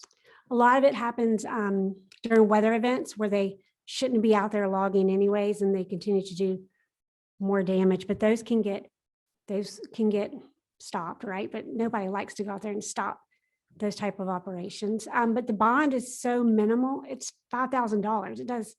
It doesn't cover anything. And I'll tell you that counties, for the most part, are not even calling on those bonds. It's not worth their efforts to call on those bonds.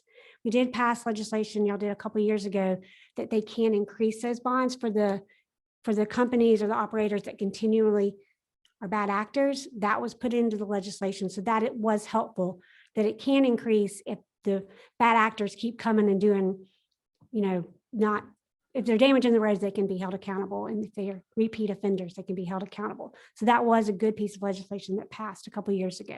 But again, counties are typically not calling the bond. It's not worth their efforts. Anybody else? Yeah. 1 second here. Yeah. Representative Wade. Representative Wade. Yes, sir. Your question? My question is, what is the county's response to the landowners? And this is kind of like what my friend Ridley asked, but I want to just sort of rephrase it and get down to the issue. What is the county's response to the landowners and the timber owners that do pay taxes year after year, pay ad valorem when the timber is cut, and then is there a way to bridge the gap of, because they can anticipate a period of time of when in each community that those properties are going to go to harvest, for them to be able to be served by a county road in order to get it into the supply chain, because it really, they pay taxes just like everybody else. So it's very frustrating for those folks that come across in some ways as the bad guy for, being a part of the economy, and, government's duty of providing safe highways and those kind of things. To me, it seems like we need to look at a comprehensive plan to help fix the roads, and work with the counties that they know where the timber is. The Georgia Forestry Association, I'm sure, can give us detailed, and even in today's society, give us logistical paths, even in rural Georgia, for the best ways to access, inflection points. Is there a way to work together to bridge this gap so that we can compete with other states, and also help, not continue to have such a contentious relationship, if you will, between those that are paying taxes for years on end, and then they're labeled as, oh, you got to pay another fee to be able to take that on a county road. Obviously, it also sounds like we need to have our road look at what would benefit to have the roads to be able to handle more poundage for longer periods of time. So, you got any insight on where the counties and the ACCG stand on that issue? I will say most of our counties have really good relationship with the loggers in the communities because they do live there. And a lot of our members have interest in the timber industry as well. A lot of our county commissioners do. So I would say we have good relationships for the most part in our counties, but this is there's just such a long history between the industry and local governments on this issue that I don't even know if anybody has proposed something yet to date that is workable. I think from our perspective, we think that the industry will never be satisfied. Every year, the number that they'd like to increase to increases. So I don't know if the industry would ever be satisfied with a certain amount of weight limit. And they're not allowed on the interstates, but they're allowed on our local and state routes at a higher weight limit. I mean, why is that? Because they keep coming back to the General Assembly and asking y'all to increase their weights, but because it can't be done, it hasn't been able to be done at the federal level. So when was the last time they were increased? 2000, I'll go back and look. All right. I guess, Chairman, may I have follow up?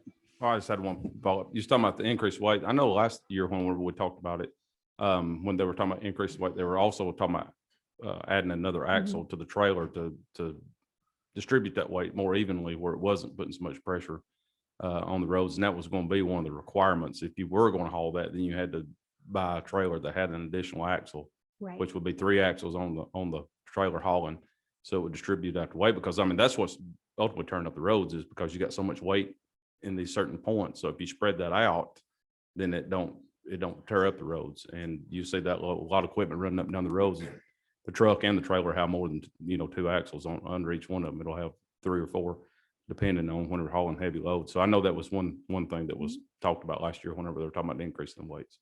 Yeah, that was in the Senate version. That was not in the House version. And that does help with the distribution on the roads, but it just does not help with the bridges. Can I ask a follow-up question, Chairman? Anybody else?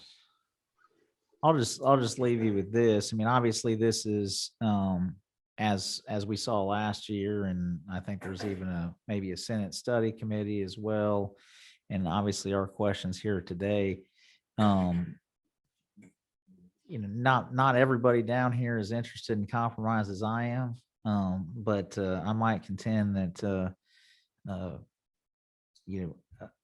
a no interest in any sort of compromise is probably not going to be met with the best of intentions. So we don't take that stance. We are happy to sit at the table and have these conversations, and the debate has not been fully debated in a while now. So we're happy to be part of these discussions. Awesome. And we welcome that. And I Yeah. appreciate it very much. And I appreciate you being willing to be put on the spot Sure. today. Okay, thank you. I'll Thank send you, David, some background information you can share.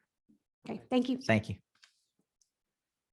All right. I think we have DPS here. If you guys would like to join us. And again, just to reiterate, I think that all we're looking for today is maybe some of the concerns that, especially on the heels of what we were just talking about, that DPS would have, and certainly appreciate what you guys do. In fact, I'll take this moment to say that I've carried a bill for y'all for the last 3 years, and I got a little flack over it last year because I was told it was a freshman bill, and I asked in committee that individual, Representative Monahan, not to call anybody's name, but I just asked him how long he needed to be here before he was above taking care of our law enforcement. But anyway, with all that, I'll let you introduce yourself. I'm Captain Andrew Montgomery. I'm with Motor Carrier Compliance, and I work out of the Atlanta area. So log trucks is not something I see every day, but I think that I can lend you some information that can kind of help give you a little perspective on the conversation, which I think is important. So commercial motor vehicles, in a sense, no matter if they're within the weight laws or if they're, in compliance, even a perfect scenario driver always poses a higher probability of significant crash, meaning that could lead to fatality, serious injury, or death, just because of the simple size of the vehicle. So when we look at it, we're always take the position of safety, so looking at the commercial motor vehicle overall, we already know that when it travels on the roadways, that it poses a higher risk than your normal operator. Okay. So when we dive off into log trucks specifically, what we try to look at to lend to this conversation, so it gives the perspective. Log trucks, when you look at a log truck, they're typically 10 years older. They're always older vehicles. Typically, that's usually what log trucks are. They go in and out of the woods. They have a very unreasonable setting, if you will, to operate, because they have to go inside the woods, obviously, to retrieve the lumber, and then they leave. So with that, we know that they're older vehicles. So the additional weight that we would be concerned with, we already know we're at a disadvantage just being the weight that it is traveling over the roadways. We already know that. I see those crashes all the time, the fatal ones, the serious injuries. Like I said, a normal vehicle in compliance poses a significant threat. So when we talk about increasing those weights, what would be a concern to us is the fact that they're already older vehicles. Even if they're not, it's still, I know I heard the mention of the additional axle. You can spread it more evenly, but what you can't get away from is the actual weight. So once it collides into something, whatever object that may be, we know that it's going to leave behind significant damage, whatever it may take. So log trucks, increasing the weight in the log trucks, we know is already going to pose an additional danger to the motoring public. That's the concern that we have when we looked at over 3 years of all the inspections that were completed on log trucks. And they typically ran around a 5.4 average violation count per inspection, which is double what common carriers typically receive. So we know that they're already mechanically at disadvantaged, if you will, just for the sheer fact of what it is. So the strain that the additional weight would place on the vehicle, meaning on the brakes, the tires, the suspension itself, I think the 16,000 addition, because we're already at 84,000, so we're already above the 80. We don't regulate the hours of service. So, to me, when we look at causation factors, some would ask, well, has weight contributed? Well, the problem is not, does weight contribute solely, but once other factors are involved, the weight doesn't help it. And what I mean is if you have a distracted driver or operator, and he has to make some type of evasive action, meaning slam on brakes or whatever the case, adding all that additional weight doesn't help anything. So that's the dangers that it poses. That's the concerns that we have. I could go on more depth, or I can just maybe take some brief questions or whatever you have, but that's kind of where we are in our position. I've got one or two. I'll let Representative Fry go first. Thank you, Mr. Chair. I guess we figured out if we could get the mills to pay more money for the wood, we might be able to get them some newer trucks, right? Right. So really, I mean, you know, I really like to think about statistics and the math behind it all. Is there really going to be that much difference between a 60,000 pound vehicle hitting a car versus an 80,000 pound versus 100,000 pound? Is that a measurable difference, or is it just the concept of the greater weight? And It this- is for the. Yeah, it's just a friendly question. Like, do you have Understood. that figured out? Like, I understand it's a big old machine. But Well, looking at a vehicle CMV traveling at 65 miles an hour, carrying 80,000 pounds, we already know through studies that it'll take 525 feet to stop. Okay, so that's not even really factoring in a driver reaction, a driver being able to observe a danger, make a determination, then have an action, then apply the brake, and then have it stopped. Once you add that additional weight, I think that only continues to further the problem. I mean, as from a safety perspective, look, commercial motor vehicles are tremendous in what they provide for us. There's no doubt about it. When I just look at the safety aspects of it, I'm always going to say the less we place on them, the better off we'll be to a degree. Whether or not you can measure that in some numerical value may be up for debate, but I believe that already just being in compliance is a high probability of, like I said, significant death, injury, whatever the case may be. Significant death, but you know what I mean. Mhm. So with that, I think there is a measurable amount that you can make a determination that extra 16,000 that increases the stopping distance. Sure. So that's the issue that I think it poses. Yeah, what'd you say the stopping distance was right now? 560 feet? 525 feet is what it would be, according to about 2 football fields is what the study showed. Pretty significant. That's a big distance. Right. Thank And you, that's sir. already at 80,000 pounds. Right, So if right, you go right. up to 100,000 pounds, I mean, then you're looking at whatever that math calculation would be past that. Right. Thank you. Representative Ridley. What's the difference in, like, I've got excavators and it's 50,000 pounds, so I have to get a truck and it has oversized load stickers that they put on. What's the difference in that than like a regular, somebody just hauling 80,000 pounds? Is there additional licensing that they have to do or anything like that? Or is it just putting the I guess the sign on the front of it says oversized load? So how far as permitted loads? Yeah. What falls under permitted loads? Well, I mean, if I'm hauling a 50,000 pound machine, then I'm probably over 80,000 pounds. I'm guessing somewhere around that area, like a big track hoe. And they always have to put like the oversized load because it sticks out a little bit further. That's on a dimension. Is that just on, so it's not on weight, then it's just on width? On dimensions. Okay.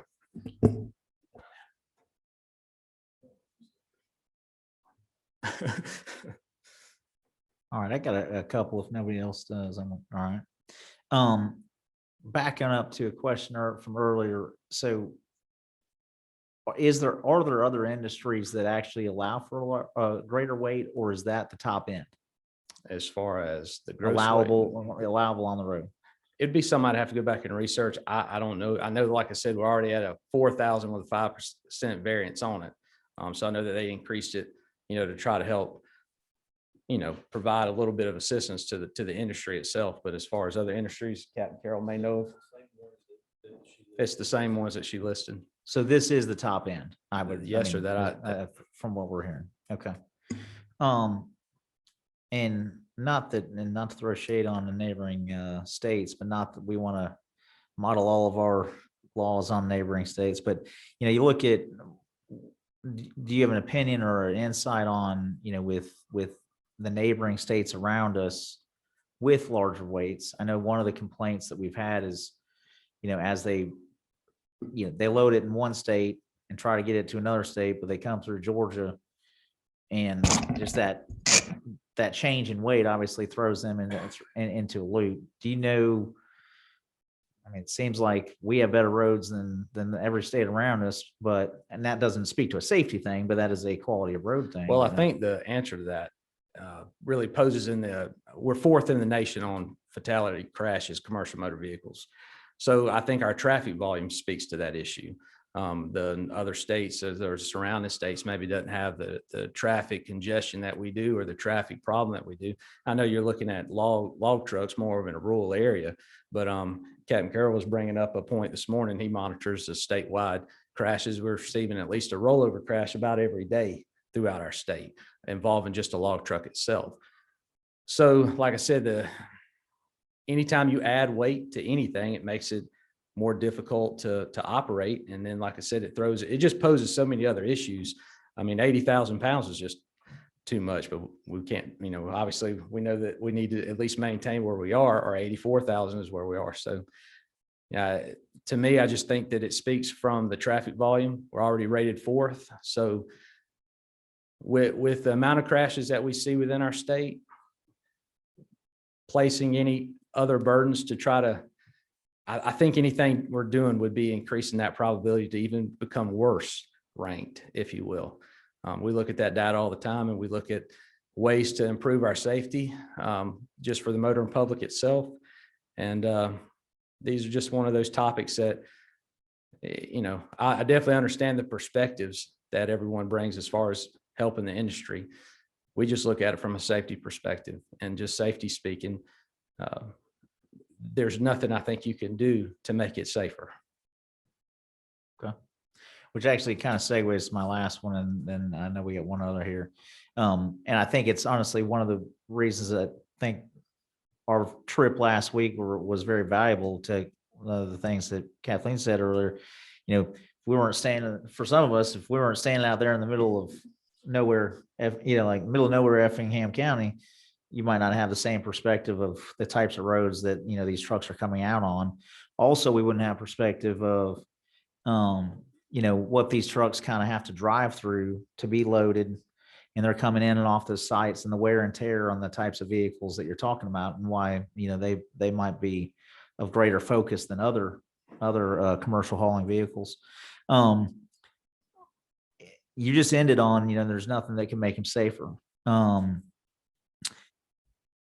And my question I had written down here is, would there be anything that you would suggest as far as, if you met X, Y, and Z criteria with your trucks, if you're a 2020 or newer, if you're, a certain, whatever those criteria you come up with, are those things that could be potentially implemented to allow for that, for a greater weight? And I think you kind of answered at the end of what your opinion is, but I just want to at least pose that. Are there things that we could consider that if we got the mills to let the money trickle down, and they were able to reinvest in some of their trucking equipment, that they would then potentially be able to increase the weight? I believe that, there's factors that we just can't get around, and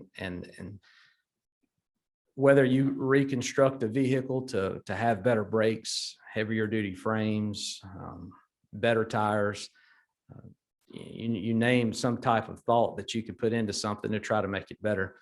In a perfect world, to get a truck stopped with no problems, meaning a vehicle didn't pull out in front of it, or a traffic light didn't turn red all of a sudden, if you will, or if there was no cow jumped in the road, or if there was none of those factors, that vehicle might operate in a perfect world. My concern is I don't think, no matter what you do to construct the vehicle better, that is still going to ever navigate away from what we already know, that a truck already at 80,000 pounds striking a vehicle pulling out in front of it more than likely is going to kill the driver or the operator or who's ever in the vehicle. And we know adding that weight still is not going to help be able to stop that truck any more or any faster than it is right now. So that my position on it would be that I don't really know what we would do to make it any better. Even if you did all those things, you still have the driver that has to be able to control the vehicle. And we know that when you increase the weight, the vehicle becomes less controllable. Thank you. Yes, sir. How old did you, or is that? It's me. Oh, I'm sorry. I'm looking at the wrong. Thank you, Representative Chairman. Camp, Thank sorry. you so much. This is a question we haven't really touched on with you today, but it was mentioned earlier by my friend Dale Washburn. So we had owners of trucking companies tell us that when someone has a violation, the violation for them kind of sticks with the company rather than going with the driver. But my understanding is your organization does find drivers for violations, correct? And that does stay with their driver's licenses, even if they change companies. Well, it depends. If it's a moving violation or something to that effect, it'll stay with the driver. If they didn't simply have a name and DOT number listed on the side of their truck, that violation would be listed, but it wouldn't go with the driver as far as on his license. If he was DUI, then it would affect the drivers, for an example. All right. So if he was violating the Georgia handheld device law, that would stay with him. That would not reflect on the company. Just want to make sure on that. I don't, as far as sticking with the company, I still think it affects their ratings. I think it Right, still does. affects their ratings. So,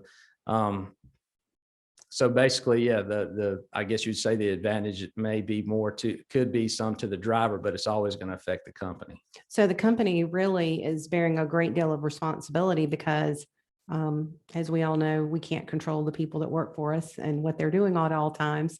So if someone, that's interesting because that was one of the things that was really brought up by several of the companies was the fact their insurance premiums escalated continually based on violations that they had no control over. So thank you for clarifying.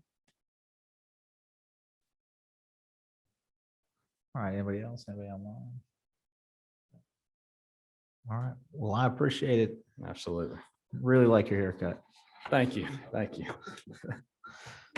I'll give you my number to my stylist. I